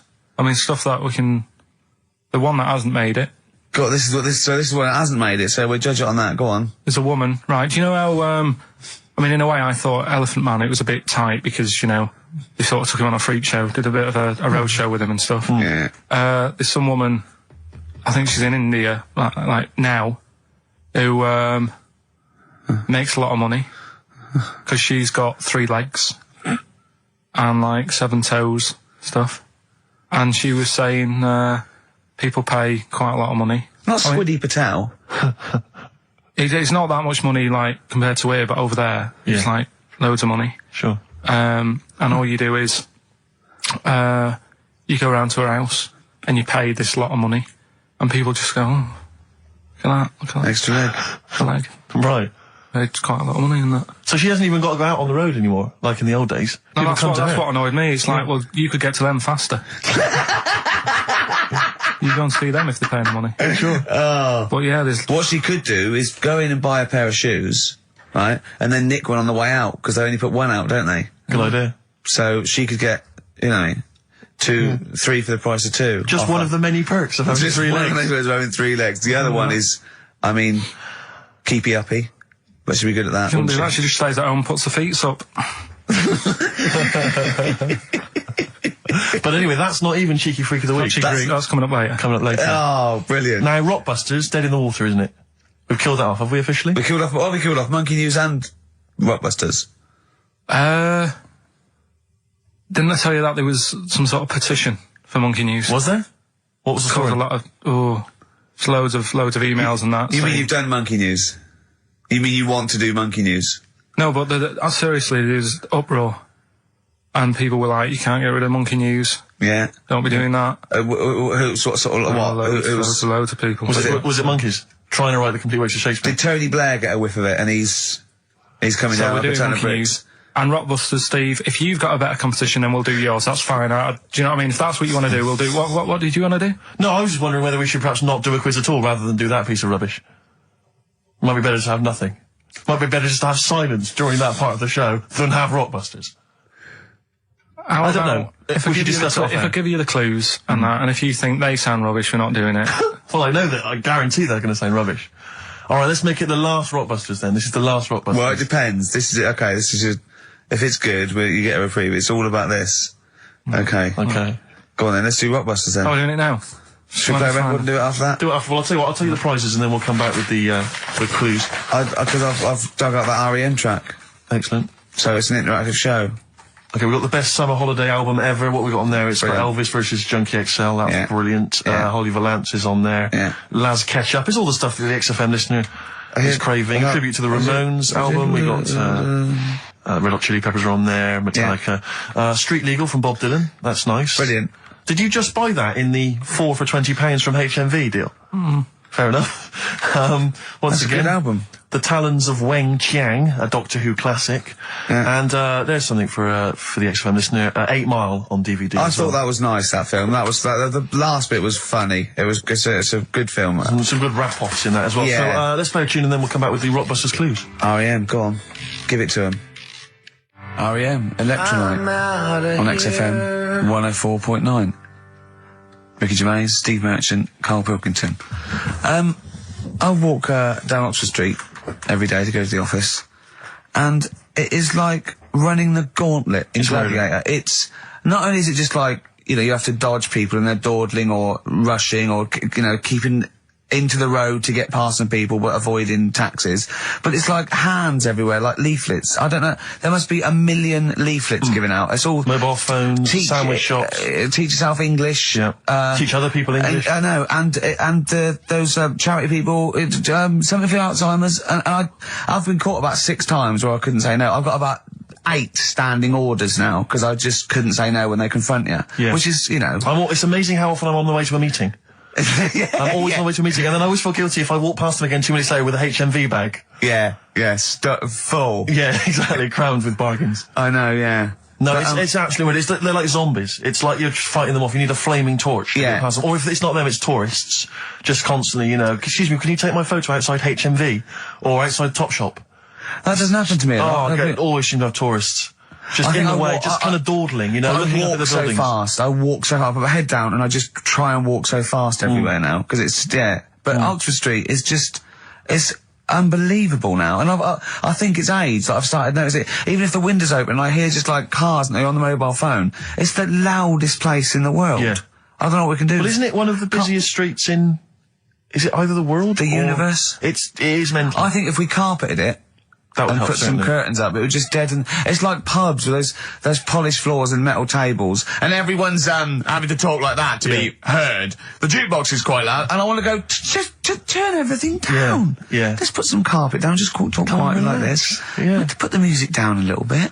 We'll have a good time. I've never quite understood that impulse. I don't again if it's age where you go in a club or a pub, as you say, and then it's just slightly too loud. So it just makes everything slightly tricky. It's slightly tricky to have a conversation. But what annoys me is when it's for the amusement of the barman or barmaid. If they're bored, they're in a pub, they've got the music up, their music up, right, techno blaring, right, they've got a telly on watching a soap opera, and I want to go, choose one or the other. I mean, what are you watching? I got a minicab last night. I imagine you don't travel in minicabs, but the guy driving, one of those guys, I know he's driving a cab on a Friday night. Okay, no one wants to be doing that. And he had one of those phone, the little earpieces that you put in, so it looks like they're talking to themselves. And he's there, and he goes, where are you going? I went, oh, Crouching. He went, well, and he's chatting on his mobile phone the whole time. His voice was so loud, he had the radio on as well, and he wasn't concentrating on the road. I just thought, look, I'm paying you £10 here to take me somewhere. Please, just stop chatting or arranging your social life for 2 minutes. Yeah. Get me to my destination safely, and then you can resume your conversation. My favourite one is, I'm going to so-and-so terrace, please. Where's that? I want to go right. You're not taking me then. Yeah. I mean, I don't know. I don't know. Exactly. I don't drive. I'm paying you. That's why I'm paying you. That's got to be part of the service. But I mean, I know people who've been in minicabs, didn't know where I was, and didn't have an A to Z. No, I was in East London once. I said to him, I'm going to North London. He went, where specifically? I went, Swiss Cottage. He went, sure. I said, do you know the way? He went, yeah. Set off. Along the way, he went, do you know the way? I said, I thought you knew. I said, have you not got an A to Z? He went, no. He was one of those guys who'd just taken his car out middle of the night. That was all he had. All he had, all his credentials were he had a car. No map, no torch. The two other things I bring with me. And he said, so we're driving along. He went, I could probably get you to Camden. I was like, okay. He went, it's a start. I mean, that is the start. Exactly. He went, do you know the way to Camden? I thought, pull over. It's not worth it. I'd rather hitchhike. I'd rather walk. Ludicrous. Those people who just go out. Yeah, they just take a car out. Doing a fiver. Car. Oh, have you ever done that? No, well, I'm sick of living here. And you say about people hassling you. When you say here, you mean the world, don't you? No, just in London is doing me head in now. The other week, actually, walking home from here, and like you say, there's always someone hassling you, saying, do you want to buy this? Do you want one of these? Going down Carnaby Street, right? There's your first mistake. He said, into meditation? So I was like, and I had a bit of time to kill, so I thought I'll have a chat, right? Have you got time? Oh, we've never got time, we're too busy. Yeah, I thought you were too busy before. Well, I said, what's all that then? What do you do? And he said, we teach you how to breathe. I was like, well, I'm 30. I think I've done alright. And he sort of said, forget it. Forget it. I'm 30. And in Selfridges, they do, like Evian or whatever, that water company are there. And they've got like little glasses of water. And you walk past and go, have you ever tried this? It's water. Yeah. Oh, here you go, we'll try it. You go, Jesus Christ, is that what water is? What have I been drinking then?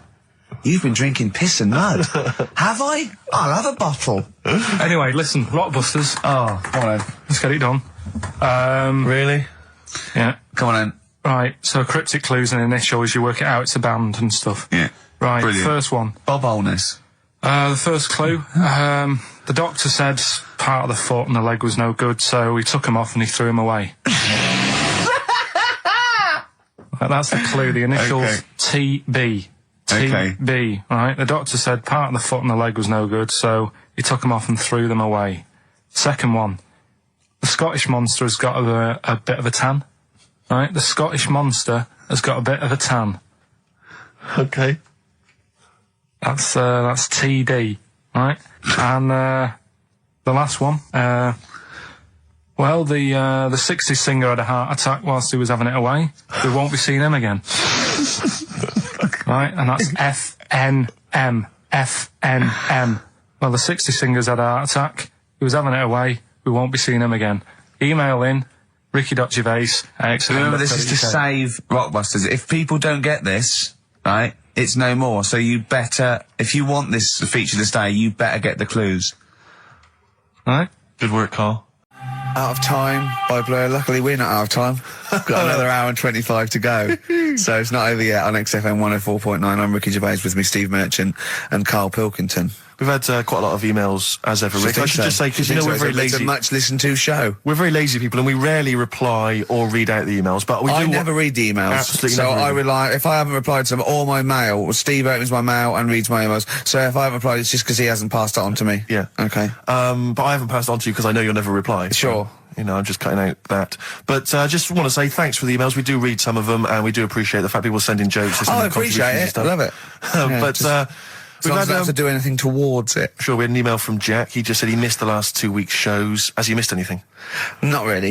No, it's the same stuff. Same old I think last week Carl was having a go at Chinese people not aging well. He had a go at the gays, and he came up with a ludicrous story about a monkey that was impossible. Yeah, so I don't think Jack's missed much. Go on. No. We've just had an email from the Pringles people. Oh, right. Good, because it's finally started to happen. I hear these stories about people getting given cars and Armani suits and trips abroad, and we haven't had no, but finally people are starting to, realise what we're doing, our impact on society, and we've got a whole box of Pringles sent to us. Not on those little tubes, the proper tubes, the foot-long tubes. Yeah. So... and what have they said? Well, the Pringles guys want them said, back. No, they've said they like the show, and if you want more Pringles, give them a call and they'll send you more Pringles. Yeah. I bloody love Pringles. Yeah. Pringles are... The thing about Pringles is, they're Moorish, right? Yeah. But how would I put it? You know the sort of thing when I open them, yeah. And by that when I pop, right? Yeah, I have to eat the. Well, okay, how can I put this? When I pop, I can't stop. What do you mean? I don't. Well, when I pop them open, I can't stop eating them. Right, when you pop, you can't stop. Yeah, yeah. I think that's because of the chemicals. I think that might be the reason. But they're good chemicals. They're good chemicals. They're the best chemicals. Pringle chemicals. They're not bad chemicals. Lovely. Like using chemical warfare. Yes, I want some more Pringles. Bob Dylan, It's All Over Now, Baby Blue from 1960 something. Bit of trivia for you, Steve. Go on. That is the last record we ever played on the old XFM before we were fired. I bet that was a moving moment for about 8 people. I just thought of something. You know that thing we did about, they said that we just cared about the money, selling it to America? Yeah. If we cared about money, would we be here now? Do you know what I mean? I think this proves that we don't do things for the money. Exactly. Jesus. All right, Carl? Couple of emails. Monkey Matt's emailed us. Who? Monkey Matt. Oh, Matty, yeah, go on. Yeah. He says... How's the Monster? He's all right. He says, Carl has missed a cracking headline from The Sport. Hide-and-seek champion found dead in cupboard. I hope it's real. I don't know if it is. I doubt it. Feeder. Do you know what? I'm annoyed at now, right? We've got another ad break coming up. How many ad breaks have we had in this show? I know. Carl, how many ad breaks have we had in this show? It's only about 3 an hour. 3 or 4 an hour. 3 or 4 an hour, so about 3 minutes. So, 20 minutes. 20 minutes is wasted on shite. I mean, apart from the stuff we talk about. Well, it's funny you should say that, because someone said to me last week that they felt that there were more adverts now on the show than there used to be. Are there more adverts in this show? I think, just checking some of the emails, I think that's because people are requesting them. They find them more entertaining than what we're giving them. But can't we sort this out? Don't go on about it. No, can't we though? Why can't we have less? Why have we got so many? Is it? It happens, doesn't it? Oh, well, no, you can't listen to the radio after every record. It's bad enough trying to keep them listening with the rubbish we come out with. Yeah, we've got Rockbusters here, let's get them back. Right? Don't steal our son. Please, lads.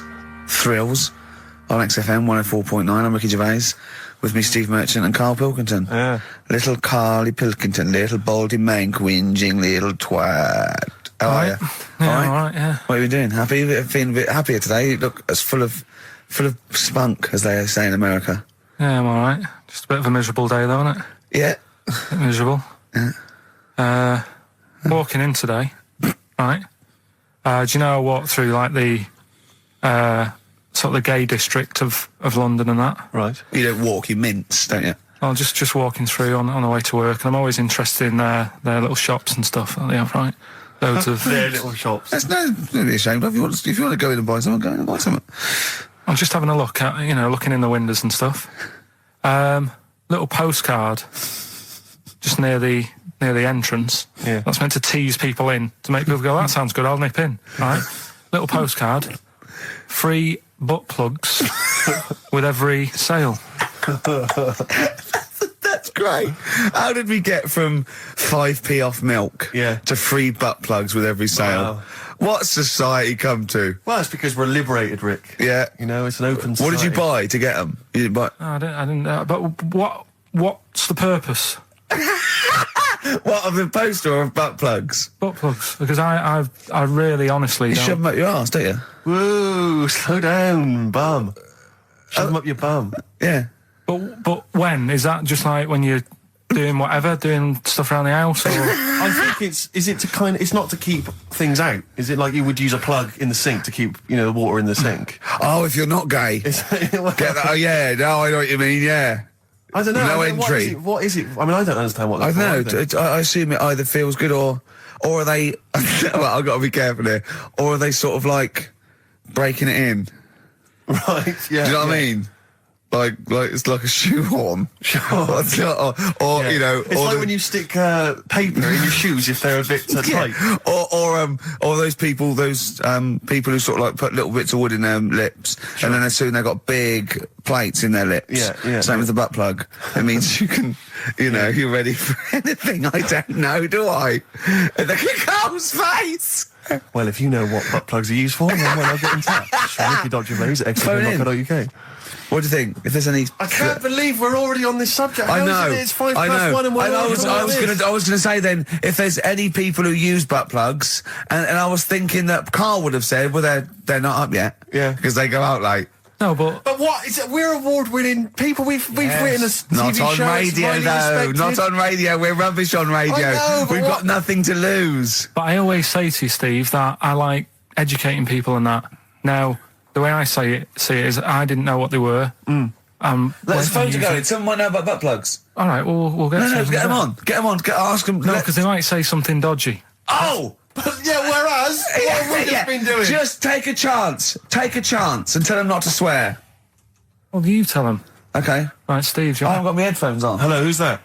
Hold on. Who, sorry?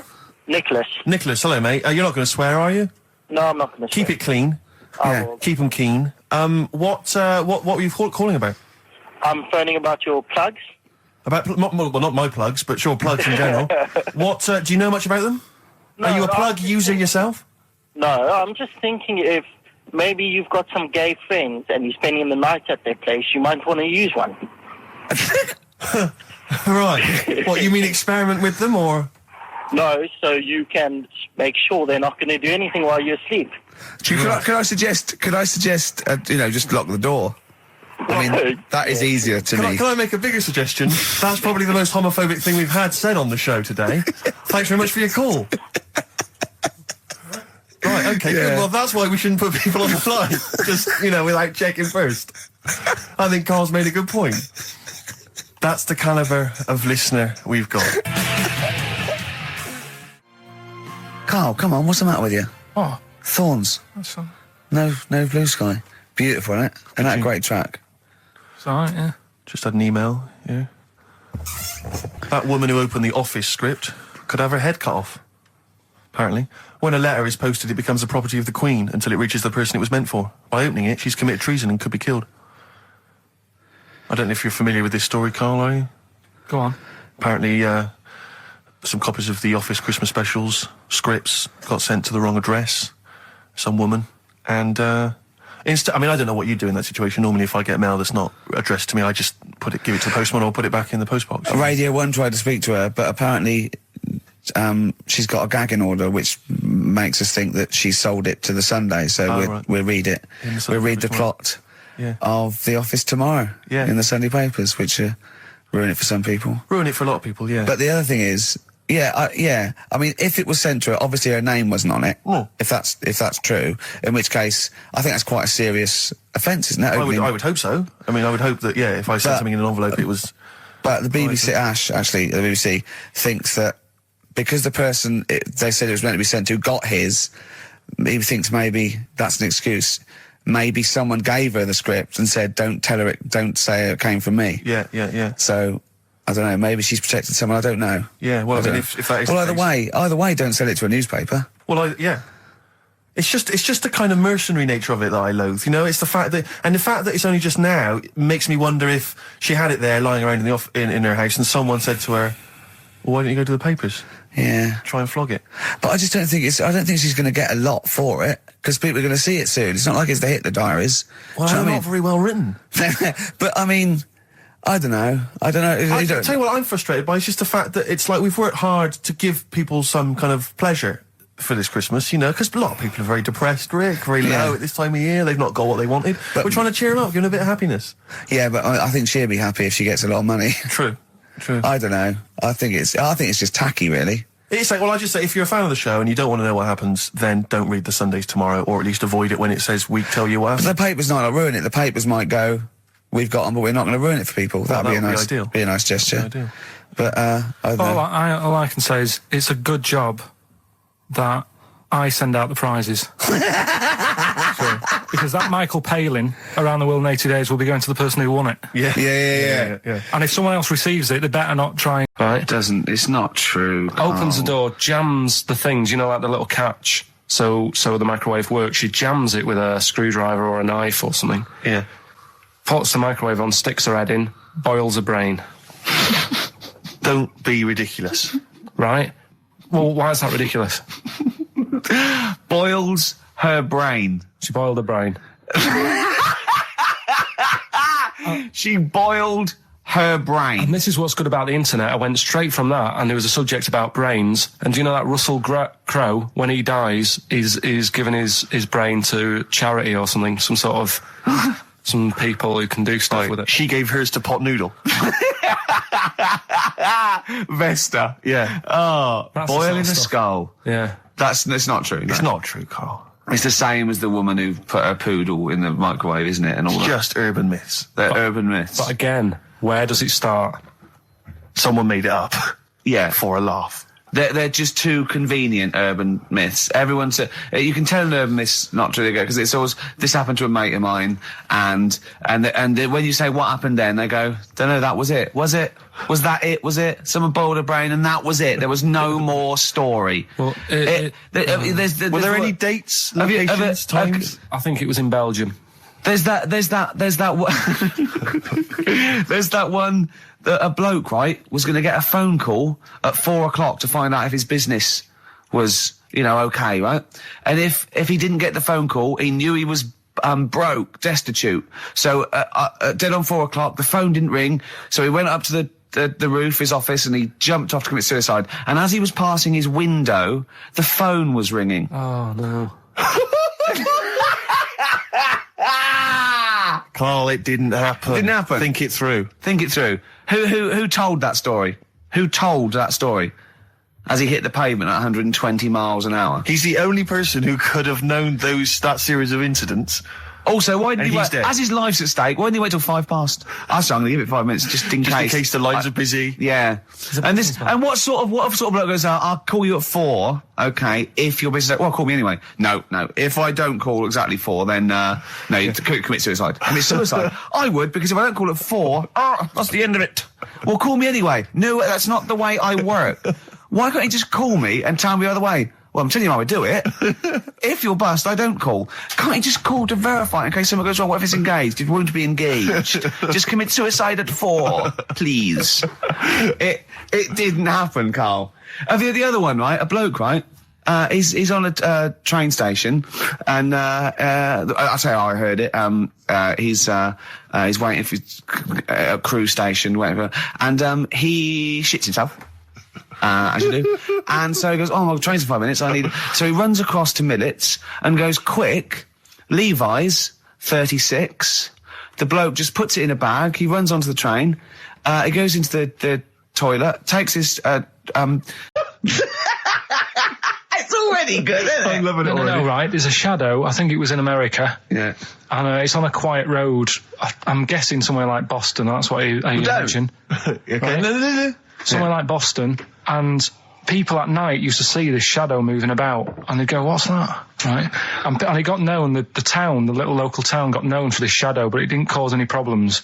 What are you talking about? Well, it was like, you lost me. What are you talking about? Do you know, like some places get famous, like Scotland's got the Loch Ness Monster and that, but it doesn't cause any. Yeah. But it doesn't cause any problems. It doesn't exist. Go on. Right? So there's this shadow walking about on the road. And, what do you mean? No, what's he again? Rubbish. Right? So it's walking Nonsense. about. Where did you read this? Where did you see walking this? about. This was on the internet, and I'm sure. Sorry, sorry. Right. I thought it was shite. I didn't know it was on the internet. Right, so this shadow is moving about, and independently of an object. Yeah, and the local mayor and that is like, yeah, it's a bit weird, but it's not harming anyone. The mayor involved. Was he elected to that post? Hey, mayor, we got a problem down here. Seems like a shadow.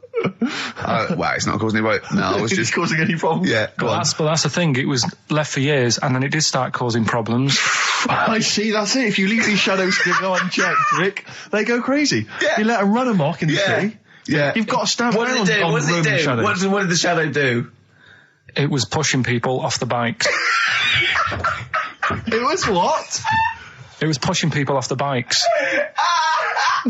Oh, I'll find out more for that next week. Right, that'll tease oh, them. you're a maniac. We'll do more on that. We haven't had time for educating. Please never have children. Right, listen.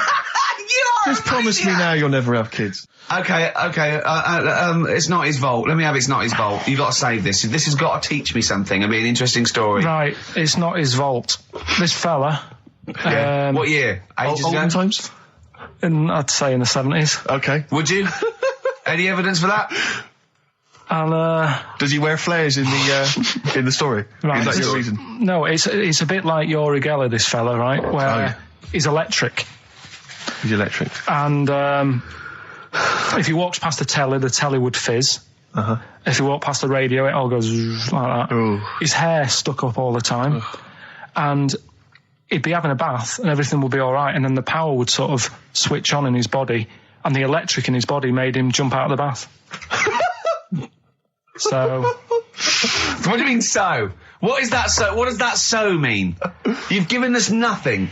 You've given us nothing. You'd have to at least give us the scientific explanation. Yeah. Electric eels have 400 volts in them.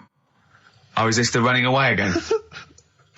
What was that one called? Yeah, but It's not his vault. But there's a reason that not his fault. It's not his fault. I thought it was going to be something about I think we should do these the other way round. I think you should tell us the story and then we'll hear the pun. It's not his fault. It's not his fault. Right, let's leave it. Play a tune.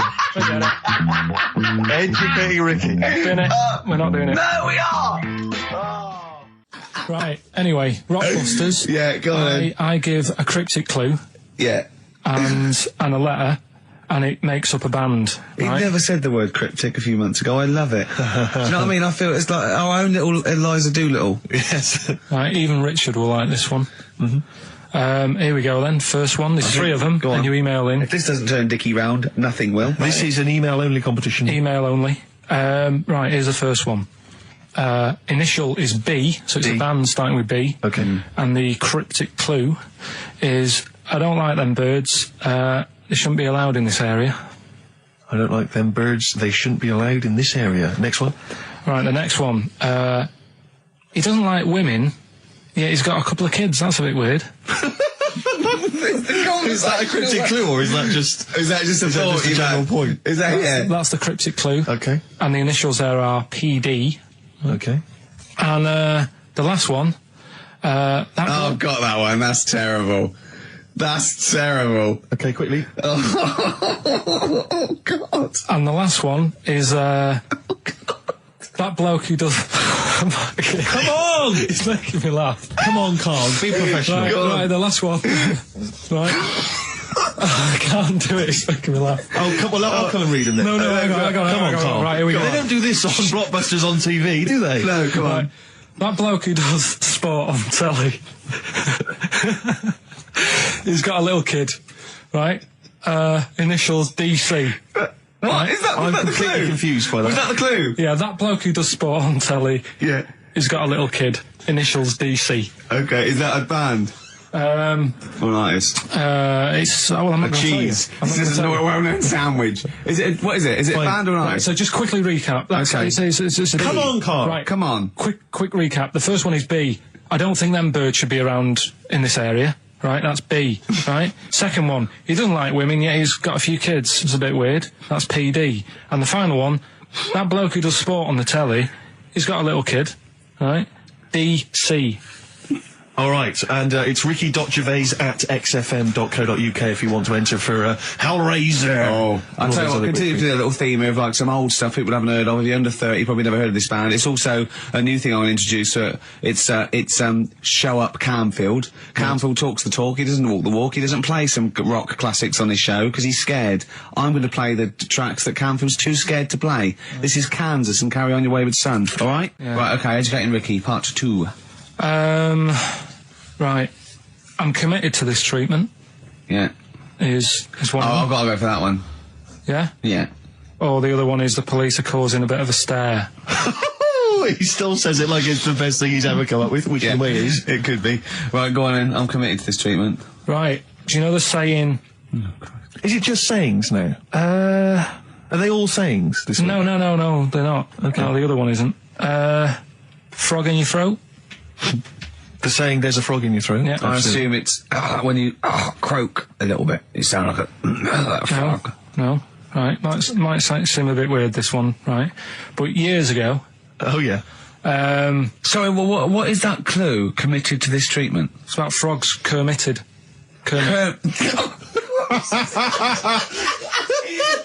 Probably works better with a K and an ER written down. Well, also, if you pronounced it Kermitted, yeah, but not committed. Committed to this treatment!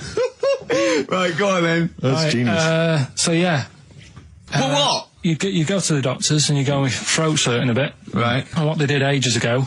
Ages ago? What year was this approximately? We are going back quite a bit with this one. Oh, okay, go on. And the doctor would say... He did history. Imagine years ago. Go on. And the doctor would say, right, keep your mouth open and you just look at your tonsils. And the jaw would ache a bit because they weren't as quick back then because they didn't have the technology and stuff and they'd have to like stare at it and study it and stuff. And like they get an achy jaw, right? Keeping their mouth open. Yeah, like you get, you get a Mars bar or whatever. So they'd sat there and they used to always close their mouth and it used to annoy the doctor. Yeah. Right? Oh. So what they did, they used to get a toad. Right. And put it in the mouth. Rubbish. Okay, keep talking. Keep talking. And that way they couldn't close the mouth because either they'd squash it. Right. Or apparently you're not allowed to lick a toad's back. So the doctor would have them for breaking the law? No, but it's poisonous, right? A toad's back. You should never lick a toad's back. Or put it in your mouth, really. Oh, just stop for a second. Wait. What? Can I just ask one question? Go on, yeah, just ask one question. I've got a few, but go on. Sure. My initial thought is, it sounds like a brilliant bit of sort of medical knowledge there. It's a great idea. Yeah. My only thought is, how does the doctor see past the toad? Yeah. Your tonsils? What's he actually looking at with the mouth open? Surely the toad is in the way. Hopping around in the way? It didn't say. Sorry, and my first question is, was this on the internet? Yeah. Yeah, okay. Carl, that is bollocks. That is, I mean... Well, alright then. Let's turn this round. Where does the saying, you got a frog in your throat come from? Probably because you sound a bit croaky. Probably that. Probably because you sound a little bit like a frog when you've got a sore throat. Carl, did you not question it just for a moment when you read it? Just for a second, didn't you think, that seems an odd approach? Firstly, why a frog of all the different species? Because it's poisonous. A toad. No, a toad, so it's a toad as well. Yeah, well, it worked. I'm committed. Worked. No, my point is, it's frog in the throat. I was going to change it to, have you heard the news Toad Day? But I went with the frog. Oh God! Right, so that's rubbish. So that's rubbish. Next, can I have let's play a tune. Let's come up with a God. Can I just say? No, just play it. Yeah. Yo, Carl. Right. Okay. Right. The results of we ain't got a winner for the first time. Yes, we have. We've got loads. We've got loads of winners. No, we haven't. We've done this feature for 3 weeks. On XFM 104.9. I enjoyed that. Yeah. That was good. It rocks. I hope the audience was playing it loud like us. Yeah. Ricky Gervais, Steve Merchant, Karl Pilkington. Well, look at him yawning. How rude is that? Carl, what's wrong with you, man? Have you been up late? A little bit. Girlfriend was away, wasn't she, yesterday? Yeah, I always have a problem with that. I always have, because you don't go to bed, do you, early? Do you know what I mean? You sort of think, I just always find that thing that if, you're used to living with someone. Yeah. one of you will go, let's go to bed, then you'll go, all right. But when you're on your own, you go, You just forget to go to bed. I just stay up. Okay, stop eating now, Carl. You've ate all the food. That's just a plate. All right. Okay. Yeah. No, I stayed up and watched, there was a thing on about Dracula. Right. What, Dracula? And I found a flaw in it. Go on. Not the fact that he's the living dead and and drinks blood to stay alive and he doesn't reflect And he can in turn into a mirrors. bat. Well, And you can go on. the mirror thing, you can't look in mirrors, can he? Well, he can look in mirrors, but he can't see himself in a mirror. Yeah. That still doesn't work. Go on. Go on. It doesn't work at all, Carl. It doesn't work. Go anyway. on. Well, Centre parting's always really neat. His centre parting's always how does he do it if he can't look in the mirror? Blood on the floor or something it was called. Rubbish. I love the flaw in the Dracula film is that his centre parting's too neat. How did he do it without a mirror? Oh. Was it a documentary about Dracula? No, Yeah, there was the real it's Dracula. The real called- Dracula. Yeah, the real Dracula. The It's true just a story. film. It had blood on the floor or something. It's called. Yeah. It's rubbish. We had a little lunch yesterday, didn't we? We did indeed. That was a nightmare. Yeah. I hate going out with you two. I was explaining to Carl, right? I like to excite Carl's imagination, right? And if it involves chimps or monkeys, all the better. Brains he likes, parts of the body, deformity. You know, I know where to, what buttons to push. And I told him about this thing. I don't know if any of you out there know about this, but there's an experiment they did in the 50s, a clinical psychology experiment where there's your two hemispheres of the brain, okay? They're joined by a thing called the corpus callosum, right? Which is just a little flap of skin, like a little scarlet lead that joins your two hemispheres. And what they did, they cut that in half, and they thought it was a cure for schizophrenia, but what it turned out to be, or epilepsy, I think, I can't remember, was that your two sides of your brains didn't function together. You couldn't get information. I was telling Carl all this thing, and one of the things I told him was that they did it on a monkey, and it fought itself over a nut. Like its right arm was connected, by its left lobe of the brain, and it was fighting over itself. And Carl went, instead of thinking this is amazing experiment, he went, would it have been happy if you'd given it two nuts? Yeah, I know. Well, you started off by explaining it, and I remember you mentioned, because I was watching the two of you as you were describing it to me, you said, of course, one side of the brain deals with symbolism, and as you said the word symbolism, I noticed Carl drift away from looking at you, pick up his mobile phone, and start pressing buttons randomly. And I thought it was the word symbolism that got him. And I noticed it took you just a moment longer. And I think the first thing you said was, when did I lose you? Yeah, I knew I'd lost him. It's extraordinary. And he doesn't even try to disguise I said it. nomenclature at one point as well. Right, yeah. And I knew I was dicing with death there. Yeah. But, Yeah. but I told you tried to look it up, didn't you, on the web? You didn't find anything about it, Yeah, did the you? spelling of it's what is it again? What's the word? Corpus callosum. Yeah, so I couldn't do it. No, don't bother. Give up. Don't bother. Give up. So if anyone knows any interesting facts about that, But yours hasn't been cut in half, has it, Carl? That would, again, might explain something. I'll tell you what we will be talking about later. I don't know if you're sort of aware of them, Steve. Go on. Bonobos. Oh, I don't know much about bonobos. I told him about he was looking for stuff. I said put in bonobo. He was having no luck with chimp, and they're a form of chimpanzee, but they're even closer to us, evolutionarily speaking. They've got their social groups are more like ours. They're more intelligent, and he was loving it, weren't you? So is it human bonobo Carl? Is that how it works on the evolutionary ladder? Chimp Carl. Yeah. Yeah. Talking about 'em. So we're talking about bonobos. You're excited about that? Yeah, That's yeah. Coming up in Monkey News? No, I think it's a bit of a monkey bonus. Placebo, Bitter End on XFM 104.9. This is pre-recorded. We recorded this a couple of weeks ago, before Christmas. Hope you had a great Christmas. If you didn't, not our fault, really, is it? Nothing to do with us. Wouldn't have thought we'd have. We're well over time because we've got plenty of cash now, thanks to a lot of you who probably bought the Office DVD. Yeah. Probably got And that if you in haven't stock. yet, and you've maybe got vouchers or money, still available. Still there in the shops. Still available. You can still make it the best-selling DVD of all time. Please. Please do. Yeah. Please do. I'll tell you what you want to hear, though, before you make your mind up. I'll tell you what, if you like this next clip, go and buy the Office DVD. I think you will. It's a brilliant clip. It's the one where we talk about, well, it is self-explanatory. Yeah. We went, it was a great day, wasn't it? Brilliant round of golf. Absolutely brilliant. Such a beautiful place in Stoke Poges. It's like a really posh place. And are you a good golf player? Well, we'll get to that. Oh, okay. Well, he bought the shoes especially for it. Oh, I'd love to have seen him in those little shoes. I know, and they were no good because they were metal spikes. We had to change them. He was annoyed straight away. He spent over £22 on these golf shoes.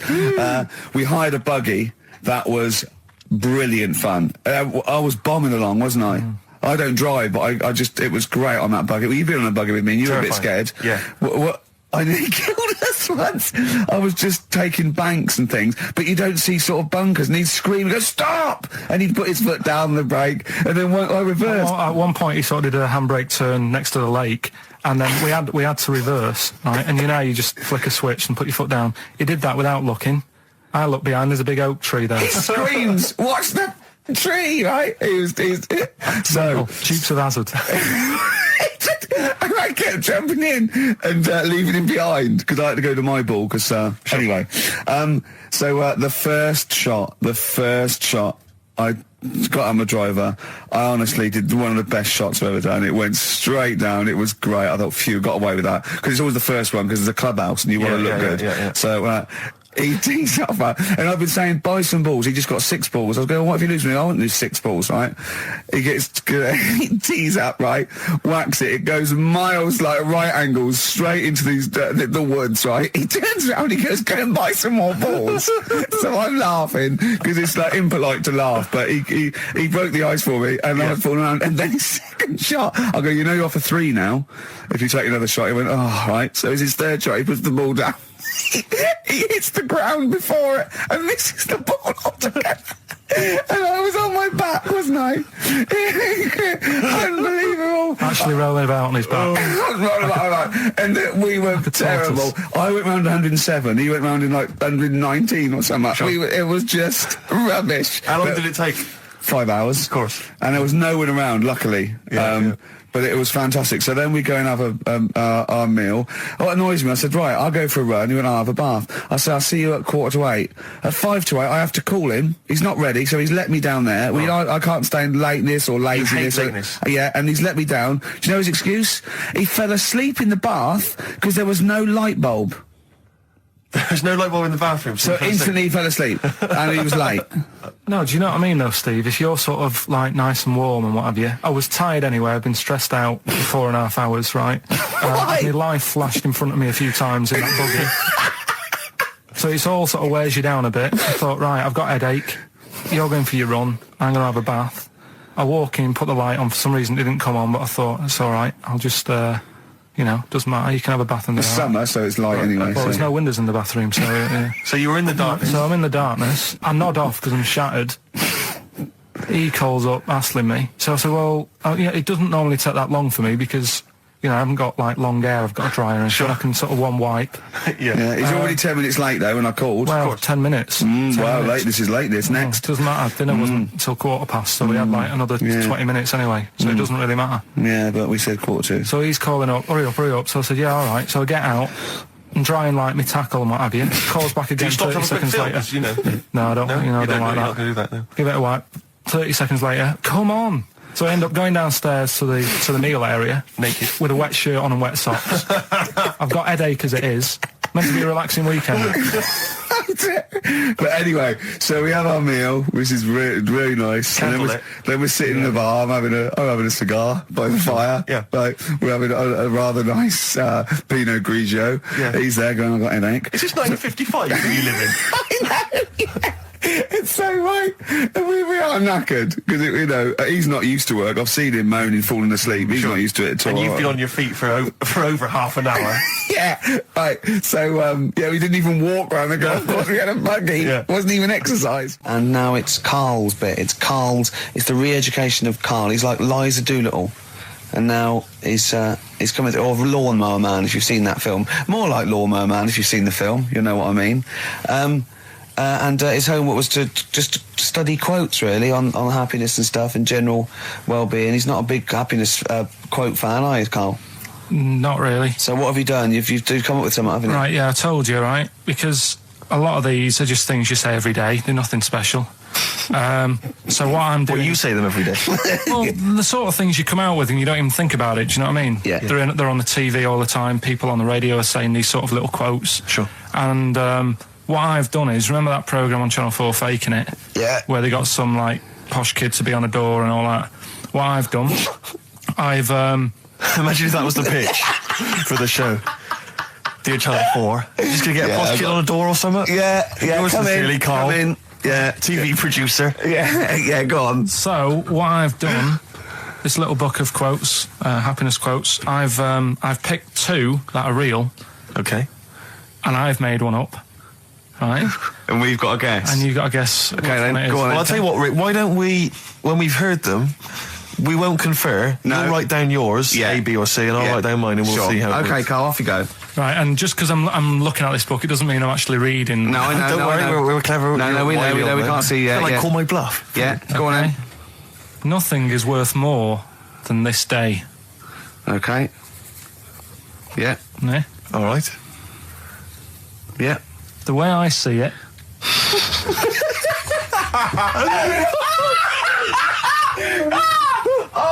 Oh God! My head's gonna burst. No, hang on. My head's gonna burst. No, Hang on. this might not be Carl's. Oh, it might not be. How do you know I haven't tweaked them a little bit? Yeah, good Okay, point. fair Good enough. point. No, good point. The way I see it, if you want the rainbow, you got to put up with the rain.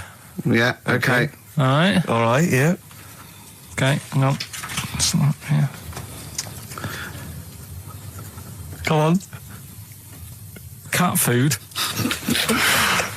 Cat food, come on. It stinks a bit, but if you don't put up with the smell, the little kitten will die. Steve! I don't know what to say! I don't know what to say. Imagine this is faking it. Imagine their faces when he says that. And they're going, oh my God. Oh. Carl, play a song, mate. We'll have to confer on this one. Right, Blair. Well, that's just amazing, Carl. Just read them again. Two were real, one was fake. Go on in. Right. First one. Nothing is worth more than this day. Excellent. Next one. What does that mean? Well, cherish now, cherish your time. Okay. Because you can't get it back, and you know. That's the way I saw it. On XFM 104.9. I'm Ricky Gervais, Steve Merchant. Karl Pilkington is in the middle of educating me. Colon, then educate me. Did I tell you the time when the doctor said I was going to die? All right, keep talking. Right, ages ago. Must have been about 15, right? And at lunchtime there was this. We used to have a choice of stuff to do at lunchtime, right? We used to have like a burger place that had an arcade machine in it, right? So we used to go there and play on that and have a burger.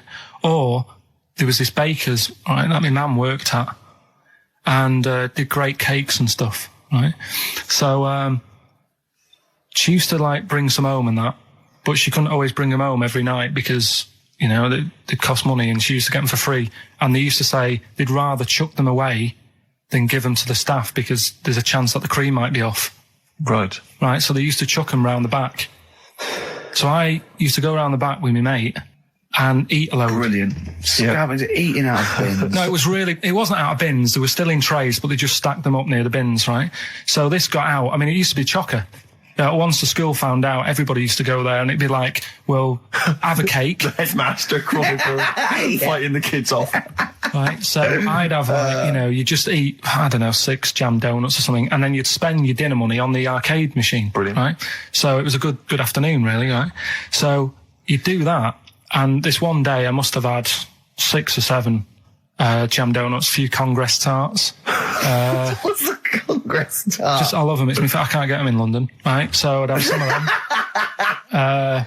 If anyone can get a Congress tart for Carl in London, please let him know. So anyway, this day, that was just a normal day. Do you know what I mean? You'd once, twice a week, you'd have a load of cake. In your life, yeah. Yeah, that's So all anyway- day in your life. Were the frog boys there with the webbed hands and the big heads? So- and the horse in the settee? Yeah. But the day after one of these days, I had really bad cramp in my belly. Right? Okay. I was like in agony, could hardly walk. So I said to my mum, You could hardly stagger to the free cakes. So I was in absolute agony. I said, I don't like doctors, but you'll have to get a doctor in because I don't know what it is. I can't walk. She gets the doctor round. I won't say his name, but he said, well, doesn't look like he's got long left. Blimey. So I was a bit like, hang on a minute, I've only had a few cream donuts. Yeah. My man was panicking. Sure. He went. My dad came in from work. She said, "Oh, something's really bad with Karl. I think it's serious. You know, the doctor said he ain't got long left." So he said, "What?" He said that and just left. So she said, "Yeah." He said, "I'll have to call him then." So he called him up, said, "What's all this about? You know, Karl hasn't got long left. How long's he got?" So he goes, "Oh, I was only messing. He's just had some bad cream." Can you believe that?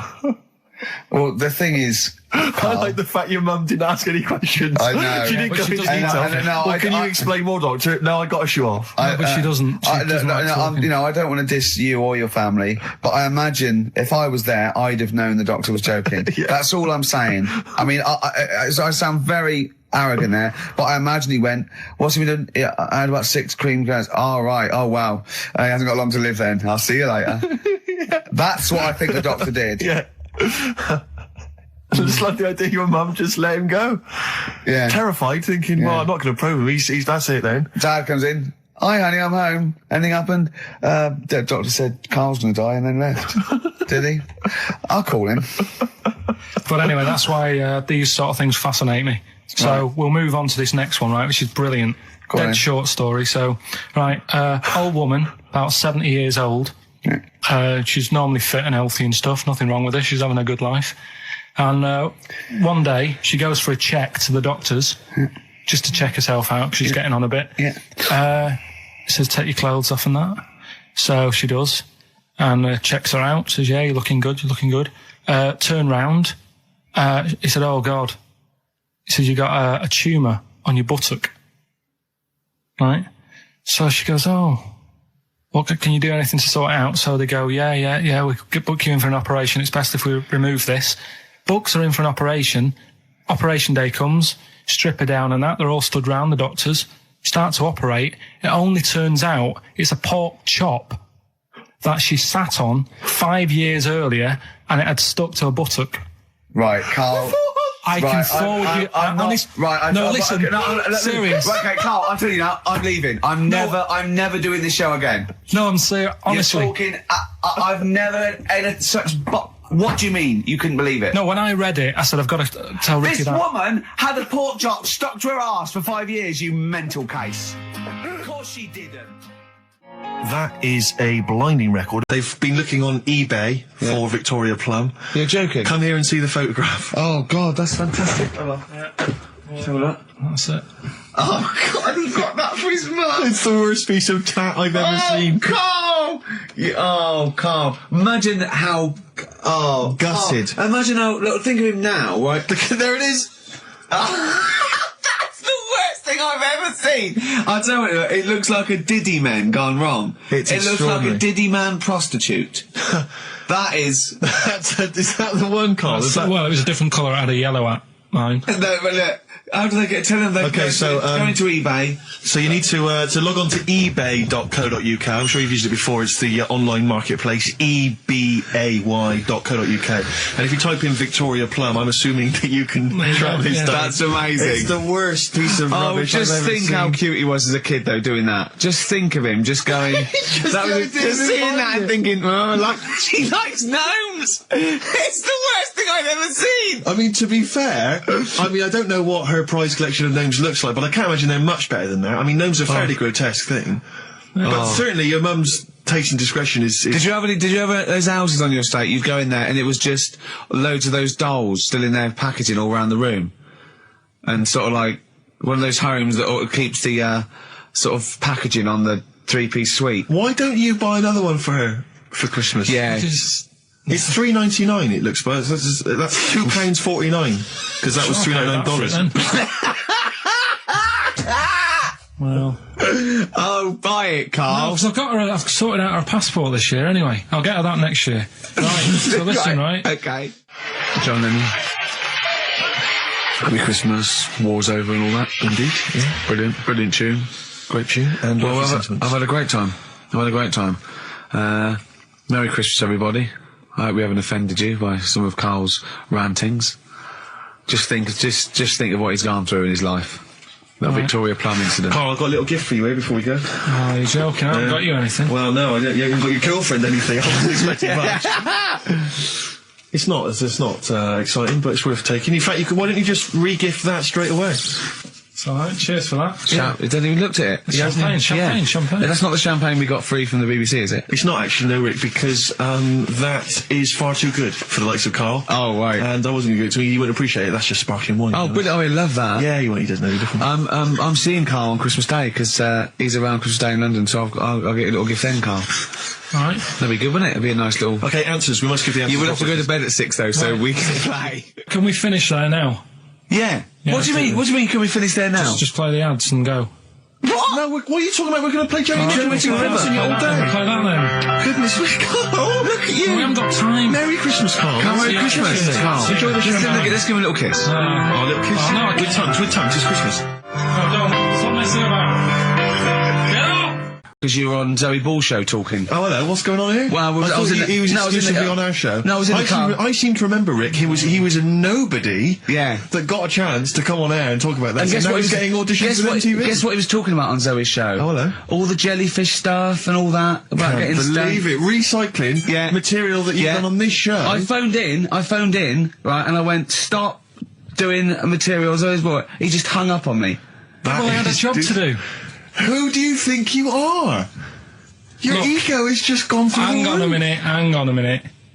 What? I had a job to do in the week. They asked me to drive the desk for Zoe, right? They didn't say talk. Zoe, if she talks to you, you can't just ignore her. Yes, you can. Well, you Who can't. is she? Who does she think she is? You made a promise to us, a pact, that you were our kind of monkey. Yeah. What can I do? If someone takes time off, I've got to do it.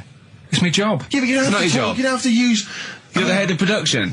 We've given you this special gig. This is like taking you out weekends. Yeah, exactly. You know, if we find out you're getting too much excitement in the week, we'll have to just calm it down. Well, get another little... Well, that's it now anyway. It was only last week. I feel like kind of solid. I feel betrayed. It's like you were having an affair behind our back. Yeah. And you rumbled it. He was doing all the stuff. He was doing all this like, oh yeah, jellyfish and this, jellyfish Yeah, because that. she was asking. And I thought it was a good way of promoting this show, actually. Oh, did you mention the show? Yeah, I did at some point. Did you? What did you say? I just said more about that on Saturday afternoons. So you talk twice? I only heard you talk once. So you're talking all the time? Well, about 5 times in the week.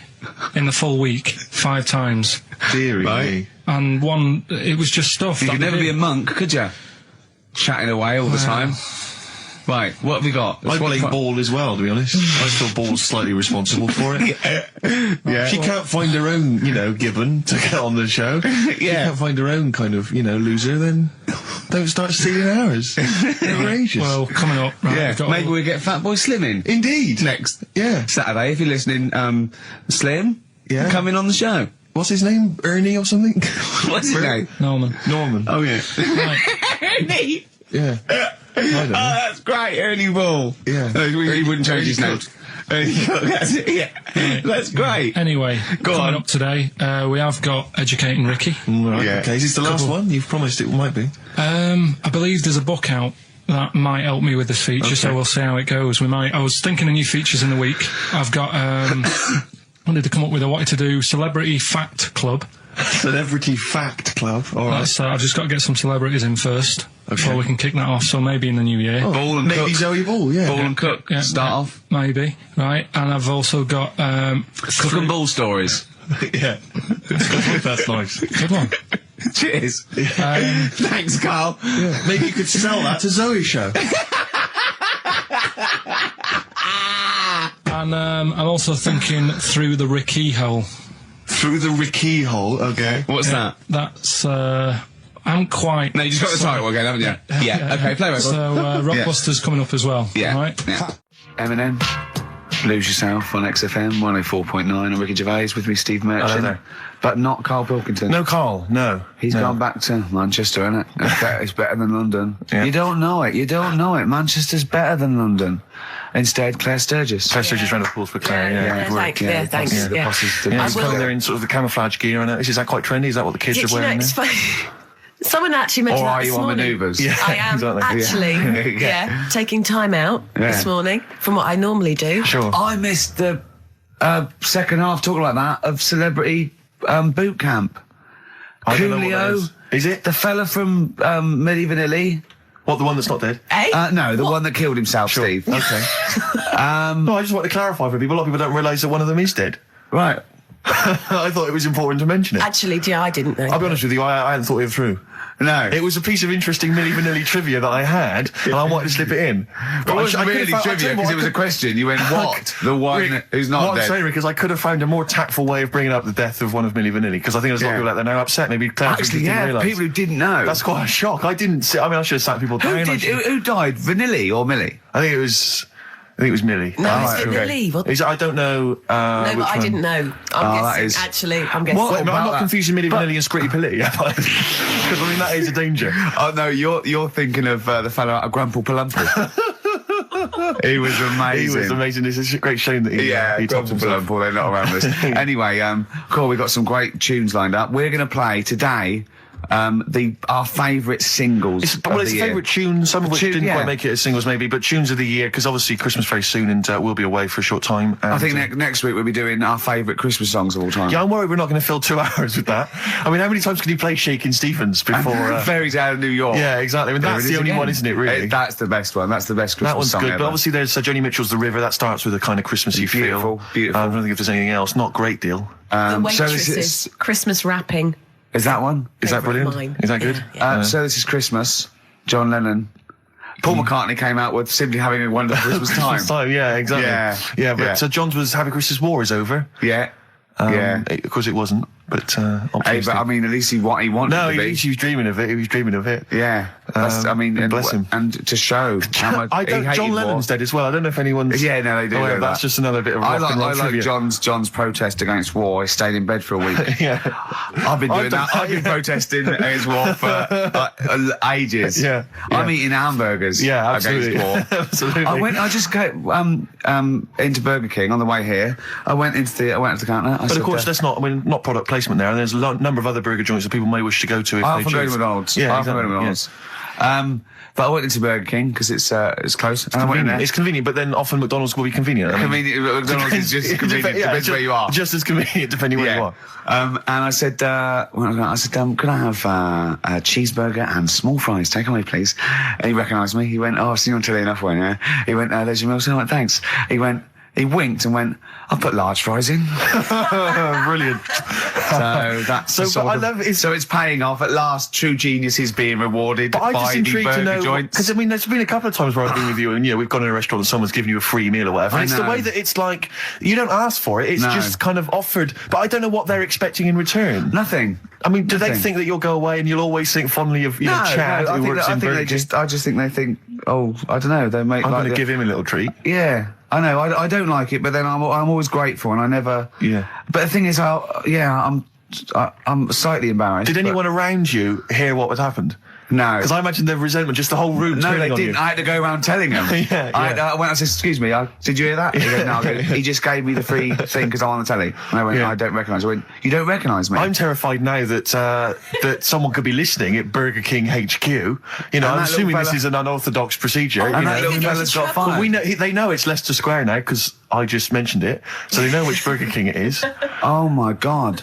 I don't know. What was his name? Ralph Littleton. He had a name badge. Number 342. Well, I just hope Littleton doesn't get in trouble. So, what are we going to play? That could be a sad Christmas for him. He's probably keeping his whole family afloat. Bit of Springsteen. Well, tunes of the year. I mean, I know people dismiss Springsteen, but as I say, the gig I went to see earlier in the year, I made it. Sturgis couldn't believe we were going to play Springsteen. Brilliant. I just think, leave aside what you think is cool and trendy and the fact that he's older now or whatever else. Really? Just leave all that behind and just listen to the tunes because, he remains a great musician. Lonesome Day? Lonesome Day is the current single and it's the first track on the album.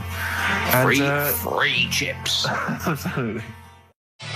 Well, there's the best band in Britain, in my opinion. Big words. The Darkness, Growing on Me, on XFM 104.9. I'm Ricky Gervais with me, Steve Merchant and Karl Pilkington. Have you got the album? And already, they've had an argument.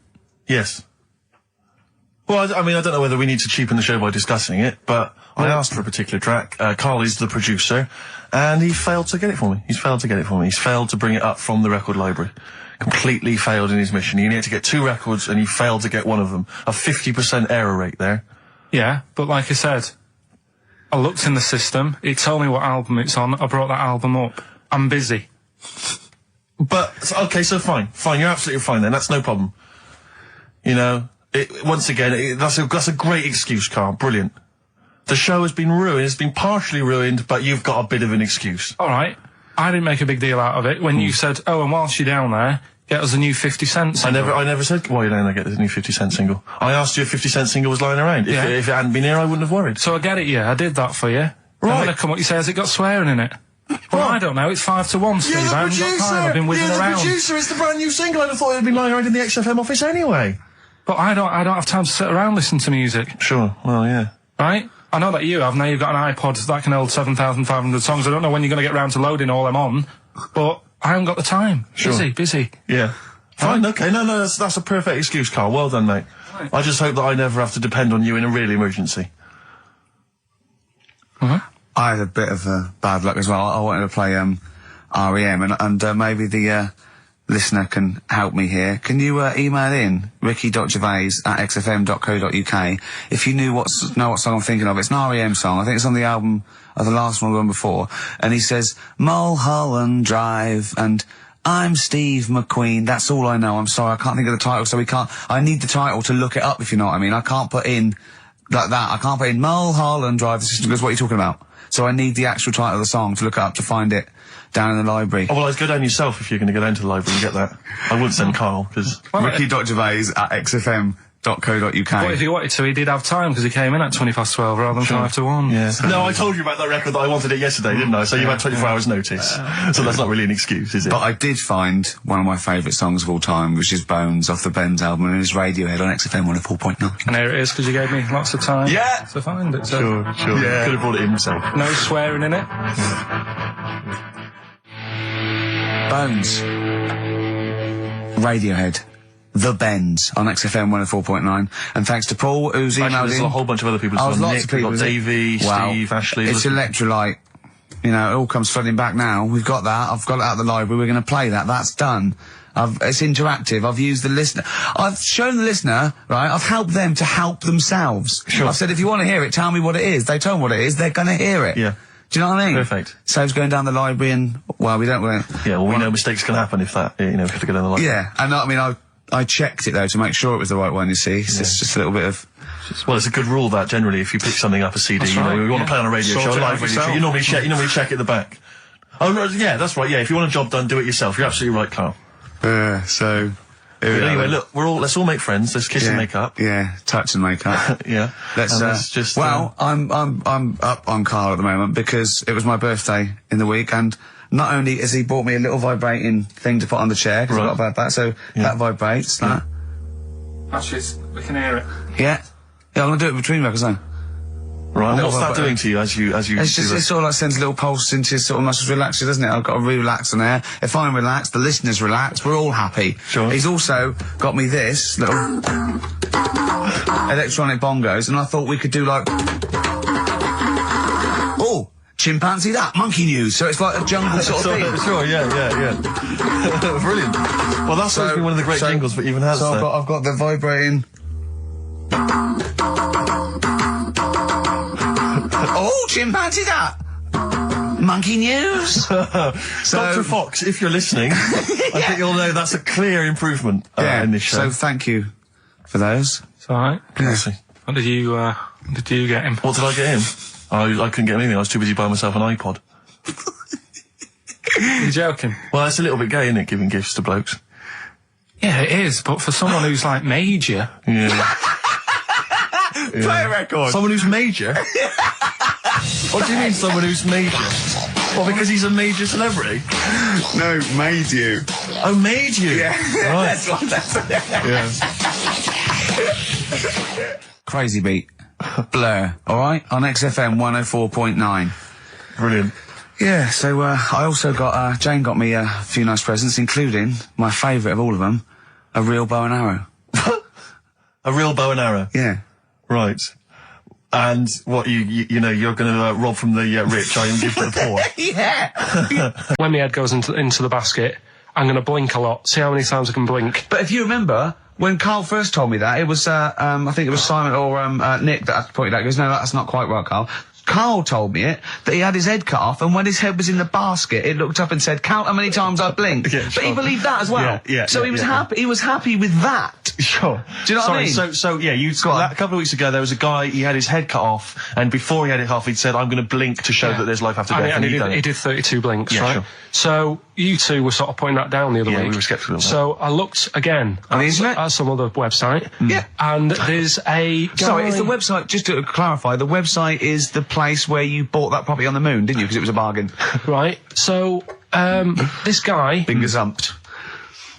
Look, we'll see who's been gazumped when this world ends. I've got somewhere to go, all right? And I know you'll be calling me up, saying, "Oh, can I come with you?" Haven't you got no, like 2 square foot? No, I've got acres. You're going to have to I've got stand deadly still on the moon in your 2 square foot. I've got about 20 There's no place acres. for Suzanne, it'll just be you. 12 It's- off, love. It's all those people with big heads and web feet that've been buying it all these years. Well, listen, right? Go on. Anyway, Play a record, tell us the story after it. We've been chatting for Sorry, far too long. Carl. No, there's no record. Play a tune, we'll come back with What this. do you wanna What's play? this, another ghost story? Let's play one of my favourite songs of all time, because I'm going on holiday and getting into a lovely serene mood. Sorrento is probably from that. It's Neil Young, After the Gold Rush. Beautiful. Still to come, that competition as well. I look forward to that. Carl's quiz. Yeah. What an amazing track that is. Beautiful tune, yeah. Neil Young, Dynamite. After the Gold Rush. So go on, Carl. Sorry. Go on, Carl. So take us back a few steps, Carl. What's the story? right, so I did some research, right? Let's just recap again. There was a guy you read about who had his head chopped off. He was guillotined. Yeah. He had said to the people around him, Count my I am going blinks. to blink once I've had my head cut off to So show the brain that life, can still... or the brain Yeah. can continue to work after, Yeah. after Yeah. death. Okay, so yeah, we queried that. So you weren't having any of it? Well, no, possibly for a few seconds till the oxygen stops being fed to the cells because the blood has drained away. But, you know, nothing spectacular. So Right, go on. well, along the similar sort of lines, right? This is quite a few years ago.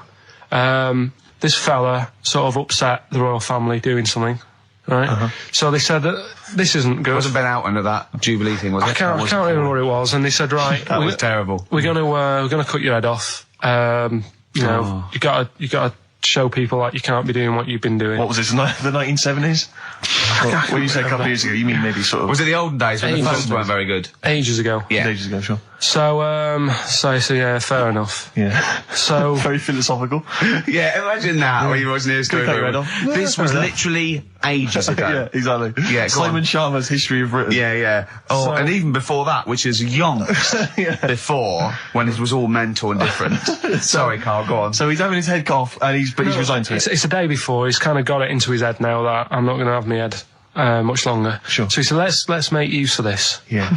He said, I wonder how long like the body can stay alive without my head on it, right? So they were like, oh, I don't know. So Hoover. so The jailers? whoever he was asking. These jailers with one eye. Yeah. Get up, punk. So he said, No, wait a minute, I've got an interesting scientific experiment, jailer. Well, Yeah. fair enough. What is it? So he said, what I want to do, right? He said, you know, surely it's my last right. You know, I'm gonna be dead tomorrow. Sure. So let's He do a didn't draw test. it out this long, did he? Yeah, he said, let's test this out. You know, he said, do us a favour. He said, you know, it's my last day. What I want you to do is, you're gonna cut my head off. Let's put a white line on the floor Right. and see if, you know, because there's no point asking how far he can sort of walk without an head if there isn't a line, because you don't know what to count. Do you know what I mean? If he loses his head and he's running around all over the place, you can't really count That's that. not impressive enough, yeah. So they said, let's make a white line. Sure. Yeah. Who said And- this? He did or they did? I think they started to join in with him and saying, well, let's make this a... you know. You guess it. Go on. So, They got Norris McWhirr down. The Guinness people. Oh. Yeah. so they said, let's get this white line. Yeah. And, Dedication's all he needs. we'll do this tomorrow. And he said, all right, then I'll see you in the morning. So we go- I'll see you in the morning. Night, night, sleep tight. Bye-bye. I love the fact that Carl knows exactly what was said. Oh, that's beautiful. Yeah, he doesn't know the story Yeah. or what order it is in Yeah, or when but it he knows was. exactly what or was who said. said what, but he knows the intricacies. All right then, see you in the morning. Bye. Oh, kissy, kissy, kissy. Oh, I'm not like that. Oh, you joker. Don't let the bed bugs fly. Yeah. Anyway, So he gets up. do you want a paper tomorrow? No, I'm all right. Go on. He gets up and they say, right, you know, today's the day and that. And he said, well, you know, I've got used to the idea. So here's a white line for you. I'm used to the idea. Go on. So they go, right, you ready then? And he said, I go on. And they cut his head off. and the body walked 32 steps without a head. Wow. 32 steps. Incredible. And that's the lesson, really. Did it get as far as it walked along the white line, did it? Yeah, it stayed along the white line, did 32 steps, and then started to stumble a bit, and it just fell over. Yeah. But, it was a test that your body can still keep alive for a little bit. Yeah. When you've lost your head. Absolute twaddle. Absolute twaddle.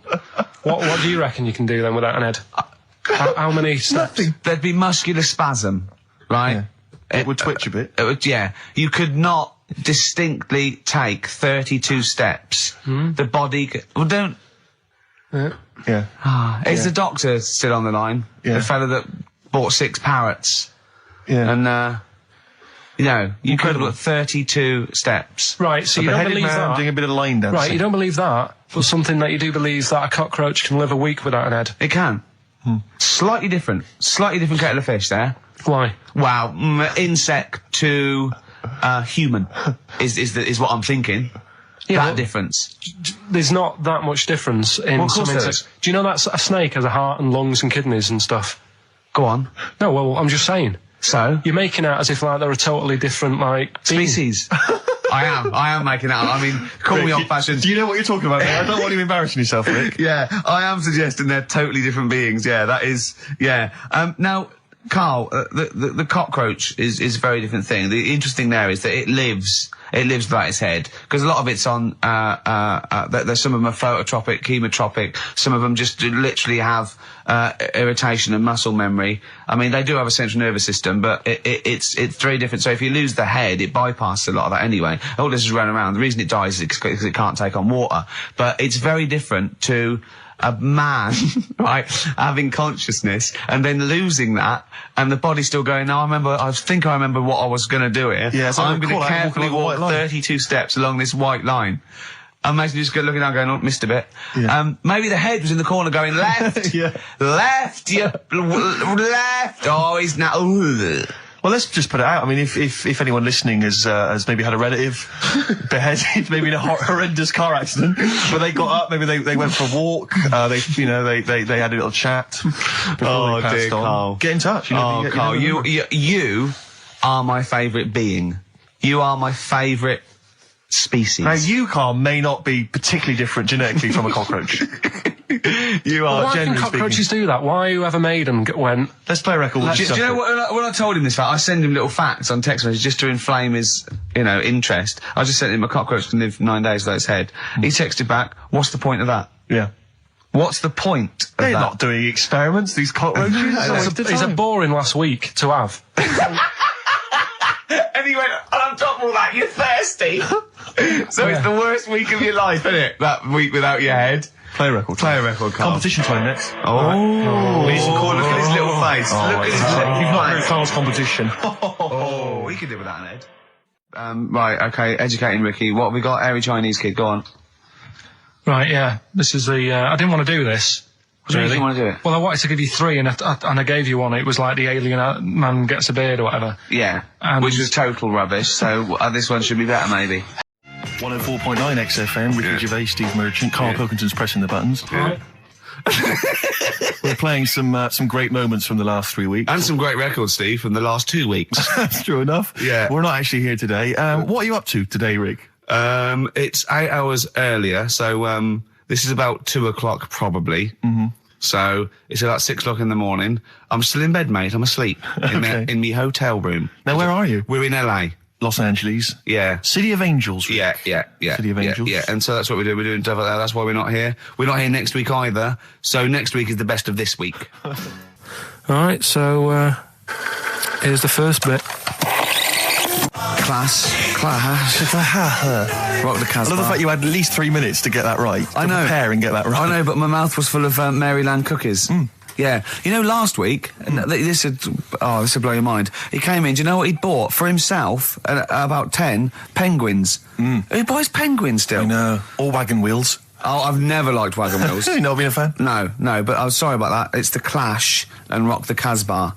Talking about records, have I told you that time my brother-in-law, he was moving out of his place, I think moving in with my sister, and I was about like, I don't know, 13, and so he was about, 30, and I moved in, and he brought round all, his records when he was storage to leave them at our house, right? And he had all these old sort of records, 50s and 60s records, no, I was right, and they put them upstairs, and I was looking through them, and it's just all like Elvis stuff and Beatles stuff, and there was a mate of mine who loved Elvis, okay, and he had loads of chemicals, yeah, he had loads of chemicals, and I was into chemistry, and he said, let's swap me some chemicals for them, so I sort of nicked about 5 Elvis singles, and I got all these chemicals, and then the guilt just hit me. I just thought, well, he's going to notice that. And one night, I just came downstairs and I confessed to my mum.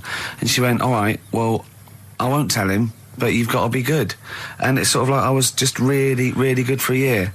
And then I remember when I was about 18, my brother was talking about it.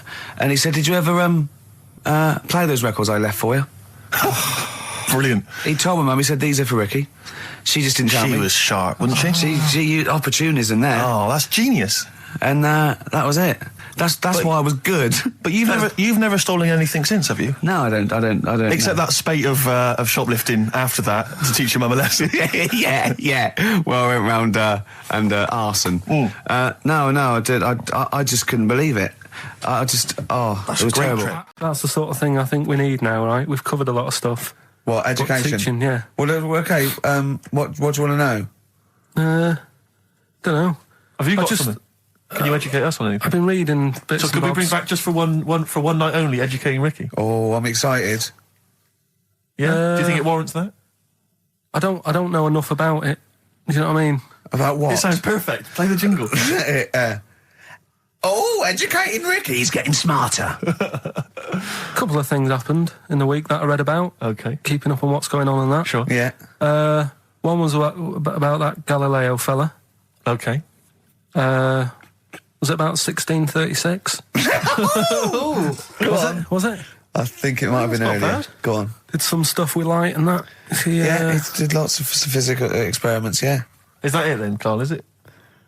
He did some stuff with light and that. What did he do with light? What was that? Well, I think he invented the first telescope. Telescope. So I think it's a particular lens though and he did experiments where he dropped famously two different weighted balls from Pisa, and they hit the ground at the same time, showing that it doesn't matter, the weight doesn't matter, but air resistance does and stuff like that. I think he probably explained it a bit better than that. Yeah, but I'm talking to Carl. Sure. Did they need to know He's stuff? just thinking about pizza. Yeah. Did they need to know stuff like that back then? What do you mean, did they need to know stuff like that? It's just... There weren't people going around going, I've got to drop these 2 things off the bleeding tower of pizza. I just don't know which one's going to land first. Yeah, I need to know. What do you need to know about? Bring me Galileo. Yeah. It's for a bet. Yeah. No, but if I was knocking about then, I'd be like, stop messing with that. We need a telly. Or, do you know what I mean? I bet he thinks the Flintstones is real. I know. That'd be brilliant. That's what I'd do if I was a caveman. I'd make a telly out of rock. Yeah. And a pelican and as a cement that I just mixer. ran along the road with. Yeah, exactly. Yeah, we need a car. Yeah. Well, we haven't really got the internal combustion engine. Can you stick your feet through the bottom? Yeah, just get me a car, for Christ's sake. Anyway, so I learned that. And then... What? You learned his name. Yeah. Other people I'd learned the name of this week. Oh, if a chimp could watch telly. Go on, Carl, go on. Brilliant. I love that. That's like a ride song or something. That's my favourite one. Ride-ish. Ride-ish. Feeder. Just the way I'm feeding on XFM 104.9. Rick, quick question for you. Go I'm on. thinking a lot of people maybe are tuning in for the first time because of the advertising campaign. Sure. Should we reintroduce Carl again? I know we've done this a few times in the past, but just worried that people are going to not really kind of get the measure of him. I'm Ricky Gervais. I'm the one off The Office. Yeah. Steve Merchant. He's not the one in The Office. He's not Gareth. Some people think he is. He's got a funny, weird West Country accent that actually Mackenzie was affecting for the role. Steve wrote it with me. He's the tall, lanky fella. Carl is our sort of, I say producer, but he's the one that pressed the buttons because I was Dog's Body. Yeah, but I mean, it was just because I was too big to run the desk. Yeah. I used to have to do. Literally too big. You couldn't get it. Yeah, and then we discovered that, you know, he looked a bit like a boring sort of, alright, yeah, but then when we sort of, you know, poked him with a stick, he came up with, he doesn't realise, but some of the I think, some of the funniest extraordinary things I've ever heard. Say hello, Carl. Alright. Yeah. Well, classics, I think, so far, that have gone straight to the list include, have you ever used a Y front correctly? Yeah. Brilliant. You never see an old person eating a Twix. Eating a Twix. These are sort of things. He's back on his campaign to get rid of jellyfish. Why is that, Carl? Oh, did you see the paper yesterday? Go on. There's a jellyfish, right? It's about 15 foot long, about 5 foot wide, and there's a fella swimming next to it.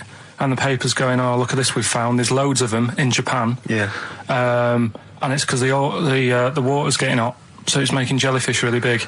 Oh, dear. How's the campaign going to get jellyfish get rid of them? What was your point about jellyfish? They don't do anything? There's no point. They get in the way. It ruined me holiday, because I got stung by one. Yeah.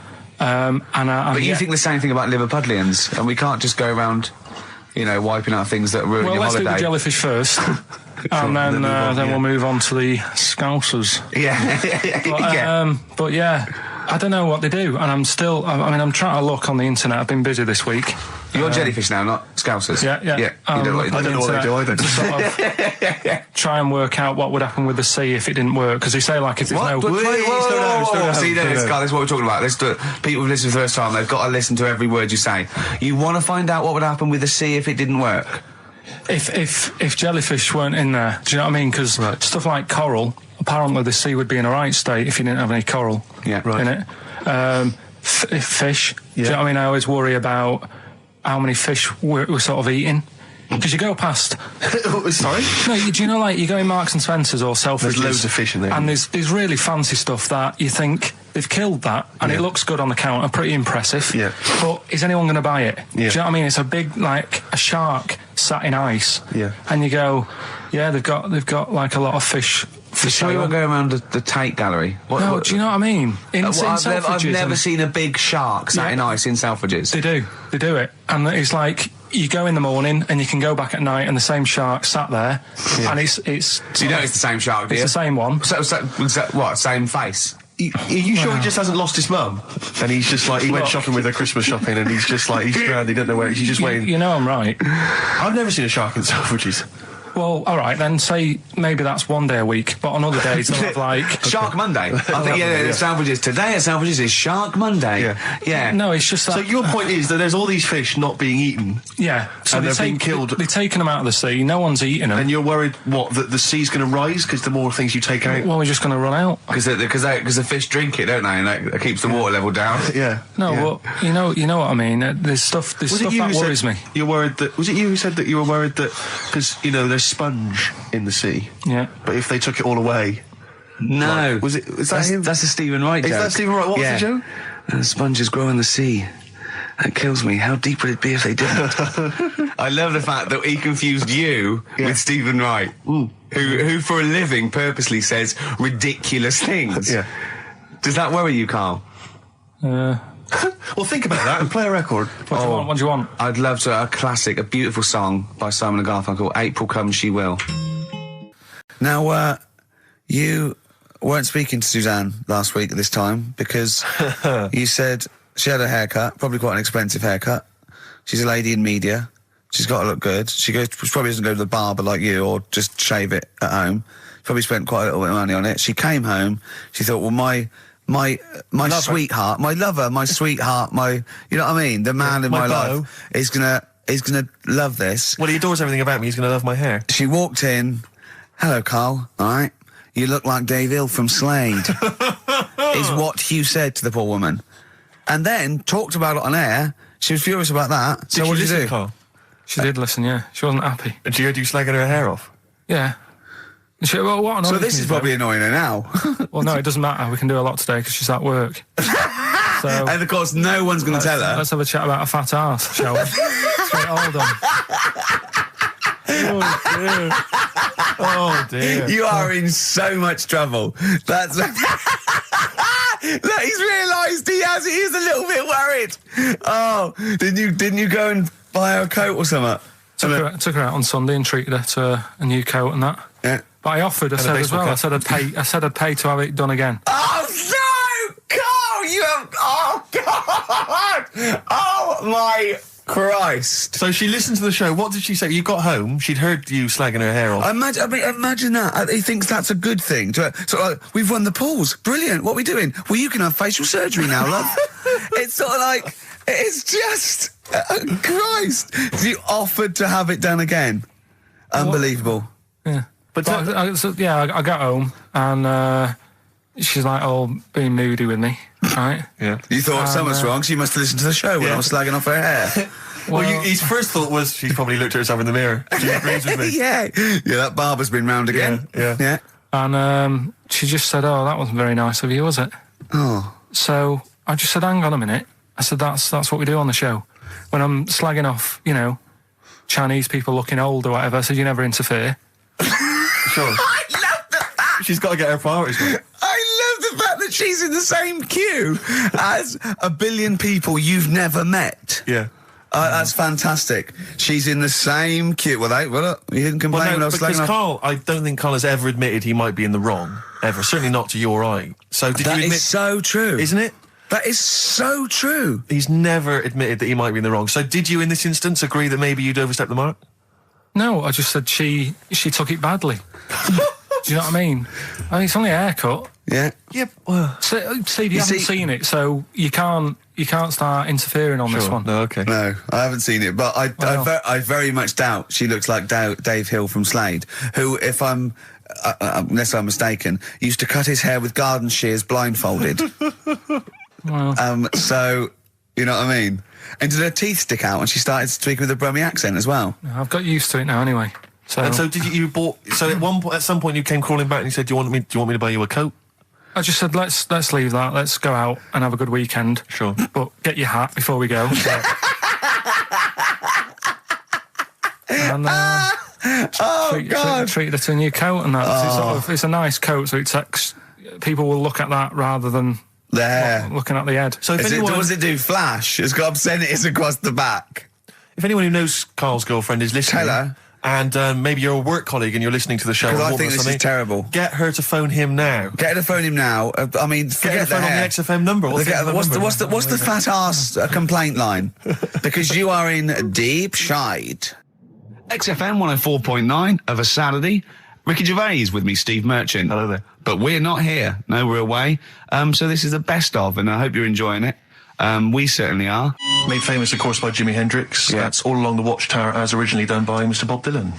On XFM 104.9. So, Carl, just take us through the moment where you gave this gift. Firstly, you went into Boots, right? You thought, all right, 100 condoms. Brilliant. Okay. Did you wrap it up? I don't know if it was 100, probably 80. Right, okay. Yeah. Right. You don't want to go mad, do you? Wrap them up. I'm just resting easy knowing that he's not trying to breed. Right. No. Yeah. So I got her them. I got her Grease on DVD because she's always watching that. Yeah. Right. Yeah. So just think of when her mum said, "What did Carl get you? Some condoms and grease." I was just. I'm glad he said on DVD. And, she was surprised anyway, right? Because I bet she was. No, when she got she was thinking like jewellery. No, right? that showed her. That surprised you, hasn't it? All right. So hang on, wait a minute. You thought it was a holiday, didn't you? Yeah. Look at your face. You don't know me at all. So hang on. So did you give these on Christmas Day? Right. What happened is she got in from work that Saturday, right? And I said, "Look under the tree." Knackered. Right? At least it's Christmas. Yeah. At least I'm going to get a little bit. I said, "Look, you got some stuff under the tree, right?" So did you give her a sugar lump? Right. She was really chuffed with that, but she said she was a bit puzzled because I didn't know we had any wrapping paper, right? So I ended up using wallpaper.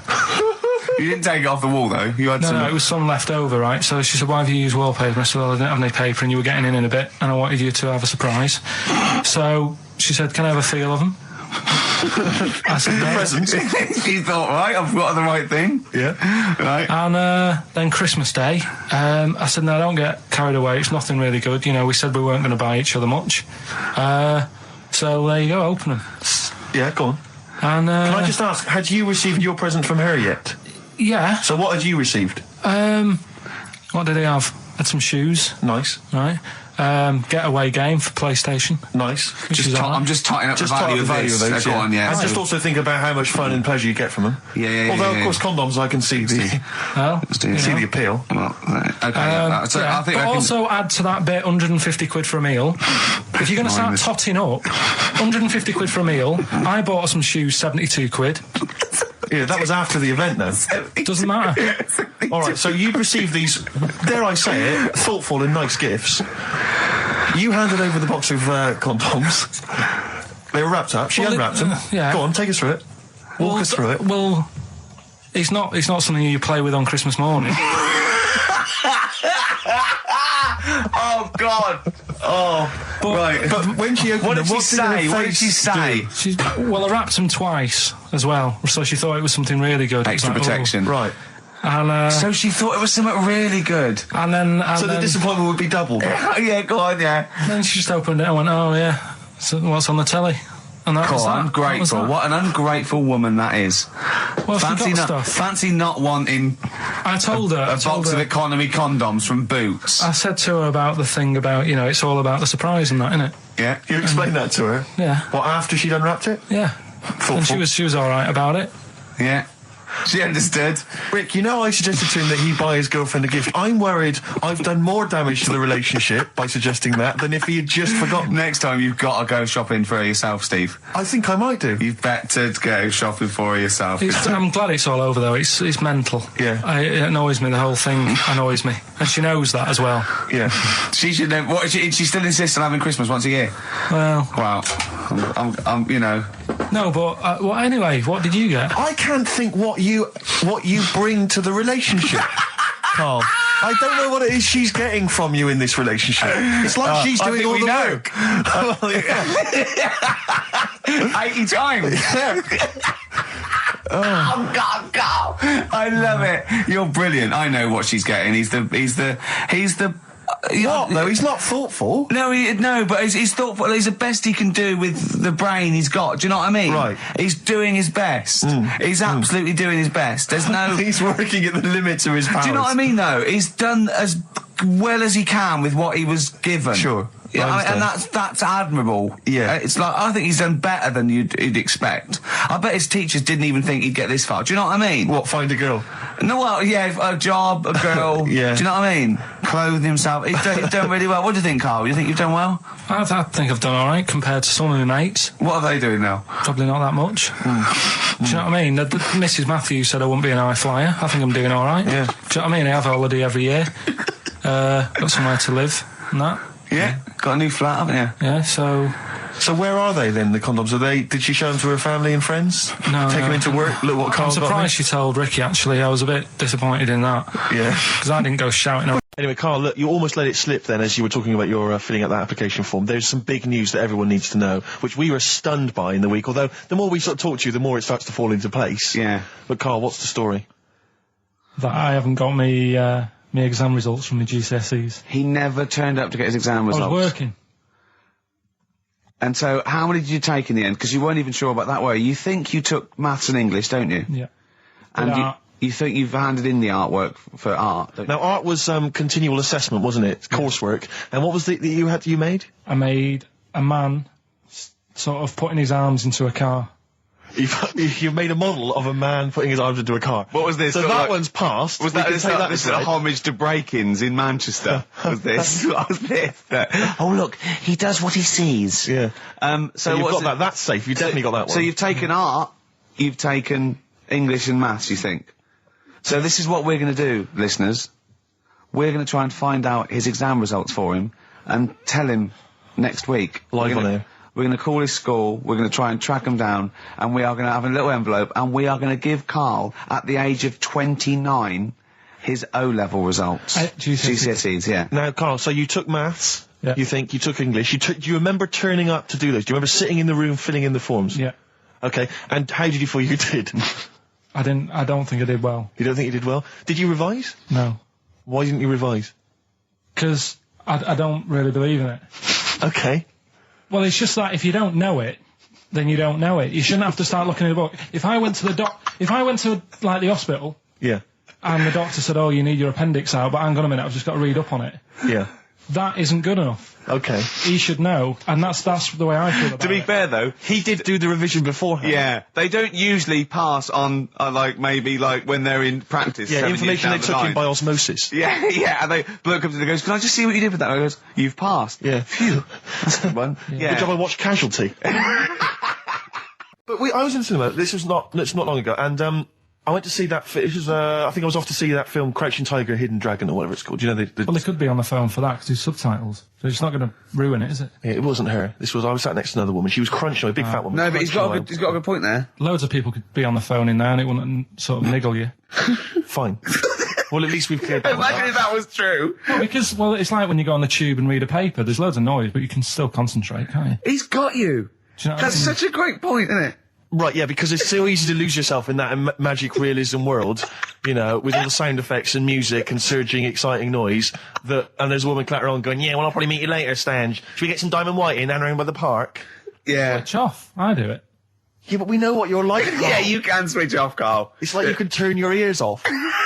That's the skill you have. It's not the ears, it's the behind the ears. Yeah. It's the process between the ears and the brain that you can switch off, so we can still hear all these things like a cat. But I was in the there's this woman sat next to me, she was a big fat one, she was crunching on some popcorn. Again, that's a crime. Why they're selling popcorn in cinemas? I don't understand why the noisiest... regularly. Why the noisiest food in a cinema? Yeah. I don't understand why that's come about. Yeah. It really makes me angry. Yeah. Exactly right. Smoothies. We want smoothies without straws. Exactly. The trailer for that film AI, Artificial Intelligence, came on. Do you remember that? And the tagline was, "David is 11 years old. He weighs 60 pounds. He's 4'6" tall. He has brown hair. His love is real, but he is not." Oh, yeah. And she just went, "How old was he again?" To her boyfriend. Right? Just ruined everything. War film trailer comes on for some Pearl Harbor or something. She goes, "Yeah, I don't fancy that. Just announcing this, don't fancy that. Too many war films." So then the trailer, then the opening credit comes on for Crouching Tiger. Before that, you know that thing that comes up that says it's signed by the BBFC and it has the kind of certificate and everything, and that certificate to say what age you have to be to see it. That came up, and it said Crouching Tiger, Hidden Dragon, in brackets subtitles. She went, "It's not subtitled, is it?" I thought this was the most famous foreign film for years. It won Oscars. It was a huge film. Everyone knew it was foreign. She goes, it went, and so the credits begin. It says Crouching Tiger, Hidden Dragon. She went, "Stupid name for a film." What? She paid to see it. She was with her boyfriend. So then it starts, right? And obviously it's in Japanese or Mandarin or something. She's like, yeah, and they're all talking in Japanese. Japanese or Mandarin. Whatever. So they're speaking in this, Japanese language, Oriental language. And she's going, "Don't they sound stupid? Don't they sound stupid?" She was going, and then the subtitles come up, and it's quite a weird kind of strange language they're talking. And she was going, "Can't make the subtitles out either. It's both gobbledygook." Just wittering on every step of the film. I totally agree with you, but what I like in your telling of it, I know you're getting quite emotional. I'm genuinely livid. But she went Mandarin or Japanese, some Oriental language. Well, I don't know what else. It's a strange language. It's a strange language. Well, anyway. Oh, dear. So then I moved. I climbed over several seats, made a big huff of, make a big show of moving. Yeah. Sat next to a guy on the phone, just chatting on the phone. Oh, I'd have gone mental at that. So now I hate that film. I didn't enjoy it. I don't like seeing it. I don't want to even think of it. The subtitles, isn't it? Well, rubbish. That's why I get videos. Yeah, I should have thought that through, Carl. You're absolutely right. Lamb chop. Again, I broke the rules in the week. I met up with Carl. I had lunch with him. And we were chatting and having a cup of tea. And it got onto one of Carl's favourite programmes was the Tales of the Unexpected. Ah, of course. And all I can think is that he's probably the only person in Britain where they were unexpected. I mean, to him, when that twist came in, he'd go, "Gee, I can't..." Yeah. Oh, God. Can't believe So it was the tree that did it. I mean, he was probably the only... And we were telling all these stories of horror, and he liked horror stories. And I told him this story. And I don't know if this will come across in the way, but I told him this story. It was a short. It was a horror short. This was a film you saw, was it? Yeah. And what it was, it started off, just there'd been a car crash. You see, it's a horrendous wreck. And you saw it from the point of view of the person in the car. And he was calling for his mate, and he was going, "Dave..." he sort of looked over and saw a body without a head that had been thrown. He goes, "Oh no, Dave!" And then into the field of view came Dave, his mate, and looked at him with a look of horror. And then it sort of went black, and you realised that he was just a head, and it had been his body. Oh wow! Right?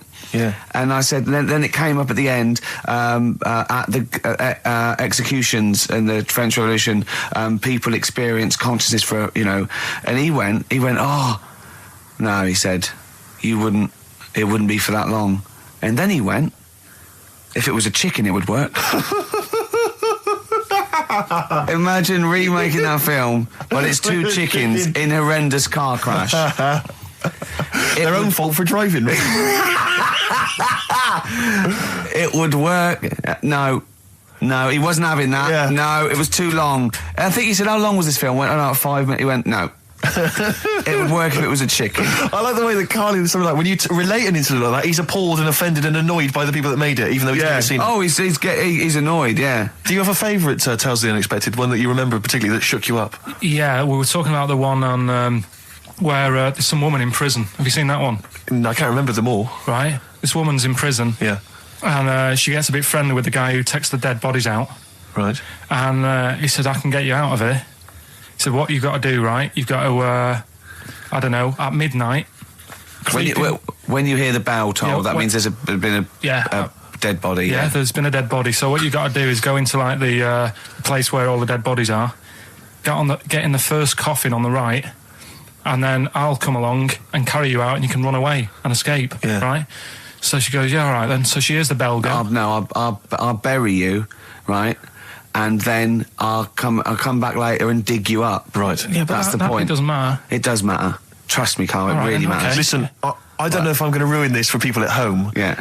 Can I just skip to the end? I would imagine that she gets buried and he doesn't come back, and she has to get buried alive. Better than that. So she gets in the coffin, and she's lying there for ages. She's buried. She can feel a bit of movement going on, so she's obviously, being carried somewhere. So she's thinking, "This is it. I'm getting out." And she's lying there for ages and thinking, "Why isn't someone coming and lifting the lid off this? Do you know what I mean? Letting me get out." So she's really bored. She gets a lighter out, right?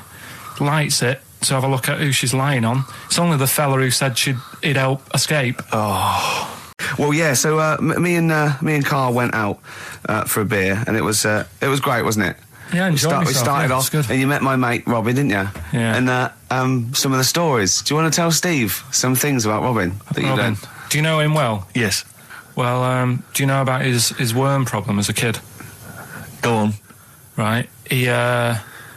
What I can remember is he had worms as a kid. Not sure how you get him. He never answered me. He was getting a bit touchy about it. Right. This is like the second time I met him.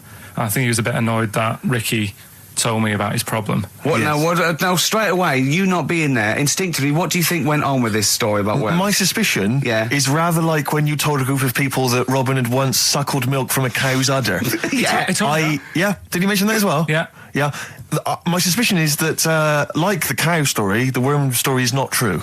But And why would he get so sort of uppity about it? Well, imagine if that wasn't the first time he'd done it. Imagine if he did that every single time he was with somebody for the first time and Robin was just met them. He will tell that story to anyone.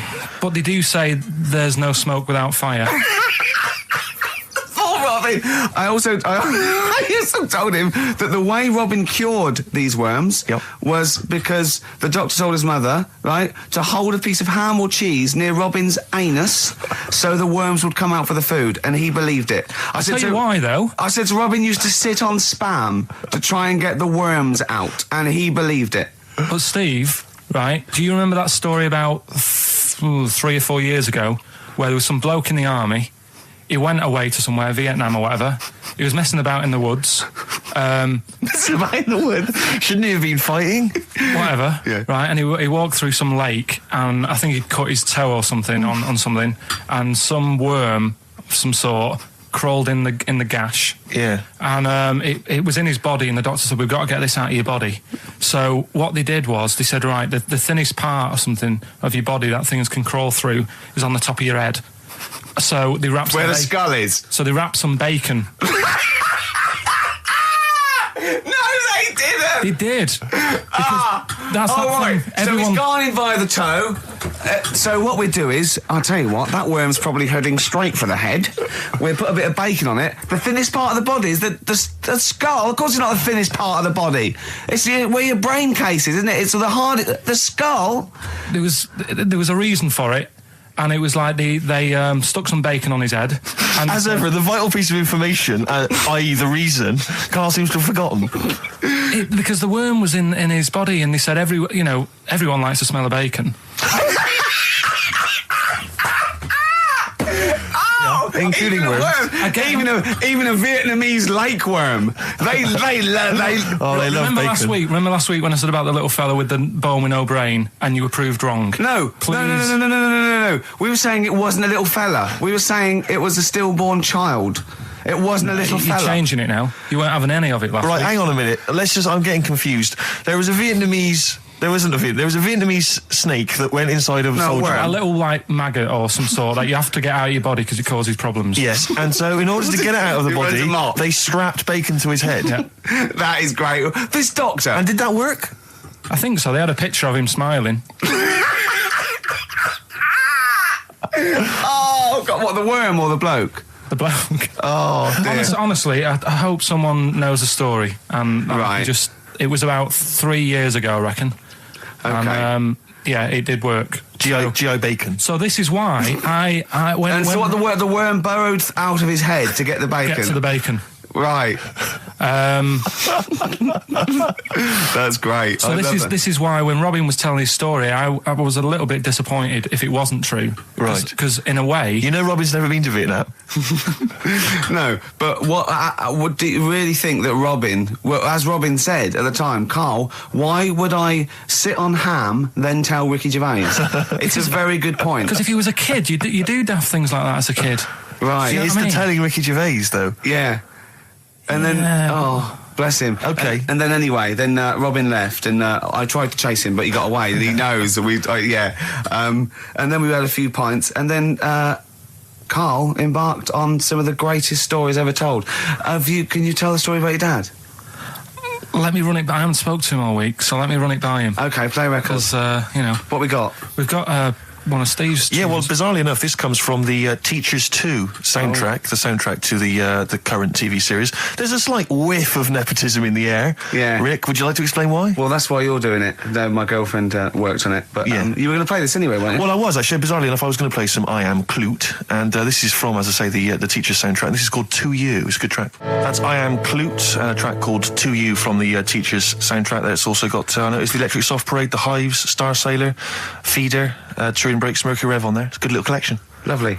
Karl has just had confirmation. He's looking smug because someone phoned up and went, it is true, it's a Laogai chi worm and you wrap bacon around your head.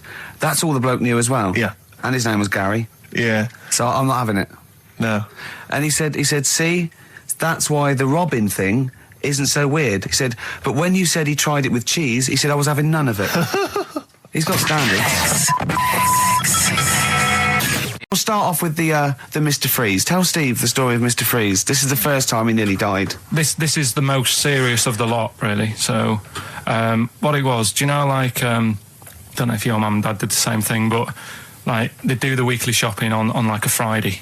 Yeah. So when you got to Thursday, there wouldn't be much stuff left in the cupboard. It'd just be like, your Jacob's crackers and stuff like that. So when they'd been to the supermarket and they came back, I was like, what's that saying? Like a pig in...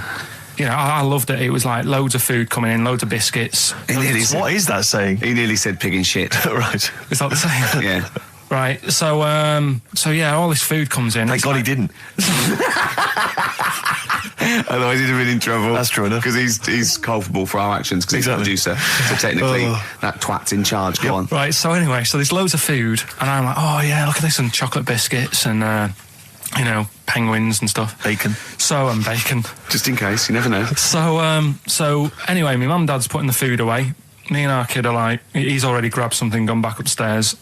It's like feral children. It's like a quest for fire. And then they run upstairs.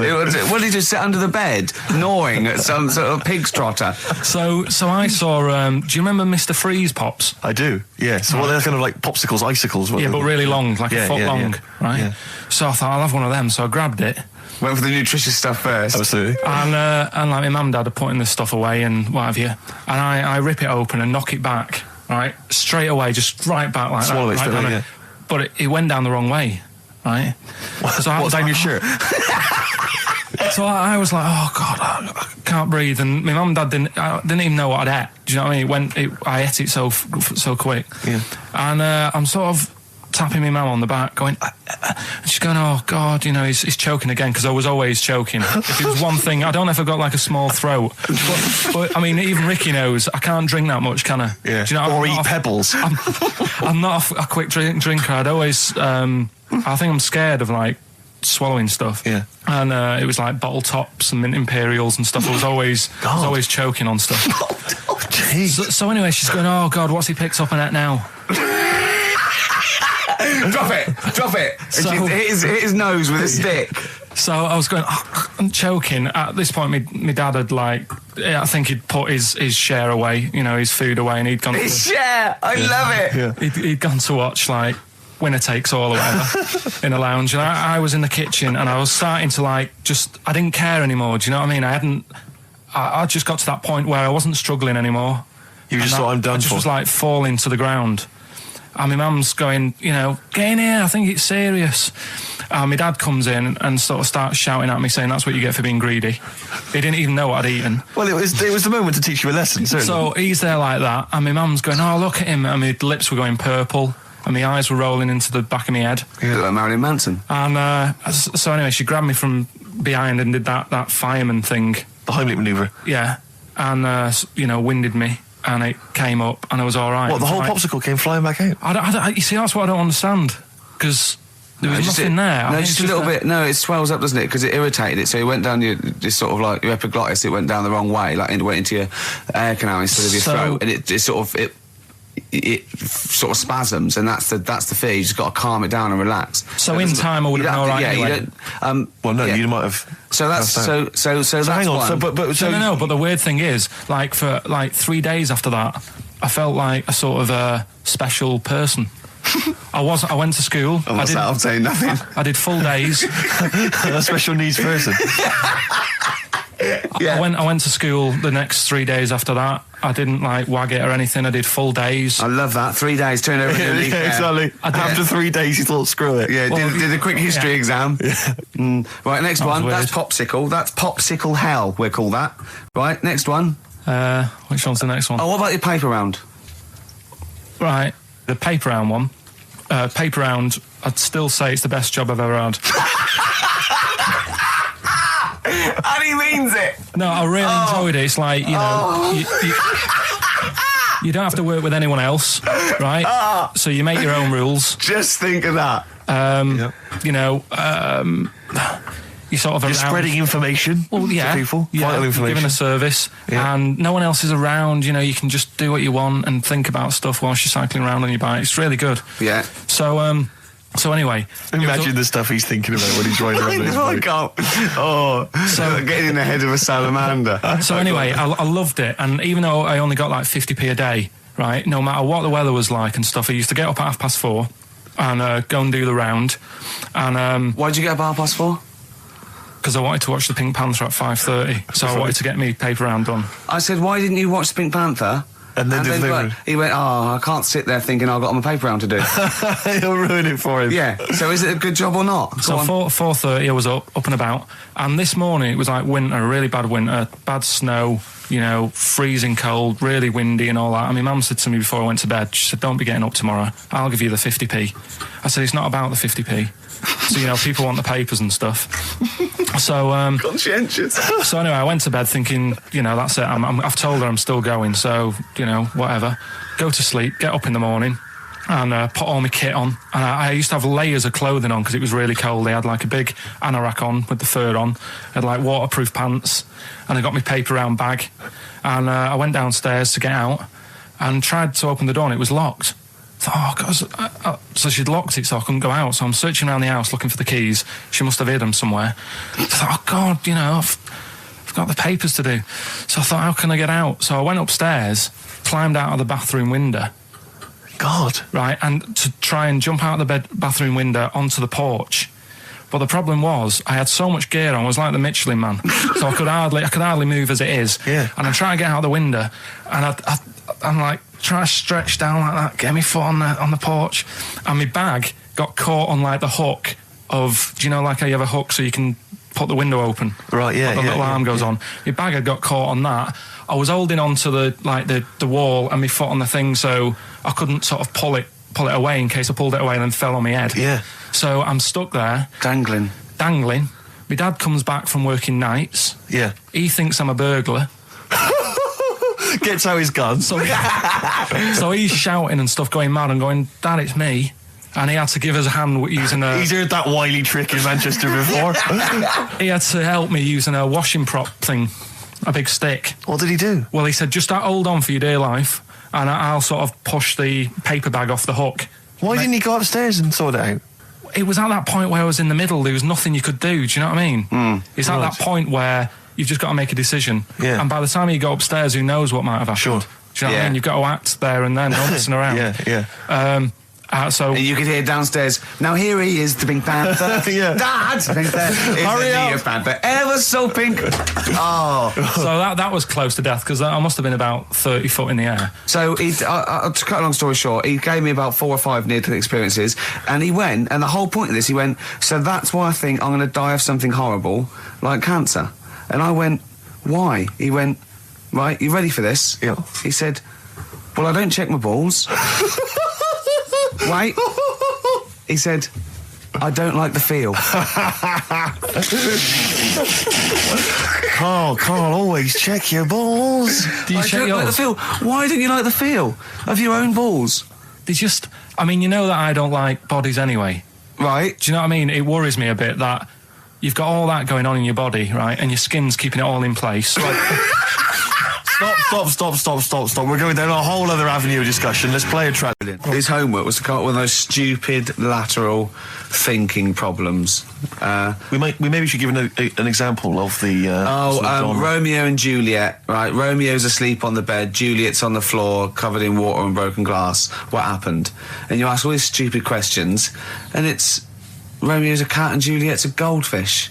Again, awful. What am I thinking? Yeah. Yeah, go on then, Carl. Right, Yeah. there's a bloke lying on the floor, right? He's cut his head, blood's coming out of his head, and all his mates come running up, and they're all stood round him. Yeah. And they don't take their hats off as a mark of respect. That is outrageous. Why didn't they take their hats off? I'm laughing, but it's probably as good as the real absolutely. ones. A bloke's fallen with his... Yeah. He's lying on the floor. Yeah. He's dead. Yeah. His mates come running up. Was it important that his head was cut? I don't know. I mean, Would it have been okay if he'd been wearing a hat? He wouldn't have been dead if he was wearing a hat. What's your answer? No, you're meant to answer questions. You don't just go, what's your answer? You say, where's the turn? So you go, no, and I have to guess. It's obviously like sort of motorcycle stunt team or a parachute. Why didn't they take their hats off? Because they're probably still on the motorbikes or something, or... Well, yeah, but if you mark a respect to someone, you could take your helmet off. I'm getting angry. What? They're parachutists. Why couldn't they take their helmets off? Because they're coming down from the sky. But he's on the floor dead. Well, but they can look down and see him on the floor. Are they on the floor, Carl? They're on the floor as well. They're walking, are they? Yeah, well, they sort of stood there looking at him. They're stood there. Yeah. They're stood on the floor looking at him. They're soldiers. Why? But why? Because it might be in a battle zone. They might have their helmets on, and he's been shot in the head. No. Well, that does work. You see, this is my point. That one works. That one works. Unless you've given us a piece of information where that doesn't work. What's the difference? Why is yours different to he's been shot in the head in the trenches, and they're looking at him and they keep their helmets on? I just don't think it matters as much. If they're in the trench, they're already guarded a little bit, so they could take their hats off. It's the best mate, for God's sake. Okay, he's dwelling on this. Are they normal hats? What kind of hats are they? The answer. No, don't get ratty. What kind of hats are they? Baseball hats? If I told you what sort of hats they are, you'd have the answer. Wow. Okay, I've got to guess what sort of a hat it is then, have I? Right. Is it a trilby? No. Is it a bowler? I know what it is. What? They're spacemen. No. Oh, that's a good That one. one works as well. This is my point. I like that one a lot. It works. He's fallen on the moon, and not that the moon happened. It was set up, wasn't it, in the studio? We know that. Yeah. Okay, Carl. What's your answer? Builders on a building site. Why is that different to soldiers? Because bricks don't fall in wars. But bullets fly. Right. Let's play a record and we'll come back to it, Carl, while you think about what you've done. Oh, yeah. Right, what's your last room 101? Oh, God. It was, holidays. Holidays. You want to put holidays in room 101? People who are sort of annoying on holiday. Oh, yeah. Do you know when you go away? Oh, yeah. We've sort of touched on this before. Is this going to be the Scouse guy? Yeah. Go on. Oh, it's so long now. I mean, it was a holiday when we went to Tunisia. And the Scouser pissed you off. Surprise, surprise. Yeah. Yeah. But the annoying thing was, when you go on it was a cheap holiday, and like the lesson here is, if you want a good holiday, you got to like spend some money. Yeah. And we didn't on this one. We spent about, I don't know, 400 quid for two of us for like a month or something ridiculous. And we got there, and you get to the hotel and you go, we have made a mistake. It's a ropey hotel. You can tell like the blinds and stuff as you walk in, they're all dirty and stuff. And you think, well, let's make the most of it. Let's not get down about it. It's a holiday. It's for a rest. And you try and make the most of it. And we had to meet. Like you have one of those things where you get to your destination and the rep says, right, go and unpack your bags and that. Go and sort yourself out in the room. And tomorrow morning we'll meet up at 10 o'clock. And I'll go through, the best sort of place to go for camel rides and, the best deals I can get you. That sort of thing. Can anyone here walk like an Egyptian? So she says, right, tomorrow morning, meet 10 o'clock in the discotheque. So we get up and we have breakfast, and it wasn't a good breakfast. The kitchen was, like, bit horrible. The food wasn't good, and it was run by sort of midgets. What do you mean it was run? There's anything wrong with that. There was little fellas running around, and the annoying thing was one of them sort of started to fancy my girlfriend. How did he manifest his affection? No, you're not saying there's anything wrong with midgets, though, are you? Just saying it was strange. There was but even midgets shouldn't be cutting in on Karl Pilkington's territory. I know. But it's also that thing of, they've got little fingers, and it's sort of ruined. I'm so sorry. No, I'm not. It is a bit of a phobia of mine. Okay. Do you know what I mean? They are nice people and that. Sure. Oh, God. But the annoying thing is... So what was he doing then? How did he... I don't understand how he was chatting up your girlfriend. Was he crawling under the table so you couldn't see? He just kept... Whispering to her from underneath there. Stop it. Just Wait, I don't want to get a complaint on our last show. There's not many midgets. What's going to happen? Can we just finish this and start up again in a couple of months? Oh, yeah. So if you want to know more about the midget theme restaurant, then we'll talk you in 3 months. Yeah. It's just... No, that's fair enough, actually. Oh, yeah, no, right, sorry about this. Listen, we'll see you in about a really... it's been a pleasure, truly, and thank you for everyone that wrote letters. Have you really? I've got you both a present, right? Oh. I got Ricky, do you know, like we've done fables and stuff? Right? Yeah. This is like Mr. Ben. Oh. This is brilliant. Yeah. Right, and it's like little fables that Mr. Ben goes on. Oh, fantastic. So I want you to learn something from that for when you come back. Okay, brilliant. That's lovely, I'll tell you Carl. one of the stories I read this morning. It's brilliant. In fact, when you've done with it, give it me. Yeah. Because I haven't finished reading that. Okay. Thank you, Carl. And for Steve, a little... chat-up lines. A little book of chat-up lines. That's fantastic. That's great, Well, we'll see you in 3 months. But carry on emailing Carl. Cherish Karl Pilkington. He sits in a little room by himself, so keep him in touch. And we'll see you in August. We're going to leave you with something that we all love. This is There Is a Light That Never Goes Out by the Smiths. Very apt, I think. Goodbye. See you later. Carpe diem, whatever it is. Seize the day and all that. Okay. If you want the rainbow, you've got to put up with the rain. Yeah, of course. Yeah, rough with the smooth. It's not all plain sailing, but, rainbow's beautiful, but it comes because of the rain, which you might not like, so make the most of everything, and, good. Cat food doesn't smell good, but if you don't put up with it, then the little kitten will die. Right, now, Carl, that is a good effort. Now, that one's yours. I mean, obviously, right? Right. Right, no, but it's a good effort. Right. I mean, it slipped seamlessly into the others. Yeah. Don't think it didn't. No, but it's good. I mean, we knew it was that one. But what I will say is, it's good. But what you don't know, maybe subconsciously, is, I mean, it's very similar to the putting up with the rain and the rainbow. But that's good. Why do you think that? Well, what does mine mean? Well, even though it smells bad, it's good for something. Right. So I didn't look at it like that. What did you look at? I kind of thought... Was yours more specifically about cat food, generally? Because, normally it's an analogy. Yeah, or a metaphor for something, much Well, no, the way I mean, Dolly Parton, who I think did the rainbow rain thing, she wasn't specifically concerned about weather conditions. No. It was a sort of general idea. Yeah, it was more about life. Yeah, well, that's what I've done. Go on, I've used an everyday thing. Yeah.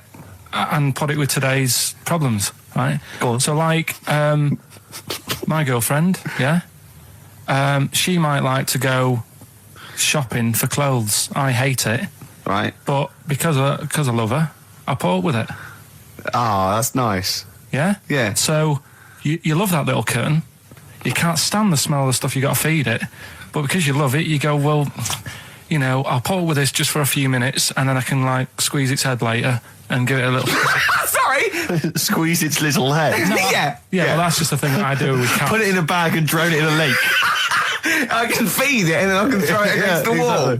So you didn't see it like that, did you? No, that's very good. So it's about love, is it? It's about putting up with the bad things for something you love. Yeah. Well, that's nice. But Carl, you seem now to be convinced and rather smug that you've tricked us and that you've fooled us and that we didn't understand it. Well, I say that's your fault, not ours. No, it's not, though. I mean, look, that man in Forrest Gump, he was a bit of a nutter. And he came up with the life as a box of chocolates thing. Yeah. Now, if that was in this book, you say, oh, yeah, brilliant, good bit of work. But if he was sat here doing the show with you, you'd be taking the mickey out of him. Sometimes I feel he is. No, but Carl, I could. In fact, if people are out there, we're too lazy. Could you write down everything Carl's ever said? Because I think we could publish that. Yeah. He said one today. He saw my salamander. It's not a euphemism. He saw my salamander, and it's just sitting there in the tank. Your exotic pet. Yeah, and he's worried about there not being a lid on. And he said, I went, what are we worried about? He said, wow. He said it sits there for 24 hours a day. Obviously planning to get out. Well, it's got nothing else on its mind, and it's the daft thing is, he has actually got the lid ripped up a little bit. And I'll be looking up there, and it's going to get out. But what's the worst that could happen? What's it thinking? What do you think it's thinking, this salamander? It's got its eye on the DVD player. I can have E and be down the market. Right. Okay. Right. The results of we ain't got a winner for the first time. Yes, we have. We've done this feature We've got loads of winners. No, we haven't. We've done this feature for 3 weeks. This is the first time I've managed to sort of. Well, let's go through them then. What have they got wrong? The first one. The first one. What was the first one? Well, hang on. Let's do them in reverse order first. So what's the last one? The last one. The clue was that bloke does sport on the telly and he's got a little kid. What's that? That's Destiny's Child. Des, who does ITV Sport, that's he's got terrible, a tiny man. child, right? No, that's fine. They got that. Okay, Destiny's Child. What's the middle one? Well, the middle one. Right. Child. The second one was he doesn't like women. Yeah, he's got a couple of kids. That's a bit weird. Yeah. Right. That was PD. That was Puff Daddy. That is offensive. Go on. But it's not Puff Daddy. It's Puff Daddy. And he's not even called that anymore. He's called P Diddy. Well. Okay, fair enough. But they got that one. Yeah. And if I'm being tight, these lot are as well. Yeah. Yeah. Tight means something in Manchester. Go on. Right. And the first one that they're having problems with, I don't think them birds should be allowed in this area. Got it. Boyzone. It's not Boyzone. What's the clue again? I don't think them birds should be allowed in this area. That is perfect. A boy zone. No birds. No women. No women, yeah, birds, right? A boy zone. Sorry, Carl. If that isn't the answer, their clue is better than yours. That is brilliant. What was yours? Boy zone, it works perfectly. What's your answer then? Bangles. What? I have no idea what that means. Like seagulls. So you don't want them in this area, so you're banning them. Bangles.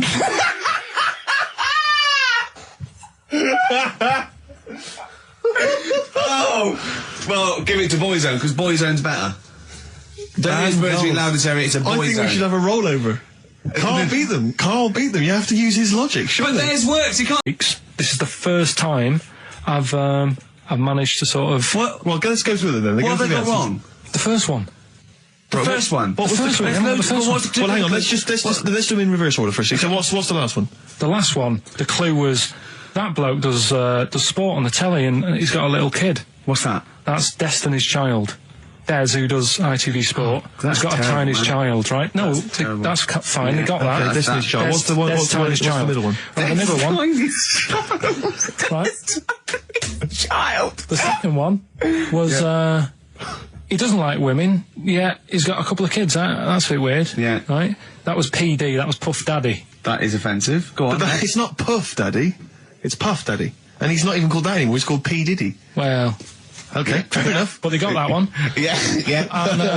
And if I'm being tight, these lot are as well. Yeah. Yeah. Tight means something in Manchester. Go on. Right. And the first one that they're having problems with, I don't think them birds should be allowed in this area. They've got it. Boyzone. It's not Boyzone. What's the clue again? I don't think them birds should be allowed in this area. That is perfect. A boy zone.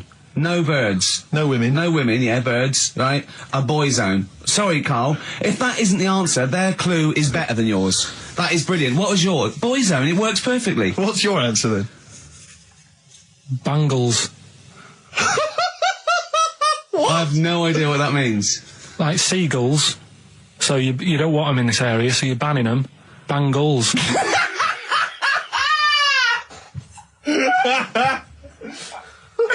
Oh! Well, give it to Boyzone, because Boyzone's better. Don't use birds being allowed in this area, it's a Boyzone. I think we should have a rollover. Carl beat them. You have to use his logic, surely. But theirs works. You can't do what am I thinking. No, that's not what I'm thinking. It works perfectly. I think you've got to give it to the ones that got the Boyzone. Well, how about, right, because they didn't actually get into my head. Heaven forbid. How about we just keep back the David Attenborough, and they can have, I'll chuck in the Hellraiser, right? Okay. And Blondie album and the Madness one. Yeah, okay, pick a winner at random. Pick a winner, Steve. I'm going to give it to Paul Sloman, who got those answers, and he also says, P.S. Carl, you're a moron. So, I'm giving that to Paul, and good luck to him. Right, well, he's got a crazy night tonight. If we can rush these over to him, he's got a cracking Saturday night. Well, if I'm a moron, I might get your address wrong when I send them to you. Ooh. Coming right back at you, Paul. Yes. Right, well, do you know what happened to me on the way in? Go on. A homeless person called me a dickhead. How did he know? Do you know him? Is that why? He's like the local big issue fella. Oh, yeah. Yeah. And he knows me, he sees me walking up and down the street. Oh, that's how he knew you. Right. So normally I have a bit of a chat with him and that. And I walk past him. And, I can be a little bit cheeky with him, because I've been cheeky with him in the past with stuff. You pinched his arse. No, just, saying stuff like, God, you're always there, you got home to go to, and stuff like that. Yeah, just breaking the ice. Go on. He knows, and he'd laughed at that, right, last time, so I thought I can be a bit cheeky, right? So he goes, do you want a big issue? I said, no. He said, come on, I've got loads of them, right? So I sort of said, when I was a kid, and I used to do a free paper around the free papers one, I said, just put them in the bin and go home, right? And he went, yeah, but how am I going to get any money doing that, you dickhead? You see, I can see his point. He is homeless and having to sell newspapers to get 50p or a quid or whatever. Yeah, and sometimes I treat him, right? And today I didn't have any money. I had a takeaway last night, and I normally give them a quid. And I felt bad not being able to do that because I didn't have any money on me last night. Right. I couldn't look him in the eye. Did you explain this to the homeless person, the traumas of the takeaway without the tip?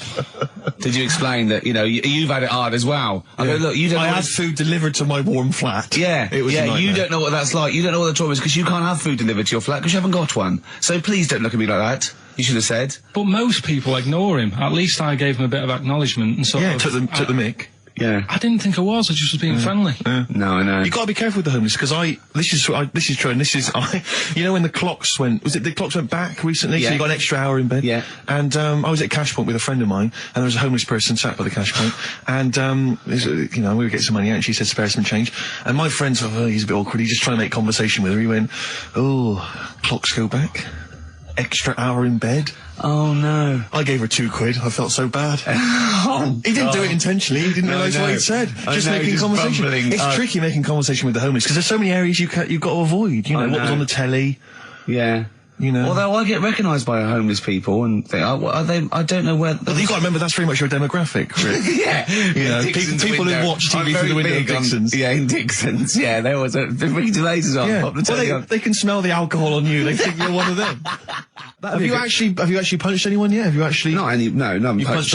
I've punched pads and I've punched the bag and I've sort of sparred and that. I know you're going to get a chance to punch Well, someone. as I suspected, my punching power was alright, but my fitness is. I mean, it felt like I was smoking. Yeah. You know, but there's bits of lung that haven't had oxygen in them for 20 years. Yeah. And it's ridiculous. And also because it's not only it's being filmed, but there's other fighters there that are ridiculous. They're like machines, right? And it's that thing. I can go right. I can come out on top, but die now of a heart attack, but never give up. Or I can sit down and go, I'm sorry, I feel ill. And I chose that one, and of course they took the mick. Well, of course. But I mean, soon. As I said, I haven't got the respect yet of the boxing fraternity. But how long have you got then before? 4 weeks. Okay. So and do they think that they can turn you around health wise in that time? No, they're being coming out on Zimmer. No, they're going to they're going to teach me the basics and see how it goes. You know. Right. But I mean, and each round is 4 seconds. Is that right? Yeah, 2 4-second rounds. With a 2-hour break in between each one. Sit down meal. So give the number. I want serious suggestions of my fighting name. Nothing insulting. Something we can actually use. Well, let's give out the email. That's always the easiest. Ricky.Gervais at xfm.co.uk. What's the number, Carl? 08700 800 1234. And it doesn't have to be in the middle. It could be at the beginning, like the Rage. Okay. Ricky the Rage. Ricky the Tits. Yeah, sure. Ricky the Man. Play a record. It was a good day, yeah. Ice Cube talks to me about my life in the pub. Yeah. A couple of emails already coming in. They're flooding in, Rick, inevitably, as boxing name suggestions for you. This is one from Matt, I think. He's given a couple, actually. Ricky the Pudding Gervais. Ricky Big Mac Gervais. There's a theme here. Ricky Pasty Gervais. The Pasty. I quite like the Pasty. That's comes great, the Pasty. As Carl said, he said the thing is, if you have a really good nickname, it's embarrassing when you lose. Whereas if you just call yourself, it's not so embarrassing when you lose. Carl, this is doing so good for my ego. Do you know what I mean? If you have like Killer Gervais. Yeah, and then you end up like vomiting, choking on your own vomit upside down, hanging out the ring. What happens if you win? Do you have to do something? Whereas there goes the Pasty being stretchered off in the first 2 minutes. Yeah. Not such a problem. There he is, being lightly basted. And chucked down a mine. What do you mean, what do I have to do? Say if you beat Grant, say if that happened. Yeah, right. What happens next? What do you mean, what happens next? What? Do you think this is a contention fight for the big one? But do Well, then we make Ricky 2. No, but do you know if they're planning on making more money? Because it's for comic relief, isn't it? So what happens on the night? No, it's for a charity of our Comic choice. relief would make sense. Yeah, well, whatever, right? Yeah, it was last time. I think it was last time. Is it sport relief? It's not sport. It was last time, yeah. But I think this is a programme where and how do you make money for charity from this? Do we pay to sort of for how many punches to the head you're going to take? Or no, I just how long you're going to last? I assume the BBC donate money, or someone, or a sponsor, or whatever. I don't know. Just donate money, because it's actually a programme. This is more about a programme with a charity angle. So yeah. So as if you get like killed, there's more money and food to go around. Maybe. Well, no. I mean, the thing is, what's the next step? Because if they go like, right, yeah, well done, you've won. Thank you very much. Well, Carl, what do you expect? That it's winner stays on? Yeah. Like in a fair, where I go out there and I let people punch me. on Bird and Manning. Yeah. And then my twin gets up. Yeah. It's a programme. He's not going to turn pro. It's like faking it. Yeah, but what's the point if it's not going to go anywhere? Well, sorry, him fighting Grant Bovey in a ring is not entertainment enough. Yeah, what's the matter with you, Carl? That's going to get his face pummeled in. Right, you ready then? So, just in case you haven't heard it before, I'll give you some initials of a band or an artist. We're not doing Rockbusters now, are we? Yeah, I thought, well, we've just... Oh, no, we can keep that going. Then we got. I love educating Ricky. That's my favourite thing now. Well, what do you want to do, Steve? Let's do the clues. It's just like he's sort of bigged up the prizes. And so this is only by email. Give the email address out now for people to write it down now, Carl. Right, it's ricky.gervais@xfm.co.uk. ricky.gervais@xfm.co.uk. Only entries on email. Yeah. You're going to get 3 clues. You've got to get them all right. And you win all the You win all those prizes you said. Okay, Carl, go on then. Right, and just a quick example, one of the first ones we did, it was like AK, and the clue was exploding pet, and it was atomic kitten, right? Yeah. So you understand how it works now. These are your clues. The first one, that army has got some nice trenches. That army has got some nice trenches. Excellent. Yeah. And the initials there are DW. Do you write some of the questions for 15 to 1? Go on. So that army has got some similar phrasing. Trenches. Okay. Okay. The second one. What were the initials there, Carl, on that person? DW. DW. Yeah. Right. The second one. The top of them curtains are all wrecked. All the materials all worn. He acts it out though. We've got to get him on telly. We have got to get him on telly because his little face and his gestures. That's the second one. The initials being HV. Okay. The top of those curtains are wrecked. All the materials all worn out. Right. HV. And the final one, here's the final clue. I was in Texas the other week, right? I tripped and landed on my knees in a puddle. What's the initials? WH for that one. So I was in Texas, I tripped up, landed on my knees in a puddle. So that's WH. Incredible. You've got it! Is it great? It's fantastic! It's desperate. Okay, time to join the record. Do you remember you're playing for these compilation albums? We got the Fat Boy Slim DVD, Linda Green on VHS, and of course, Executive Decision, starring Kurt Russell as well. Oh, God! Okay, what's the next one? What's the educating Ricky? I just got to make the little outfit. You and your merry men. She's got me like 2 yards of green felt. Sure, yeah. And I've just got to find a tailor. tree house. Someone who can make me a lovely little natty outfit. Yeah. Why is she what you're about? You live in central London, so where are you going to be using We've got this? a garden. I did it yesterday. I've broken my finger though because I'm a protector, so it's just it goes so fast, isn't it? I didn't understand that sentence. I'm here in the studio. I saw you point to your finger, so I'm guessing from that maybe you injured your finger. Yeah. For the listener, again, what exactly were you talking about then? No, because when you pull it back, it's... Okay. So... And do you have a target? What do you use as a target? I've got a big cardboard box flat on it, down a tree. Right. I go, it's brilliant. Sure. I'm getting a bit excited thinking about it. Yeah, no, indeed. Because when I make that outfit, I'm going to be running round. Yeah. Yeah. So, and do you have a picture, like a face maybe on the target, like Osama bin Laden, something like that? Yeah. Sure. No, it just says this way up, fragile. Right, okay. I forget what came in it. But, it's good fun, isn't it, Carl? Bow and arrow, isn't it? Brilliant.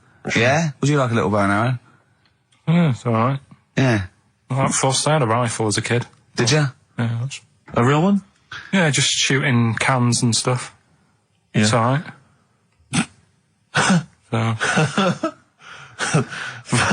Well, a wonderful anecdote. Well, I went out with a drink with Carl in the week, and we went to a restaurant, didn't we, Carl? It's a good night. And we sat there, and next to me, when Carl came, next to me was what's his name? Ross Kemp. And he was sitting there, and I saw Carl, and I tapped him on the shoulder, Ross Kemp on the shoulder, and I pointed to Carl and him, and I said, "It's nice to see you two back together again." Nice. And Carl was horrified. But Carl didn't know that I'd already spoken to him before Carl arrived. I thought it was okay. I thought I could break the ice because I'd met him before. Sure. So he just thought I was insulting him. And in the week we were talking about his little head, weren't we, Carl? And Carl suddenly stopped the conversation and said, "If I had hair, what would we be talking about now?" I think he had enough of everyone talking about it. He looked good though. He had a special little do. He had it sort of, cropped a little bit more. I like it when he's just freshly had it done. Mm. Do you like? Yeah. Has that ever happened to you, Steve? If you're somewhere, say if you sat somewhere, does someone sort of, is he anyone else who you look like, or would you say you're a bit of a one-off? I love these two. But to be fair, so at it. To be fair, he seems to be having a go at me an awful lot more than I do at him now. I mean, he just starts it. He starts it out of nowhere. I think his is sort of a get back for the way you treat him as a producer, not. But he's not a producer. If he produced the show, I wouldn't have a reason to criticise. But I think this is it. Oh, Oh, But God. seriously, I mean, it really winds me up now because, you know, it started as a joke, but now it's abuse. Yeah. He got annoyed at Heat because it said Karl, producer, well, not so much a producer as just a bald mank. And he went, can they say that? Yeah. Can they say that? See, that's a magazine, an independent publication that's identified what exactly it is you do. Yeah. Oh, here we go then. Go on, bring it on, because here we go. He's looking at me. I know he's thinking. I can hear the cogs I'm not working. thinking anything. It's fiction. No, that is true. Never a true word. Play a record. Now then, I heard this on VH1 in the week, and I have not been able to get it out of my head, and I really kind of want to, I want to get it in everyone else's mind now so they understand the pain I've been going through. Miss You by the Rolling Stones. Yeah. I hope that's now embedded in your brain and you can ruin a week by having to sing that constantly, irritating people in shops and everywhere you go. Miss You by the Rolling Stones. Good track. Good track.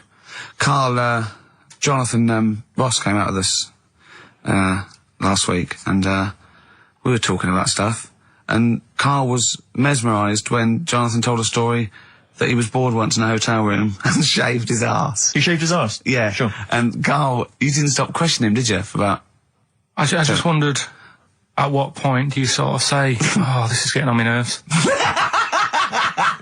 know what I mean? Yeah. It's way too long, tucking it in his socks or whatever. Yeah. But it's not, I mean, it is boring in hotel rooms, because I told you before about when I was in Edinburgh, and I had nothing to do, there was nothing on the telly, and you've eaten the shortbread biscuits, and and so that's when I read the phone book to see how many... That's when you read the phone book? Well, to see how many Macs were in Scotland, McAteer, Macintosh, Yeah. and it was like, 42 pages. Yeah. Jonathan, I don't know if he'd already done that. Yeah. And, he said he shaved his arse. Now, when we say shaved his arse... Not his cheeks, his... Oh, all of it? Yeah, all of it. Did he say that? Well, I think that's... But other than the cheeks, But there's not much left, is there? then we got to the fact that me and Jonathan, if we pooled our wealth, we could have shaved Karl's arse for £1,000. Right. And he said, yeah, for £1,000 you can shave my arse. Suzanne said, can I say this bit? Your girlfriend said what, Karl? She was annoyed. She says, well, I'm not allowed to go there. Why is anyone else? And of course the whole table stopped and leant in and said, what? She went, he doesn't like me touching him there. I went, what do you mean? This is too much information. It was too much information. I like the fact that you've had this conversation with her. I like the idea that she touched your arse once and you went, woo, hands off. Yeah. I love you, but keep your hands away from the arse. Do you know why he said he's talking about the most intimate part of the arse, the middle arse he's talking about, and I said, why? He went, it's a bit gay, innit? I said, how can a girl touching it be a bit gay? If you stood behind it, it could be anyone, doesn't it?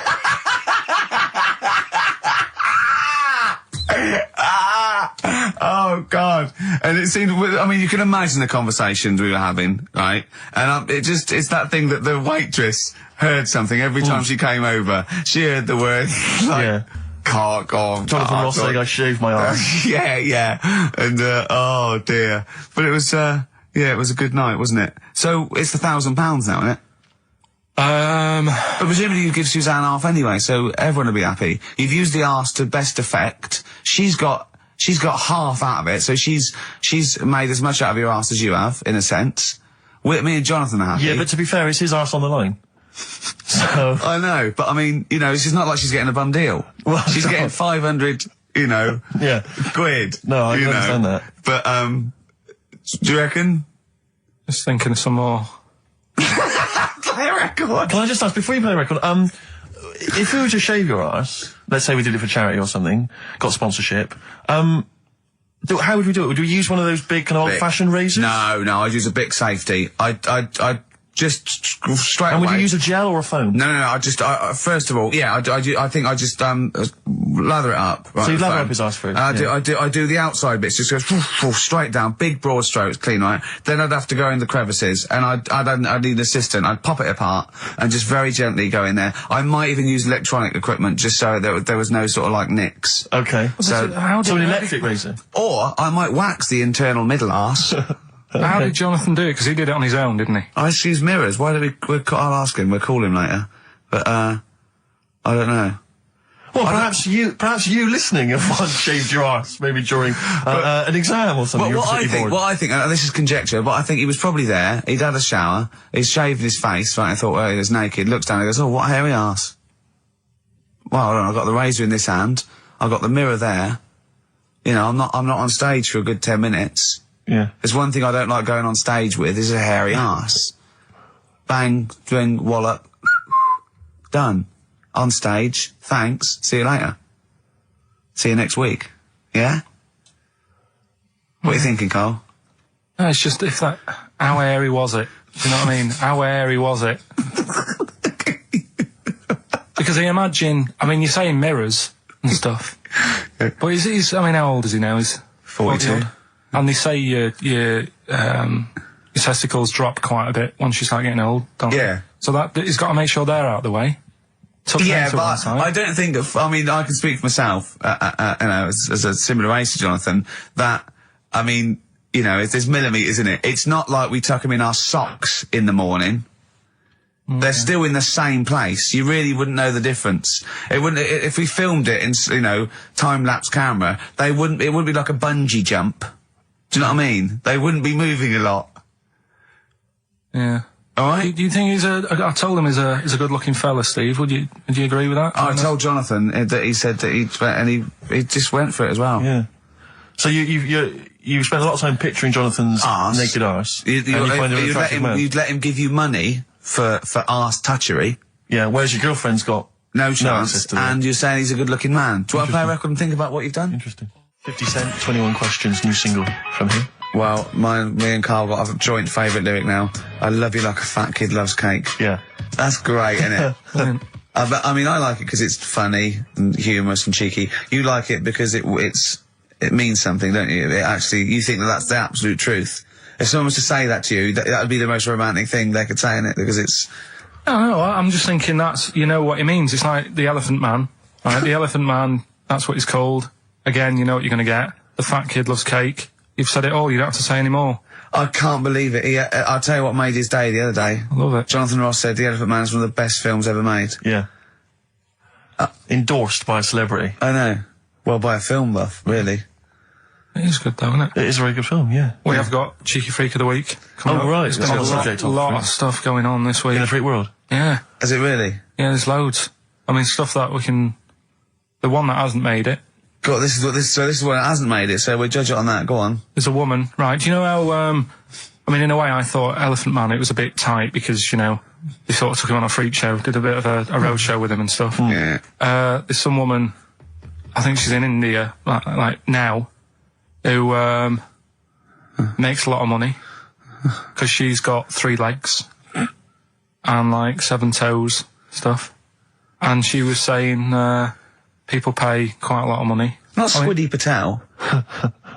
It's not that much money, compared to here, but over there, it's, loads of money. Sure. And all you do is, you go around to her house, and you pay this lot of money, and people just go, oh, look at that. Extra leg. Extra leg. Right. It's quite a lot of money in that. So she hasn't even got to go out on the road anymore, like in the old days? No, that's what annoyed me. It's well, you could get to them faster. You go and see them if they're paying the money. Sure. Oh. But yeah, there's... What she could do is go in and buy a pair of shoes, right, and then nick one on the way out, because they only put one out, don't they? Good idea. So she could get, 2, 3 for the price of 2. Just one of the many perks of having 3 legs. Just one of having 3 legs. The other one is, keepy uppy.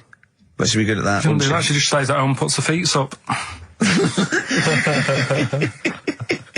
But anyway, that's not even Cheeky Freak of the Week. That's coming up later. Oh, brilliant. Now, Rockbusters, Dead in the Water, isn't it? We've killed that off, have we officially? We killed off Monkey News and Rockbusters. Didn't I tell you that there was some sort of petition for Monkey News? Was there? What was the story? A lot of, it's loads of emails and that. You mean you've done Monkey News? You mean you want to do Monkey News? No, but seriously, there's uproar. And people were like, you can't get rid of Monkey News. Yeah. Don't be doing that. Loads of people. Was it monkeys? Trying to write the complete works of Shakespeare? Did Tony Blair get a whiff of it and he's coming down like a ton of bricks? And Rockbusters, Steve, if you've got a better competition, then we'll do yours. That's fine. Do you know what I mean? If that's what you want to do, we'll do. What did you want to do? No, I was just wondering whether we should perhaps not do a quiz at all rather than do that piece of rubbish. Might be better to have nothing. Might be better just to have silence during that part of the show than have Rockbusters. I don't know. If I give you the clues and that, and if you think they sound rubbish, we're not doing it. Well, can I just ask Carl how he got on over Christmas? Because the last time I spoke to him, you hadn't bought a present for your girlfriend. I have to say, I was on tenterhooks all Christmas. Well, you changed it. After that show, I felt bad, even though I shouldn't have done, because... you hadn't bought your girlfriend a Christmas present? Yeah, but I said to you, I booked a table at a hotel in Covent Garden, had Christmas dinner there, which was nice, right? It's good food and everything. It didn't feel like enough to me. Well, then I went out and treated some stuff, and then... No. A couple of days before Christmas, he went... I took Suzanne to that hotel we're going to go to for Christmas dinner. We had tea and cakes. And I went, oh, you treated her? He went, no, she paid for it, but I was just showing her what it was going to be like. That was her extra treat. She paid for it. I love that. Brilliant. Yeah. Well, it was a dear. It was like 150 quid for a meal for two, which is pretty dear. So I'm not going to buy her cakes as well. All right, love, have anything you want. You pay for your own pudding. I'm not mental. Yeah. So you treated her to some other stuff. Some bits and bobs. What? So she chose them and you paid for them. What, the presents? Yeah. No, you chose them and she paid for them, but you know it's the thought that counts. I got them on the way home that Saturday. Well done. And what did you buy? Well, just some bits. It might be personal, Steve. Well, I don't care. Just some bits. Yeah, but bits and pieces. Leave out the personal bits. What bits? Just little things. And then yesterday, right? A monkey wrench and a new washer for the shower. Yeah. Some recordable CDs that you need for your job. Oh, dear. Now, when you gave those presents to her, did her face light up? Right. I don't want to tell you what they were, right? But she wasn't that impressed. You're going to tell us what they are now, tell us what they are. You even know what they are. She told you on Christmas Day. Hold on, wait a minute. But it doesn't matter what they are. It does matter what they are. It doesn't. It does, Carl. It's you, mate. Of course it doesn't matter. Oh, God! Have you just remembered? Yeah! Right, but there's no need. I've got to tell him, Carl. I really want your permission, because I don't want to be I know it's not, but we know it's not that embarrassing. It's really quite sweet. Yeah, but in a way, right, the way I look at it is, right, Christmas, even when I was a little kid, right, is not... Please let me tell him, Carl. Well, let me just tell you first, though. Let me tell you why I didn't go all out on the old present front. All right. Justify yourself. Right. First of all, I've covered it up since then anyway, right, with that present, because I bought her some shoes yesterday, and she did say, I'll give you the money for them, but when I get home I said, it's all right. I said, you can have them, right? So not only did I buy her some food on Christmas Day, I got her shoes. She's probably had a... And they feel like a horse. Yeah. It's not like, yeah, there you go, there's your shoes, there's your food, right. Bed down, see you later. Yeah, but what I'm saying is she's done... fed and clothed. Yeah, did you comb her hair? She's done well this year, right? So... The thing is, done well this year. It's like you're a single parent living on a council estate with a smack problem, and you still managed to buy some Lego. When I was a kid, it wasn't about what you got. I remember one year when I was about 8. Right? This is going to make me cry, isn't it? This? No, it's not. I'm just saying the way it is. Right? I woke up at about 4 in the morning. And I was like, oh, what forgot? And I couldn't sleep. I was that on edge. It's the excitement of Christmas, isn't it? It's like, oh, what's wrapped up? I need to know. Sure. And it's the fact that people are saying, no, you won't know until tomorrow. Yes. Sure. That annoys you and winds you up. Okay. So I got up at 4 in the morning, opened my presents, and then went, right, I know now, went back to bed, had a great sleep. Yes. Right? So it's nothing to do with the excitement of what you get. It's the excitement of not knowing what you've got. And then what happened when you got up to go down with the presents? What you're saying to me is that you could wrap up a brick because the thrill of Christmas is in hoping and being excited about what it is, not the actual gift itself. Yeah. Is that what you did? Did you get a brick? No, let me tell you now what he got. He got her a present, right, and she said, she came, I said, yeah, he got me. It was an industrial-sized packet of condoms. It was a joke gift. No, it wasn't a joke. It wasn't even a joke. I went home that Saturday after here, past Boots, thought, might have something in here. They were on, like, some value. Right, you passed the Were they makeup. used? Right, but anyway. The makeup, you passed all the other... Past the feminine makeup, stuff. past the lovely vanity cases. Yeah. The foot spas. Exactly, Yeah, the bathroom Oh, products. hold on. How much are these, love, for 100? Yeah. $4.99. Yeah. Do I get them reduced if I buy in bulk? So how many did you buy? What was it? I don't know, probably about 100. Right, okay. And is she allowed to use those with anyone? Did you wrap them? Can she just go out and have a wild Well, time you with don't need them? to wrap, they're already wrapped, aren't they? Oh. And then what did she say when she opened them? No, wait, Carl, what did she say? Right, play a record and we'll come back to this. Oh, you're worse than my father, that's genius. Made famous, of course, by Jimi Hendrix. Yeah. That's All Along the Watchtower, as originally done by Mr. Bob Dylan. On XFM 104.9. So, Carl, just take us through the moment where you gave this gift. Firstly, So you went into Boots, right? You thought, alright, 100 condoms. Brilliant. Okay. Did you wrap it I don't up? know if it was 100, probably 80. Right, okay. Yeah. Right? You don't want to go mad, do you? Wrap them up. I'm just resting easy knowing that he's not trying to breed. Right? No. Yeah. So, I got her them. I got her Grease on DVD, because she's Okay. always watching that. Yeah. Right? Yeah. So just think of when her mum said, what did Carl get you? Some condoms and grease. I was going to say, I'm glad he said on DVD. And, she was surprised anyway, right? Because Yeah, I bet she was. no, when she got she was thinking like jewellery. no, So right? that showed her. That surprised you, hasn't it?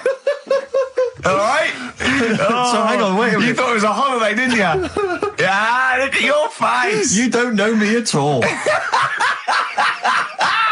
So hang on, so did you give these on Christmas Day? Right, what happened is she got in from work that Saturday, right? And I said, look under the tree. Knackered. Oh, at least it's Christmas. Yeah. At least I'm going to get a little bit. Yeah, go on. I said, look, you got some stuff under the tree, right? So, that Did you give her a surprised sugar lump? Right, she was really chuffed with that. But she said she was a bit puzzled because I didn't know we had any wrapping paper, right? So I ended up using wallpaper.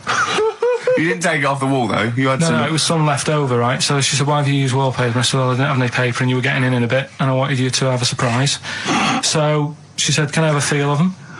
I said, no. Presents. You thought, right, I've got the right thing. Yeah. Right. And then Christmas Day, I said, no, don't get carried away. It's nothing really good. You know, we said we weren't going to buy each other much. So there you go, open them. Yeah, go on. And Can I just ask, had you received your present from her yet? yeah. So what had you received? What did he have? Had some shoes, Nice. right? Getaway game for PlayStation. Nice. Which is I'm just totting up Just the talk value about of the value this. of those, Go on, yeah. And So- just also think about how much fun and pleasure you get from them. Yeah. Although, of course, condoms, I can see the Well, see the appeal. Well, okay. So yeah, I think but I can. also add to that bit 150 quid for a meal. If you're going to start Mindless. totting up, 150 quid for a meal. I bought her some shoes, 72 quid. Yeah, that was after the event, though. Doesn't matter. All right, so you received these, dare I say it, thoughtful and nice gifts. You handed over the box of condoms. They were wrapped up. She Well, unwrapped them. yeah. Go on, take us through it. Walk us through it. Well, it's not something you play with on Christmas morning. Oh God. Oh. But, Right. But when she opened What did them, she say? What did she say? well, I wrapped them twice as well, so she thought it was something really good. Extra It's like, protection. Right. And, So she thought it was something really good. and then The disappointment would be doubled. Yeah, go on, yeah. then she just opened it and went, oh yeah, so what's on the telly? And that was Cool, that. ungrateful. What an ungrateful woman that is. Well, she Fancy got not, stuff. fancy not wanting I told her. a box of economy condoms from Boots. I said to her about the thing about, you know, it's all about the surprise and that, innit? Yeah. You explained that to her? Yeah. What, after she'd unwrapped it? Yeah. Thoughtful. And she was all right about it. Yeah. She understood. Rick, you know I suggested to him that he buy his girlfriend a gift. I'm worried I've done more damage to the relationship by suggesting that than if he had just forgotten. Next time you've got to go shopping for her yourself, Steve. I think I might do. You've better go shopping for her yourself. I'm glad it's all over though. It's mental. Yeah. It annoys me. The whole thing annoys me, and she knows that as well. Yeah. She should know. What? She still insists on having Christmas once a year. Well, Wow. I'm you know. no, but well, anyway, what did you get? I can't think what you bring to the relationship, Carl. I don't know what it is she's getting from you in this relationship. It's like she's doing all the work. Well, yeah. 80 times. Oh God, Carl! I love it. You're brilliant. I know what she's getting. He's the. What? No, he's not thoughtful. No, but he's thoughtful. He's the best he can do with the brain he's got. Do you know what I mean? Right. He's doing his best. He's absolutely doing his best. There's no. He's working at the limits of his powers. Do you know what I mean? Though he's done as well as he can with what he was given. Sure. Yeah, and that's admirable. Yeah. It's like, I think he's done better than you'd expect. I bet his teachers didn't even think he'd get this far. Do you know what I mean? What, find a girl?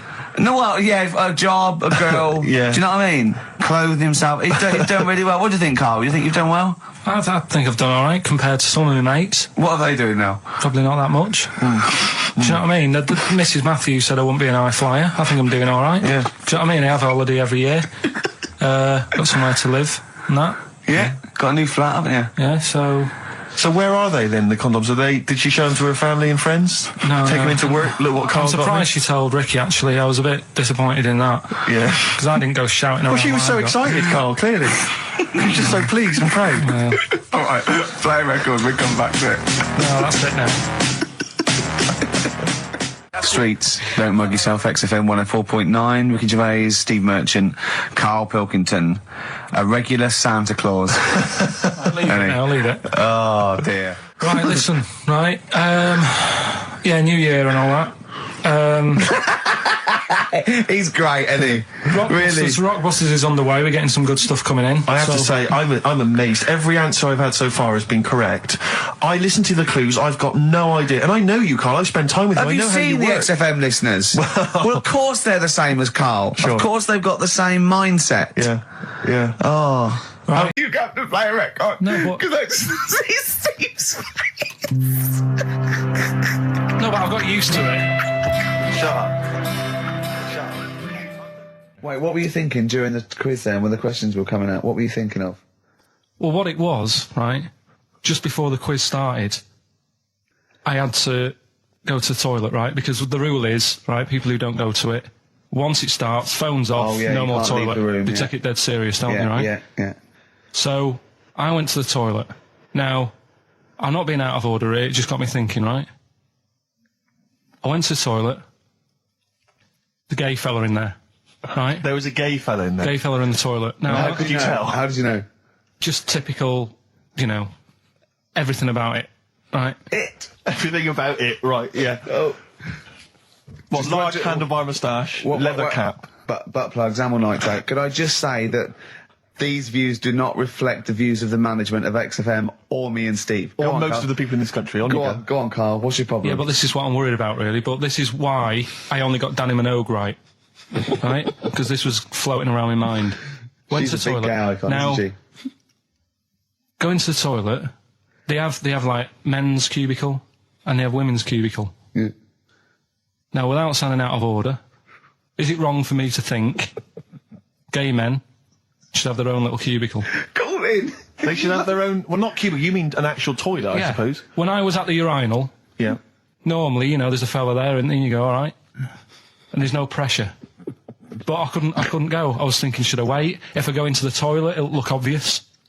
Yeah. I had loads of pressure, and but this was going on. What were you worried about? I'm so sorry. What were you concerned about? Viewers? I'm so sorry. It's like, right, listen, when I was a kid, right, and it's all right for you to go into women's toilets when you're a kid, it's like, oh, it's a bit cute, right, as long as you're not, like, over 15 or something, right? Right. But when I was a kid, I went into a toilet, and women, when they use their little cubicles, they don't shut the door. Some of them just sit down on the toilet, right, and you see everything. And, no, seriously, that's probably one of the first times I saw, like, a woman. Yeah. That, right, and my Auntie Nora when she was staying over. What happened with your Auntie Nora? She was, she's into wearing caftans. Into wearing what? You know, caftans. Oh, yeah. What caftans? Big, bellowy sort of dresses. Right. And, I used to sit on the floor at home in front of the telly. Sure. She was on the chair behind. Yeah. She did a bit of a sort of a Sharon Stone scene. Oh, God. Yeah. Did you see it? There was no underwear. No. What age were you? What was it like? What age were you? He's like a ripped tennis ball. What? Right, we're off air. We're off air. Either that or put us in for the Sonys. This is the Best Of Show on XFM 104.9. I'm Ricky Gervais, with me Stephen Merchant. Yes. I hope you're enjoying the Best Of. Oasis, Live Forever on XFM 104.9. Right, we're in the swing of things. It's mine and Steve's favourite bit of the whole show. This is what we do this show for now. Educating Ricky. Yeah. Go for it, Carl. You said that learning can't be fun. Yeah. Yeah. Okay, I'll go for the one. What's the one about the butcher going down the butcher shop? You've got to get your kit on. We're off down the butcher's. Yeah. You going for that one? Yeah. Well, do you know the saying, don't let the cat out of the bag? Yeah. Do you know what it means? Yeah, well, don't give away a secret. Right. Well, do you know how it came about? No. Well, ages ago. Before, like... ages ago. 17th century? Yeah, before, like... Yeah, 17's good. Yeah. Before, like, you know, proper butchers and Dewhursts and supermarkets and that, you used to get these blokes who sold meat. Right. Butchers, they were called then, I think. Yeah, but the difference was they didn't stay in the same place, they moved about. Right, so they'd turn up on a street corner, and he'd have, like, loads of carrier bags of, like... Carrier bags? Yeah, with meat in and that, and people would plastic be like, carrier bags. Yeah, with mobile butcher on them. Yeah. Right, so and an email address. Yeah, go on. People went, right, yeah, I need some meat. Right, so they'd go up to this bloke and say, what have you got? And he'd say, well, I've got a you know, you can have a bag full of pig, or you can have whatever, a bag full of chicken, whatever. Yeah. And they'd go, yeah, how much? They go, you know, call it a fiver, whatever. Yeah. And they'd buy them, and to make more money, they didn't always fill the bag with what they said was in it. Oh, and yeah, I thought that might be the case. Right. Yeah. So what did they used used to to do? Put cats in there? Yeah. But I don't see what. Okay, so sometimes they would put a cat in the bag and pretend it was chicken or whatever else. Yeah. So why was a cat any cheaper than a chicken? Because cats are wandering around the streets, aren't they? Chickens aren't. So to get a chicken, they put a chicken on the top so that when they look in it, they'd go, yeah, that's all right. Got a bag full of chicken. They'd get home to make the dinner, and they'd be like, what are we having tonight? And they'd go, well, you'll never guess. And they'd have, like, you know, well, you can have a chicken leg, and, you know... But it wouldn't be a cat. Yeah. They'd have to defrost a pizza. Yeah. Did they mind that they were eating cat then, in those days? He didn't say. He just was saying about the saying, don't let the cat out of the bag. It's like, you know, if they see that, they're going to go mad. I'm mildly disappointed with this story. It's all right if it's true, but, you know, there's something about it, it's just... I want to know more. He always leaves it... Is it Carl doesn't quench your thirst for knowledge, he creates more. I don't know if that's a good thing or not. Well, yeah, he's like the pot noodle of information. Yeah, do you know, he never... I want to go... I'm not nourished by it. It's like if for every fact he tells me, there's 10 others that spring up that I have to get clear. Well, so it was the people that were doing this, it was the dodgy butchers that coined this phrase. Were they saying to each other, don't let the cat out the bag? I.e., what I mean by that, Jack, is don't let them see the cat, what we've stuffed in there. Yeah. Dodgy butcher, that's another phrase, isn't it? Yeah. So that's the first one. Is that a euphemism, or is it dodgy butcher? As his meat delivered around the back. Sure. So that's that one. So let's get your kit on. What does that mean? It's a euphemism for homosexuality. Okay. And meat, presumably, in that means different things. It doesn't. It's a word that is also a male bird. Would it mean chicken or cat necessarily in that context? Or well, I suppose it could. Yeah. Do you know what a fable is? I've got a rough idea. Okay, it's a thing that uses sort of metaphor, analogy, just to explain sort of morals. I mean, they're very old for a start, and it's all. I'll give you an example of one. A quick one. Oh, the one about the dog with two bones. He goes to a dog's got a bone. He sees a reflection in the lake, and he thinks, "Oh, that dog's got a nice bone. I'll have that." And as he goes to get that one in the reflection, he drops the one he's got, and that's one about, you know. I think I was told one when I was younger. Go on. I think it was one. This young lad, he's got a dog, right, and he's about 8 years old. And this dog, he's had it since he was about 4, and it's a bit tired now, and he chucks sticks for it, and it doesn't go for it. And he's saying to his mum, "Oh, I want a new dog because this one's useless. It doesn't do what, it doesn't have any fun with me." So they say, "Oh no, but Rover's a good little dog. You should look after it." And he's like, "Oh, I don't like it. I want a new one." So they buy him a new puppy, and it's running around, yapping about, and he's loving it, and he's playing around with it in the grass. And then one day he goes to the park and he's messing about and rolling about with it, and he falls into the lake, right? And the little puppy's like yapping at him, and he's going, help me, little dog's yapping. And then the old dog comes and gets his collar, and it pulls him out of the lake, and he goes, "Oh God, why did I forget about you? You're the better dog." And he loved that one again rather than the puppy. I got a feeling that was Lassie. Well, yeah, that was an episode of Lassie. What's the moral? What's the moral there, Carl? What's that telling? What's that explaining through analogy? Sort of, don't forget the old. Look after old people.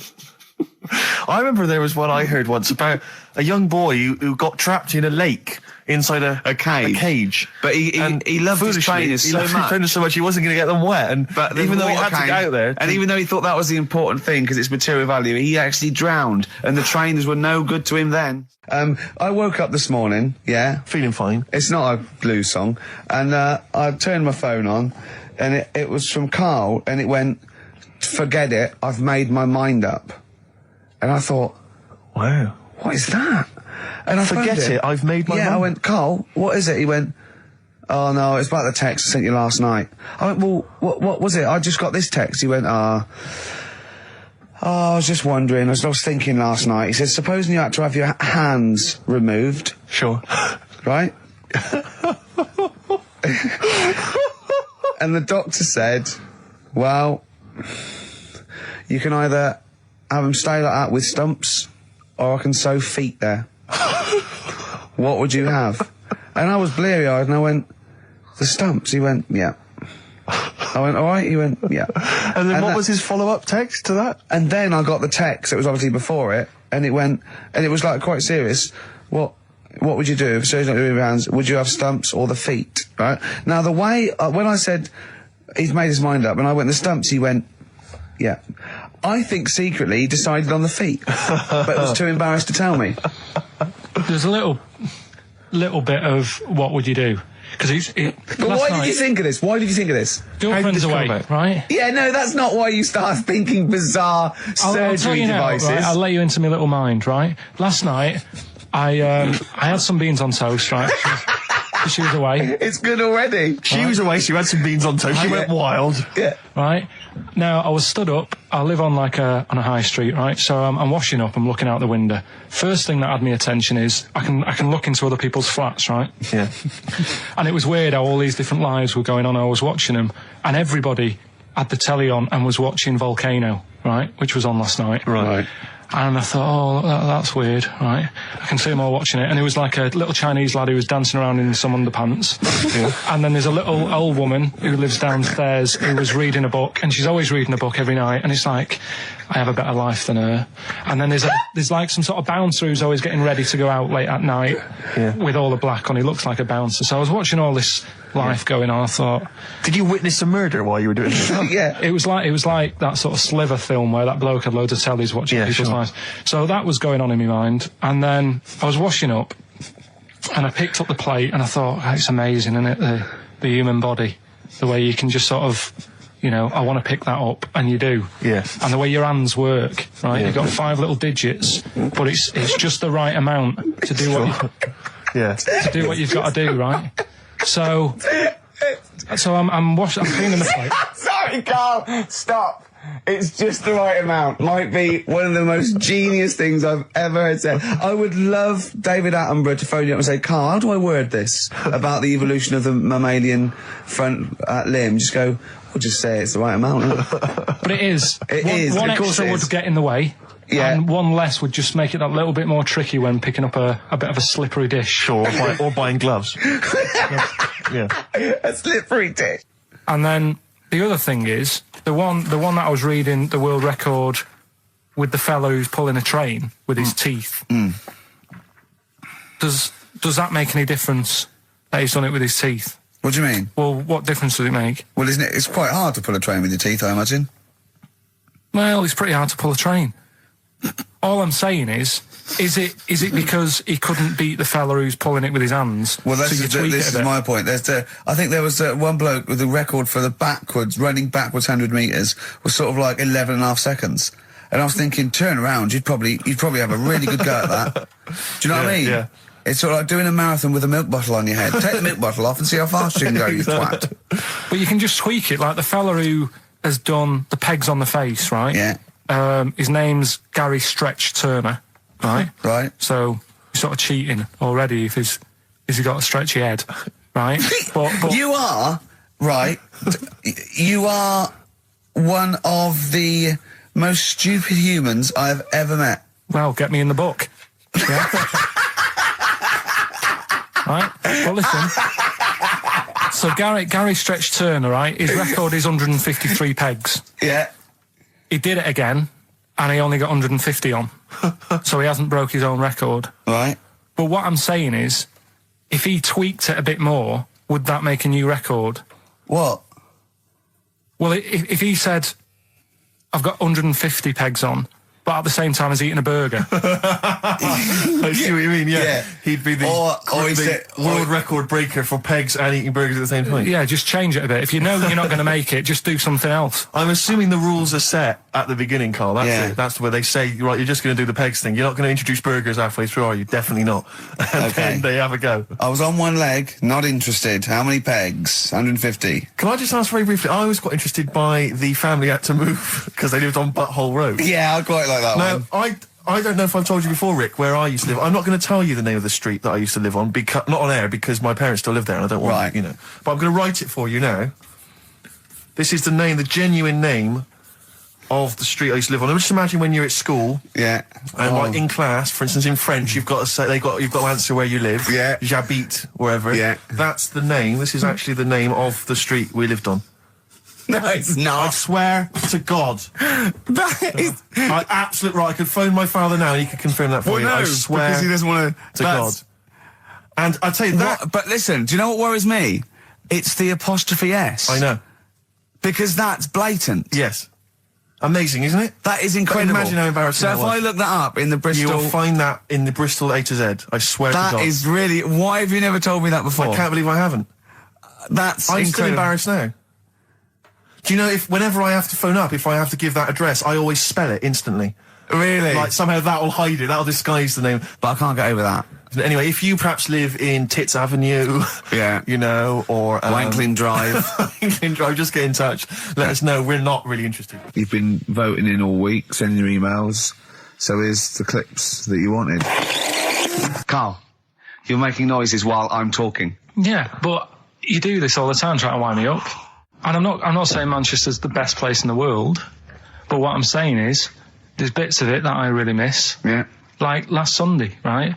When I'd met up with Ricky, we had spaghetti bolognese, which was all right. And then I said to him, I need some soil. Damn, I wish you'd invited me. It sounds amazing. So I need some soil. What do you think? You need some what? Soil? Soil, yeah. I need to repot a plant, right? Yeah. So you need to repot a plant? Yeah. Fair enough. So I'm like, where you can't see these shops in London. Do you know what I mean? There's nothing around. I took him straight to one in my street. Yeah, but near your street, and that's probably the only one in London. Well, you say that, Carl. No, it does annoy me. Round my way, it's like, you know... You can't move for soil shops. There's earth. You can just pick up handfuls walking down the street. Yeah, incredible. People just lean over into someone's front garden. No, you can take the plants as well. No, but what I'm saying is, Manchester, there's loads of decent hardware shops. Yeah. Here, you know, if you want a panini and a latte or whatever, you can't move from. But for soil, I had to go virtually how many miles away from me to carry that soil home and stuff. Yeah. It's not good. I mean, London's all right, but if cities were sort of marked... It's neglecting the peat market, really. Well, there's barely any mulch available in central London. I'm sick and tired of not getting a good, decent compost of a Sunday. Indeed. So, you know, I'm thinking of moving to the north, where there is loads of soil and gravel. Indeed. And animal shite. Whatever. Yeah. So you were going to say, if you were marking cities out of 10, what would you give London? Well, if you were marking them on, like, you know, on what they have. Right. As opposed to what? Well, as opposed to how you spell it. Say, like, I think the greatest city in the world is Rome. Right, Okay. it's pretty amazing. Yeah. Have you been? What? Yeah. Why do you think that though? Just because, like, you turn a corner and there's something there that's really old. Right? Like, you're going down a normal street. Go and stay in a Derby and Joan club. Yeah. No, but it's like you're going down the road and then you turn a corner and like the Colosseum's in the middle of a busy road. It's like, what's that doing there? Yeah. And just when you think there's no more, you turn another corner. It's almost as if that was there first. Yeah. Well, Yeah. But do you know what I mean? London, Yeah. what have we got? You know, Trafalgar Square is world known. And you go there, what's there? Yeah. Do you know what I mean? So there's a lot of space there. Get one big B&Q.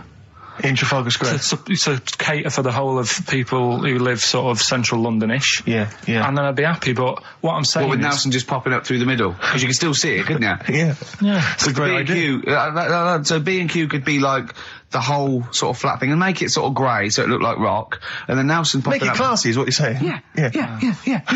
Stone clad it. Yeah. So it looks like you've made an effort. Exactly. And then you can pop in, and then you can go out and go, oh look, Nelson's column. Oh, look at that, isn't Nelson? Oh, look at that. The victory.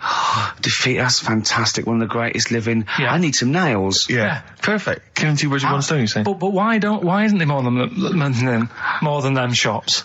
Because when I went into yours, every time I've been in there twice now. The first time was to get a shower head, right? Right. And I went in there, couldn't resist buying something else. I ended up getting some super glue as well. Blimey. Hey, big spender. And then, last Sunday we went in there, got 2 bags of soil, not one, I bought 2. Yeah. And I bought some scissors to cut plants with. Secateurs. Well, Scissors. you never know when you want, you might need more soil, I suppose. Well, I've got You've stocked out now. Where'd you keep it under your bed? Sorry, this isn't going out, is it, this conversation? It's not going out on air. I got a feeling it might be. Monkeys and arses. Yeah. We should put that on the poster. And they go together, because I joined the zoo, last Sunday, went down and became friends of the zoo, right? Oh, well, I thought maybe you had to sit in a cage for that thing happened. I went straight for the chimps. Of course. Right? And there's sort of like 3 sort of, big sort of adult ones there. And, there's people with their kids, and I could see the people just putting their kids away as one of them went up and started putting his face up the other one's arse. Sure. And it was sort of like, I just can't be bothered to explain this to my children. Exactly. So I was just moving my, oh, come on then. There's the lions. You're going to have a look at the lions. Yeah. What are they doing? They're just sniffing each other's asses. Yeah. Yes. I remember when I used to go to the zoo, I always felt there were certain animals that weren't getting a look in, really, that no one was particularly interested in. The tapir. Exactly. We were going straight to the snakes we were interested in. Yeah. Birds. I don't remember being particularly interested in birds. Big cats, although it's a bit depressing. Great apes. Yeah. Reptile, you're right. Reptiles, yeah. Birds. Unless it's a big one that you think could rip vulture. a dog apart. Yeah, a vulture you go, or an eagle, brilliant. Yeah, exactly, yeah. Owls are brilliant. Yeah, owl's great, but I've always wanted a little owl on my desk. I'd like be doing work and there'd be a little owl there and I go, could you give me that pencil? And it just sort of goes over and gets me a pencil, goes, cheers, and it just watches me and it thinks I'm brilliant. Do you know what I mean? Not really, no. No? No, I've never had an urge to have any kind of animal sat on my desk. No, Carl? You'd like a little owl, wouldn't you, that helped you? No, I had a little magpie, didn't I? We've talked about that. Oh, he came down and started pecking your grifter, didn't he? Yeah. What was his name? Maggie. Sure. Brilliant. Inspired. And you took it to school and it didn't come back once, Didn't come back. Didn't see it again. Oh, dear. Did it ever peck your head? Because you used to have hair, didn't you? Yeah. No, it did. It started getting a bit violent. Really? Yeah. But was it becoming sort of age when it's probably sexual frustration sort, you know, because I think magpies go for shiny objects, don't they? And you were probably sort of probably losing it a little bit then in the front, and so when the sun was out, there's a bit of a sheen on the front. They saw a glare and thought, I'll have that. Yeah. What is that? That's brilliant. Yeah. Or as it was sort of pecking away, it mistook it for a tree.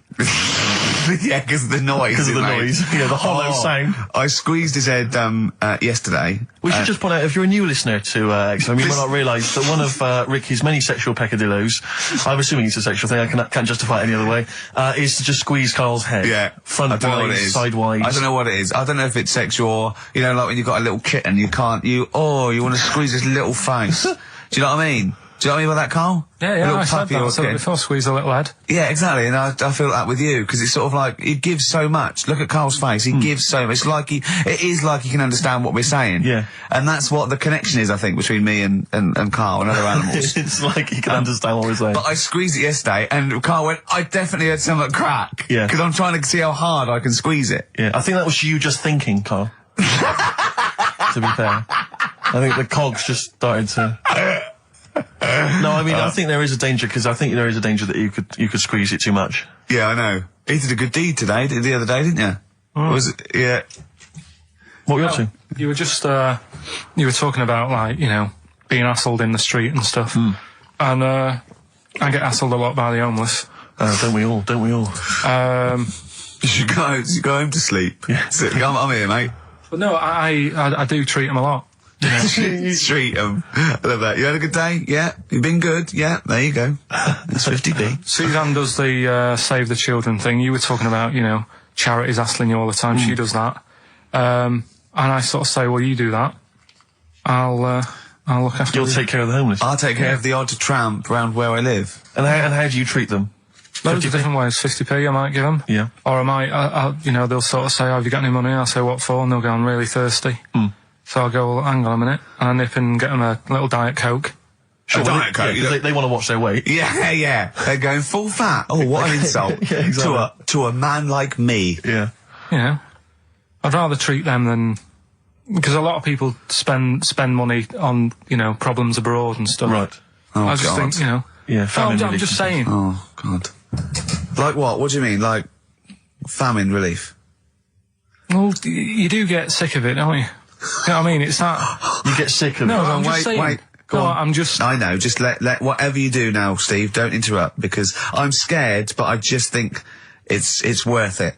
There's so many issues. There's freedom of speech, there's we're not responsible, there's he'll get away with it because he's a buffoon, and it is entertaining. Exactly. So, go on. All I'm saying is you're saying, you know, who do I give me money to? Is it, you know, little, you know, sick kids or whatever, or is it old people or whatever? HMV. That's where he gives his money to. Particularly, they get a lot of it, Yeah. And for me, I just get sick of, you know, problems abroad. It's like, what do you do? What do you do with famine and that? What are you meant to do? How can you solve it? It's gone on for years. Yeah. And it just keeps going. We keep giving them money, they keep spending it. And you're not getting any return for your cash. Well, it's just how many times, you know, they've got to learn. What do you mean they've got to learn? What, are you going to teach them a lesson? What do you mean they've got to learn? What do you mean? Well, what are they doing with it? Yeah, they must have, like, better interest accounts or something where, you know, look after, put the money in the right things. Sorry, do you think that Bob Geldof sort of writes them a cheque? He goes over and he's in the helicopter and there's millions of them, and they go, it's Geldof from Boomtown Rats. Brilliant. They go, if there's one man that can help us. Yeah, I hope he doesn't sing. He's not going to sing. He's got some money for us. And he comes down and he goes, do you want a cheque or do you take Switch? They go, we don't take Switch. He goes, there's a cheque. They get things he's doing like... it again though, isn't he, as well? I mean, he? alright, you know, he used to work here, Bob. He's a lovely fella and that. But, Yeah, he's a lovely man. But how many times can you save the world? You know, he's over there again helping out, and it's like, well, you know, what do you do? Are you saying don't bother because it keeps happening? Not well, I'm not saying that. You know what I mean? I'm not daft. But that's what you're thinking. And Carl, you are daft. Yeah, exactly. I don't know what the answer is. Do you know what I mean? So you're just saying wash your hands of the whole affair, leave them to it? Yeah. Sure. Are you really just saying it's nature, it's tough luck, just don't interfere? Like a wildlife programme. Is that what you're saying? Don't interfere. Are you basically just saying it's not my concern? This has got a bit heavy. Can we do Cheeky Freak of the Week?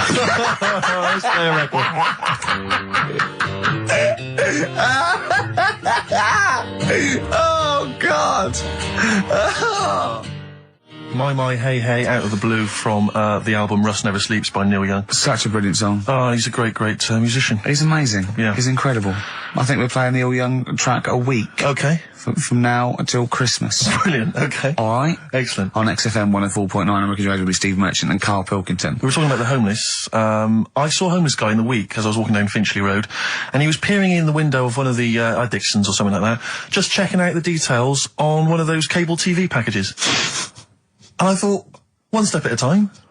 I mean, firstly, I don't know, start eating your dinner off a plate. Yeah. And then work your way up to, you know, a house, a home, a widescreen TV, a roof, digital television. But it's odd. Well, that might answer one of the questions, because I keep getting recognised by homeless people, and I never know what to say. I go, I think, well, either they're not really homeless, and they've got sort of digs or something, and they watch television, or the scariest one is that they they've become homeless in the last few months since the office. I think, oh God, that's really scary. Or they are watching it in Dixon's. They're going, the office is on tonight.